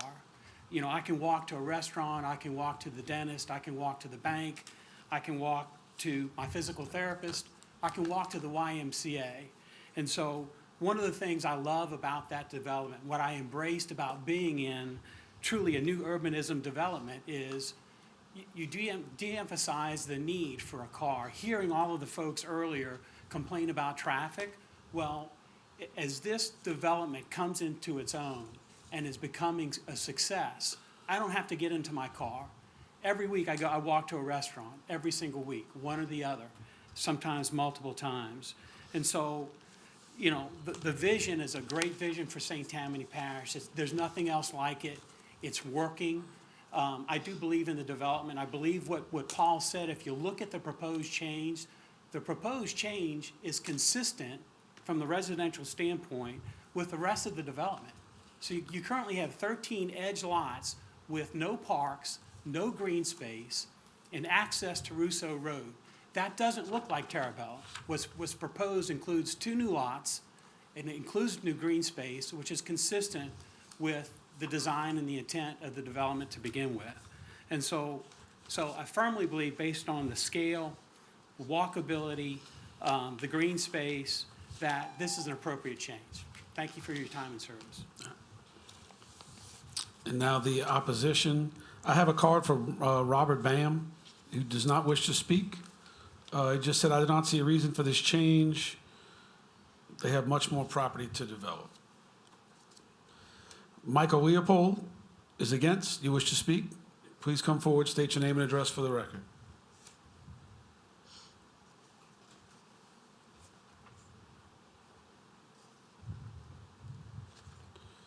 Michael Leopold, 824 Cretan Drive. I live in Terabella. I bought my house 3 years ago, and I brought my wife here from Baton Rouge. She didn't know what we were doing. She didn't even know I was looking for a house. Brought her into Terabella, and she was like, I have to have a house now. Like, buy me this house. So we're very happy with what the developer has done over the years. I almost feel bad about coming up here talking to y'all, hearing all the other problems people talked about tonight, because my problems seem pretty small compared to theirs. Listening to Mr. Marone, there was a couple of things he talked about. One is making this change better for the citizens, and I forgot the other point he had. But anyway, I guess that's why I'm here, is to use this opportunity to share my thoughts on how to make this change better and in keeping, that was his other point, in keeping with what Terabella has done so far. And so a couple of points. One is, if you look at the your map there, it shows where Melrose connects to Rousseau Road. That is an extremely dangerous intersection in my mind. So there's only 3 ways in and out of the subdivision. The other 2, when you approach them, you have plenty of visibility to see the oncoming traffic. On that one there, you do not have the ability to see the oncoming traffic if you're on Melrose crossing Rousseau. There's trees on either side of the road. There is no stop sign for the people going south and north on Rousseau Drive. And so if they're coming, you can't see them, you pull in front of them, it's too late. I mean, it's so bad that when my friends and family come to visit me, before they leave, I tell them, look, when you get to Rousseau, you need to really pay attention. And so my concern is, not concern, but I guess my request is, if the developer is asking to make some kind of change in that area, if there's something that can be done by the developer or in conjunction with the parish to improve that intersection. And I think it's even more of a reason to do it if we're going to be adding more residents, more homes, more traffic, that we fix that. So again, in keeping with what Terabella has 2 really good intersections with good visibility, just asking that we make this 3rd one very visible as well. The next point is, if you look at the lots on your map, 904 through 908, those are right there on Melrose. Those lots do not have a street accessing, those lots right now, they're, if friends or family come to visit those residents, they're most likely going to be parking right there on Melrose in front of those houses. They're probably not going to go park on their driveways. In fact, even the residents that have multiple cars or have their garages full, they're going to be parking right there. Well, you can see that road's got quite a bit of a bend in it. And so if you're driving through that intersection, you're not going to be able to see around those cars. You're not going to be able to see the oncoming traffic. That is already an issue in the subdivision. I hear multiple residents complain about parking on the roads and that it's difficult to see around them. So all I'm asking is that the developer address that situation on this amended request. You then have the same issue for all those lots. So lots 904 through 918, including lots 78 through 81, that's 19 homes. That's 19 homes that do not have a street in front of them where they're going to be parking. They're going to be parking on that road that intersects perpendicular to Melrose. It doesn't show it on your map, but it's called Randolph Road.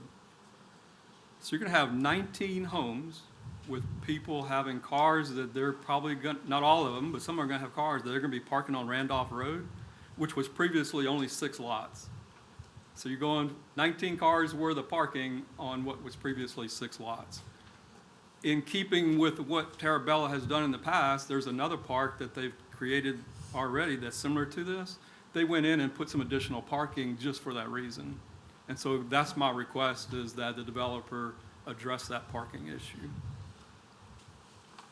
So that's my 2 requests. I appreciate your time. Thank you. Neil Carey. State your name and address for the record. Neil Carey, 16355 Brickell Road, Covington. So I don't live in Terabella. I'm not so much worried about the aesthetics. I don't have to look at it. What I am worried about is drainage and flooding.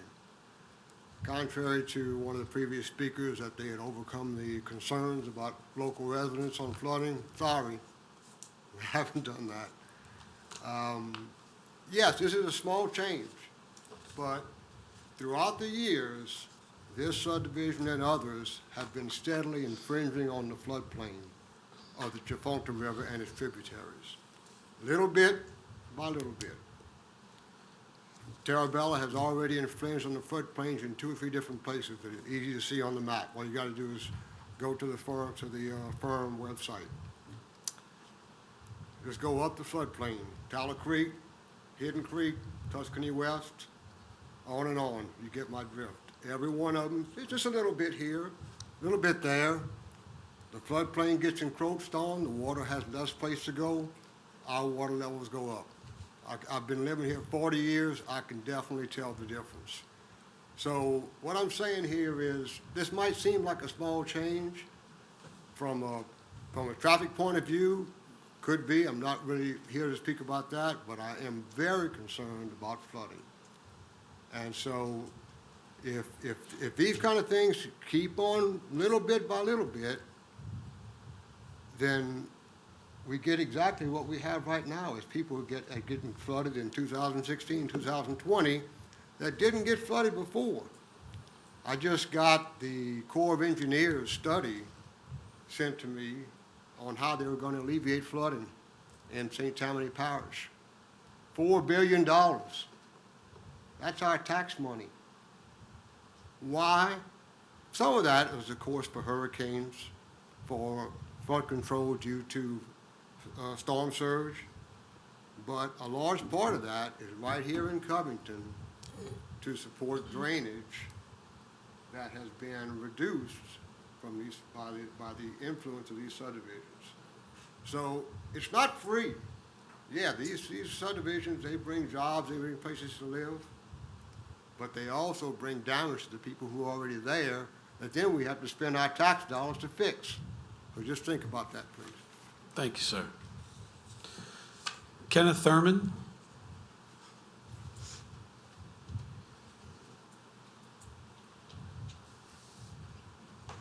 Yeah, about 2.5 minutes. Hopefully it won't take me but one. Okay, whatever. Ken Thurman, I live at lot 48 in Terabella, 905 Tescuca, and I've lived here for 3.5 years. My concern is mainly around the potential for drainage and the flooding around Terabella, within Terabella, and other projects that are going on around the area. And in 60 days, we'll be standing here asking you to make a change on a neighboring lot of land, and I didn't want it to be perceived that we were going to say, okay, it's okay for you to do it in Terabella because it's only 6 or 7 lots, and yeah, we're going to come up here and ask you to put 440 lots on the lot next door. And that is very sensitive to wetlands. So that's my main concern.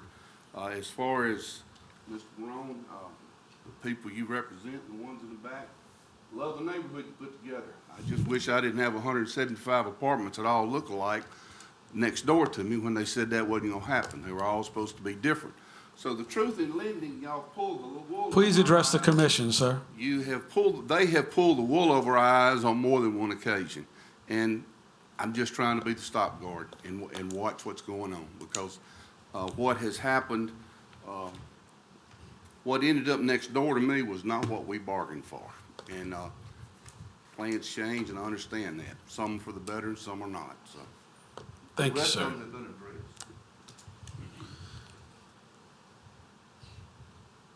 That's all the speaker cards I have. Mr. Marone, you have 5 minutes for rebuttal. Okay, thank you, Mr. Fitzmaurice. First, with regards to the drainage, you know, all of this phase, it's all in flood zone C. Obviously, we would have to go through preliminary before we could go forward and build anything in this phase. But one thing to know about Terabella is, unlike some of the developments that come in, all of the ponds and infrastructure for the drainage and retention are in. They were put in up front. So we exceed the requirements of St. Tammany Parish. To your point that you've made several times over the last several months, this is a development that exceeds the requirements. And we didn't wait and do it by phase. This developer got out and did that out front. So as we come in with each phase, yes, those calculations are checked. Our engineer checks them, the staff will check them. But the good news is that we are out in front of that and we can address that. With regards to the parking, a couple of points on parking. Mr. Leopold referenced one other area in Terabella where he said there was some green space and they put some parking in the green space to help with overflow. That area is different than this area. The depth of the lots in that area do not allow for parking within the driveway. So part of the restrictive covenants in Terabella requires you to have a garage and then to have a driveway. So in those lots, there wasn't room for both. So you really had a place to park two cars. These lots all have the required depth so that you will have at least a two-car garage and you will have at least the space to park two additional cars in your driveway. So that is consistent with the rest of Terabella and the other areas. And so, yes, there will be some on-street parking. I do not believe there will be parking on Melrose Avenue where it intersects with Rousseau Road.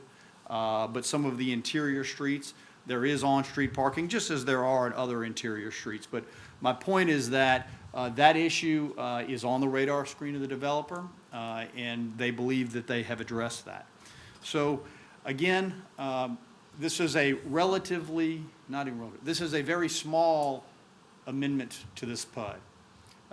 It deals with A12 primarily. And again, I just ask you to look at the change. What is A12 that we're proposing, and what is it as it sits today? And to me, it seems very clear with the additional parks, with the alleys, it fits with what's in Terabella. I would also say in conclusion, I would have addressed this out front, but I wanted to make sure that, that the other proponents had a moment to speak. But staff raised two questions. One, the alley that intersects Melrose Avenue. There was a concern, and they suggested that that didn't make sense, that we really ought to take that alley to the south. And we are open to doing that, and we are willing to comply with that request. We will take that alley to the south. It will encroach into the buffer. I talked with Ms. Cook earlier about that, and she was comfortable with that. We're comfortable with that, and we'll comply with that request. The other concern they had was with regards to the driveway up Rousseau Road in an area that we're not changing as part of this amendment. Those lots aren't being reconfigured at all. We are not aware of any driveway servitude there. Ms. Cook and I talked about that today as well. I talked to the developer. We will investigate that further through some title work and try to get to the bottom of that. If my belief is that those properties are accessed off of Meadowlark from the north, but if we are wrong about that, and if we find that there are servitude rights or there are issues there, then we will be back to clean that up. But again, that's not part of this request. That area is not within what is A12 or in the area that we're correcting the zoning on west of Rousseau Road. But we wanted to acknowledge it, let everyone know that we are going to investigate it further, and if there's an issue there, we'll be back to take whatever action is necessary to clean that up. We believe that this amendment is absolutely in keeping with the vision of Terabella and with what a T&D is supposed to be. It is consistent and it is compatible. The issues of parking, we believe we have addressed. The issues of drainage, we're all in flood zone C. Our ponds are already in. We'll confirm that for you at preliminary, but we respectfully ask for your approval this evening for this amendment to Terabella. Thank you. Thank you. Opposition has 5 minutes rebuttal, if anyone has something they'd like to add.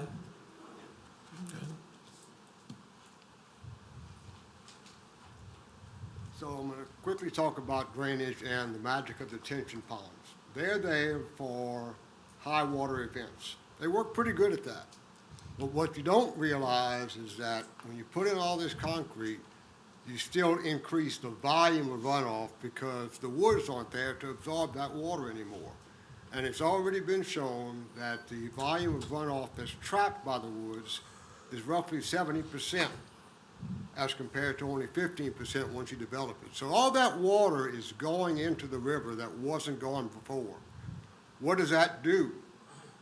That in even low rainfall events, the increased volume of water means that the water level stays up for longer. And the Defunta River is a state protected scenic river. By law, we're supposed to keep it right. We've been doing a pretty poor job. I've monitored the water levels, and in the past 20 years, if you split it up into 10-year events, a 4-foot increase, which puts it across the erosion zone of the roots, the frequency of that increase has doubled in the past 10 years as compared to the 10 years before that. What is that doing? Greatly increasing the erosion on the roots. We're losing trees on a regular basis. What used to be a nice, clean stream is a mud hole now because of all this erosion and all the silt that's coming in from the construction. So it's not just the high water events. The detention pond is not a cure-all magic. All that runoff is really having a serious impact on the river. Yes, sir. Yeah, appreciate Mr. Marone's response. I didn't hear anything about the intersection between Melrose and Russo, so I don't know what they have planned there. And I know he believes there won't be any parking on Melrose. I don't know what I'm supposed to do when that happens, because he's not putting anything in to make sure that doesn't happen. And in keeping with what Terabella has already on the major thoroughfares in the subdivision, there is dedicated parking along the roads in front of the houses. So that's all I'm asking, is that something like that be done before this is approved. Thank you. Thank you. Anyone else? Seeing none, I'll bring it to the commission. Commissioner McGinnis. I have I remember when Terabella was being developed, I was approached by Mark Malcolmus. I was with the Nature Conservancy to hold the conservation servitude on the 185 or so acres of green space, and got familiar with the design and was really excited about it. Thought, well, this is great because we do need to reduce every time we get in a car. But it was also that it was developing with nature and with, having green space and recreation mixed in your community. But when I see what's going on at Terabella, I'm confused, to be honest.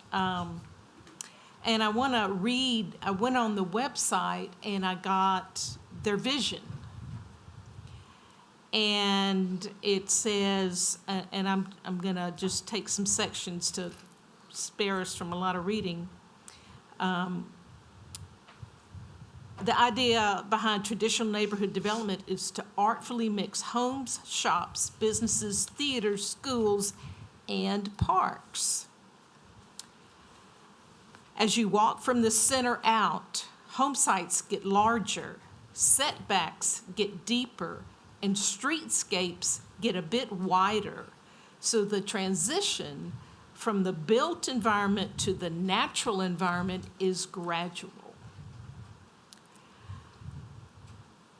Nature has been incorporated into the design of the entire community through parks, hedgerows, and tree canopies.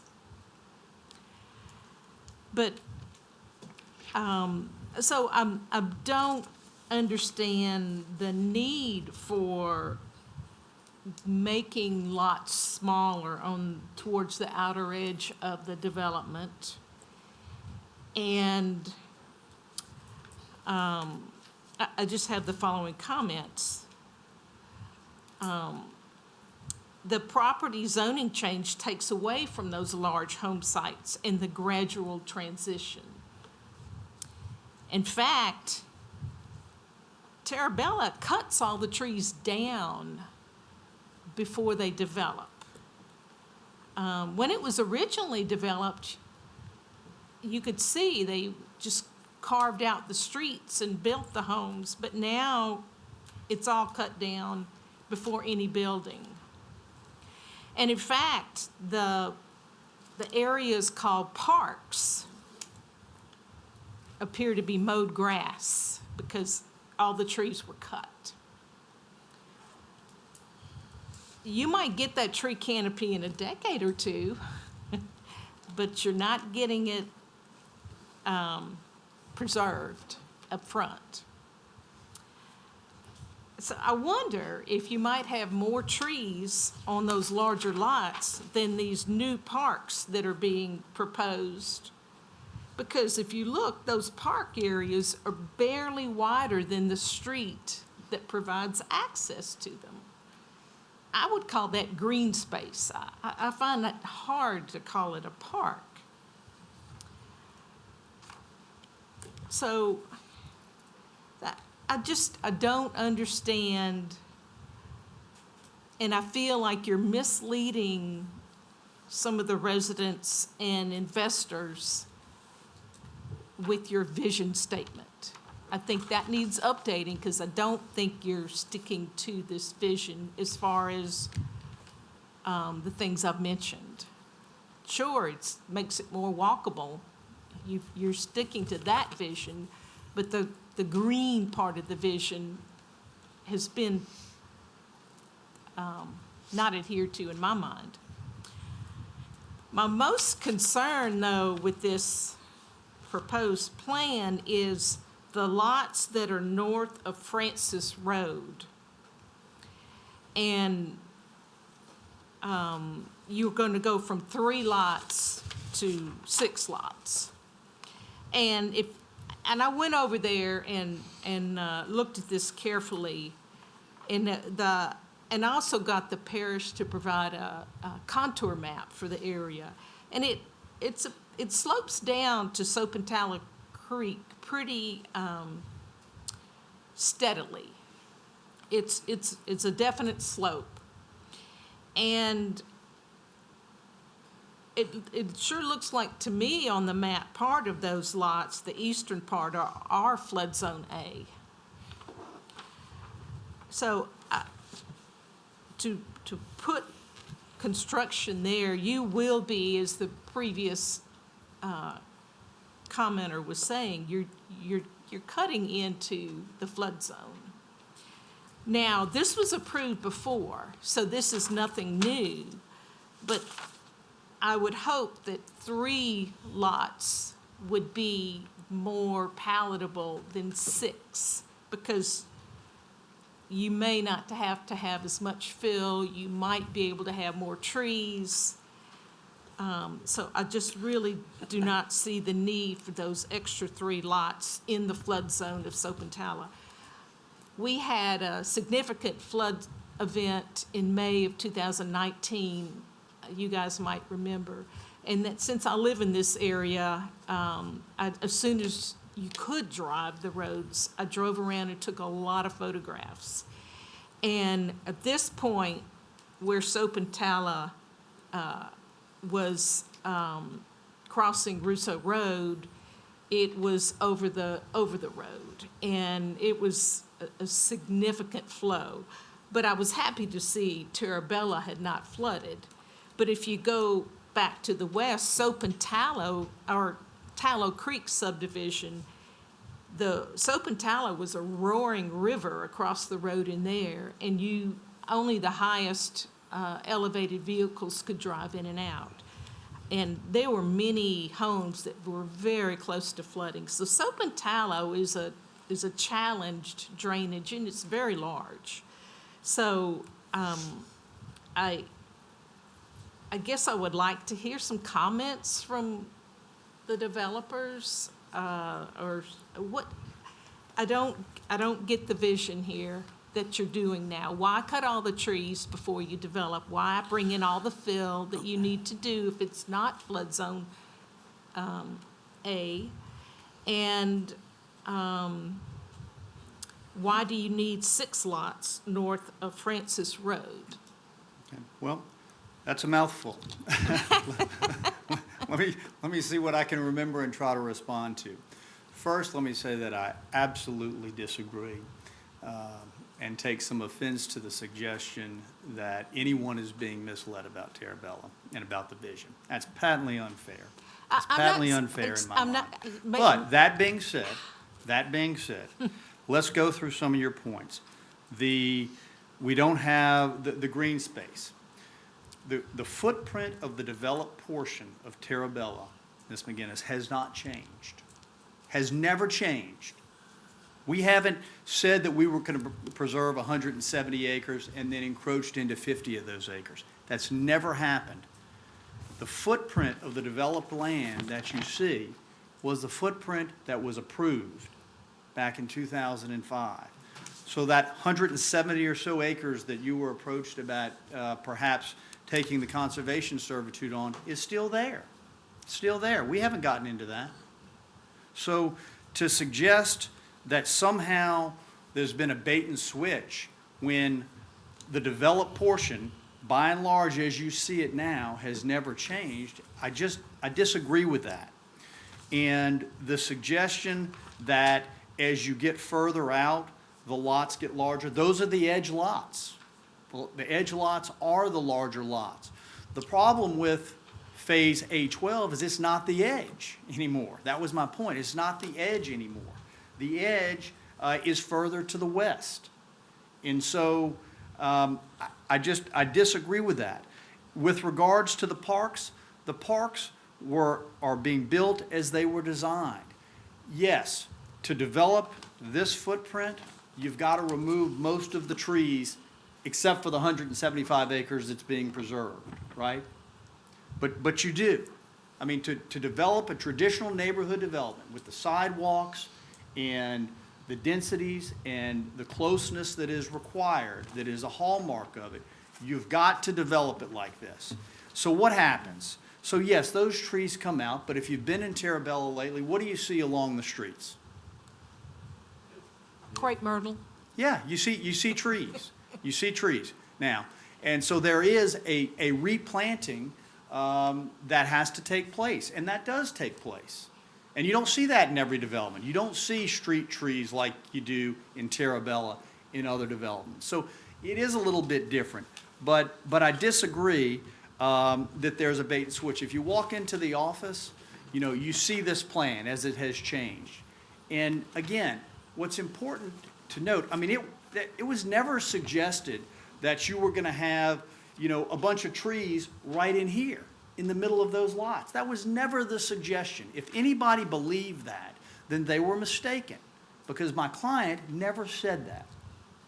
To suggest that my client has not delivered on the vision, I will tell you that if my client had not been the owner of this development, Terabella would not exist in the manner as it is today. Some of the nice people that got up and said they bought here 3 years ago, well, let me tell you, if Robert Bowe didn't own this development in 2008 and 2009, it would have changed, and it would have changed for the worse. But he held true to that vision, and he should be commended for that. He should be commended for that. Because let me tell you, there's a lot of people that went bankrupt in that time frame. And there's a lot of people that had great plans, but when the screws got put to them and they couldn't sell lots, they had to make changes. Not Robert Bowe. He held fast to what the vision was in the beginning, what he had promised to deliver out there, and he has delivered that. And so I disagree. And you know, I would be happy to have you out to the office and let's look at the plans and let's walk the site, because I feel that strongly about the dedication of Mr. Bowe and his ability to bring the vision that was there in the beginning to fruition at the end. And I believe that he's done it. If you go into Terabella, there is not another development in St. Tammany Parish that's like that. I mean, you may not like that, it may not be your thing, but there's nothing like it. And he had plenty of opportunity to cut and run, and he didn't do it. And he held firm with that. And so those are my comments. There is a great deal of preservation on this site. All of that green, the reason a lot of that green is there, as you probably remember, that was the flood zone areas. Those were heavy wetland areas. And so the idea was to leave those alone and to preserve those. With regards to the area on the west side, you were concerned about the 6 lots as opposed to the 3. And that's a good question. My comments on that is that I believe that the footprint of the lots are the same if you compare the two. I don't think that they've changed. I think it's still the same footprint. The only reason that we went to 6 is that is what was in the 2012 zoning ordinance. We didn't really change the use and we didn't expand the area out. To be honest with you, those lots to ever be realized, you know, we'd have to go through the planning process anyway, since this is just the PUD plan. But you have brought up a good point, and you're absolutely right. There's a pretty good hard fall when you get on the other side of that roadway. And I'm not sure what happens with those lots. I will tell you, I'm not so sure that that in the end, when those lots are developed, I'm not so sure that that doesn't maybe become detention or something along those lines when we get to that phase. I'm not committing that that's what's going to happen there, but you're absolutely right. There's a hard fall coming off that roadway going toward the branch, and so whether it's the 3 lots or the 6, when we get into the planning process, you know, I think we'll have to look at that very closely, and I'm not exactly sure what happens with that. But with regards to the east side of Russo Road and A12, all of that area is within, all of the area that we are amending is within the flood zone C. So those would be my comments. Thank you, sir. I just need to respond quickly. Please make it quick. I will. I did not mean to imply that there was a misleading, intentional misleading, or that the footprint had changed. I realize that it's under a conservation easement, so it can't change the green space, that is. But I feel that I don't understand your definition of park, and that the vision is somewhat misleading as far as the parks are concerned. Thank you. Commissioner Truxillo. Hey, Paul, I got 2 questions and 1 actually, and then after you answer questions, I'd like to make a little motion. These new lot sizes, are they equitable? Are they equal to the current ones? And also, is the square footage of a home that's going to be built on these new lots, is it the same as the old ones? So I'll take the second first. So yes, the square footage requirements for the homes are going to be the same. As far as the lot sizes, the edge lots, the northern edge lots were a little bit larger in that they were very deep because they went all the way in. As you come to the south, they got smaller. So the lots proposed are a little bit smaller than the ones that were the edge lots on the north. They're consistent with the ones on the south, and they're all consistent with the other residential that you see throughout the center of the project. And the square footage to build a home would be the same, correct? Correct, that's correct. Okay, with hearing that, I'd like to make a motion to approve. Motion to approve by Commissioner Truxillo. Commissioner Barcelona. Second. Second by Commissioner Barcelona. Seeing no one else in the queue, please vote.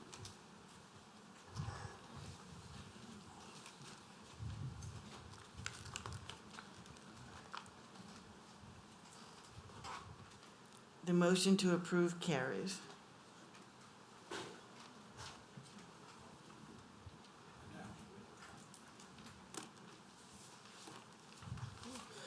I know what you're all waiting for, but it's not coming because we have some new business. I know the groans. Right.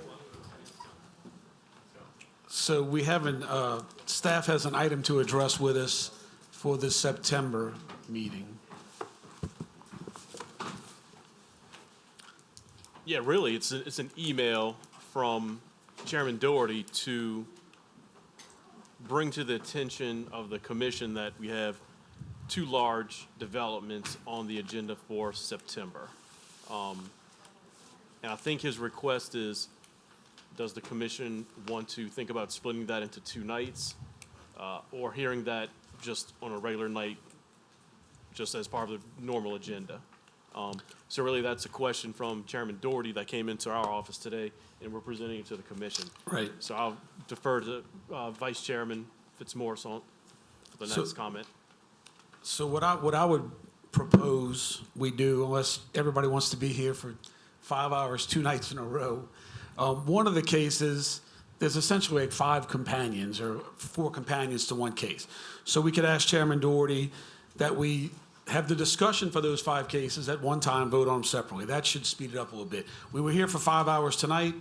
I don't anticipate it'll be longer than that. So my preference would be to have it, one night, but we can see what the other commissioners want to do, so. I'm not bringing up the other thing right now. I shouldn't make the motion, so somebody else can. So I was talking to It's Howard. really just So we're gonna keep just single night like we always do? keep it the same. Is that the wish of the commissioners? Honeybee? Honeybee. So is anyone opposed to keeping the agenda the same? It's on. Please, let me have the word. I'm thinking 3 nights. Okay, turn his microphone off. Yeah. I'm good with one night. Yeah. We did it tonight. Yeah. I'd rather be here longer one night than, That's a true statement. There's no old business. So moved. Meeting adjourned.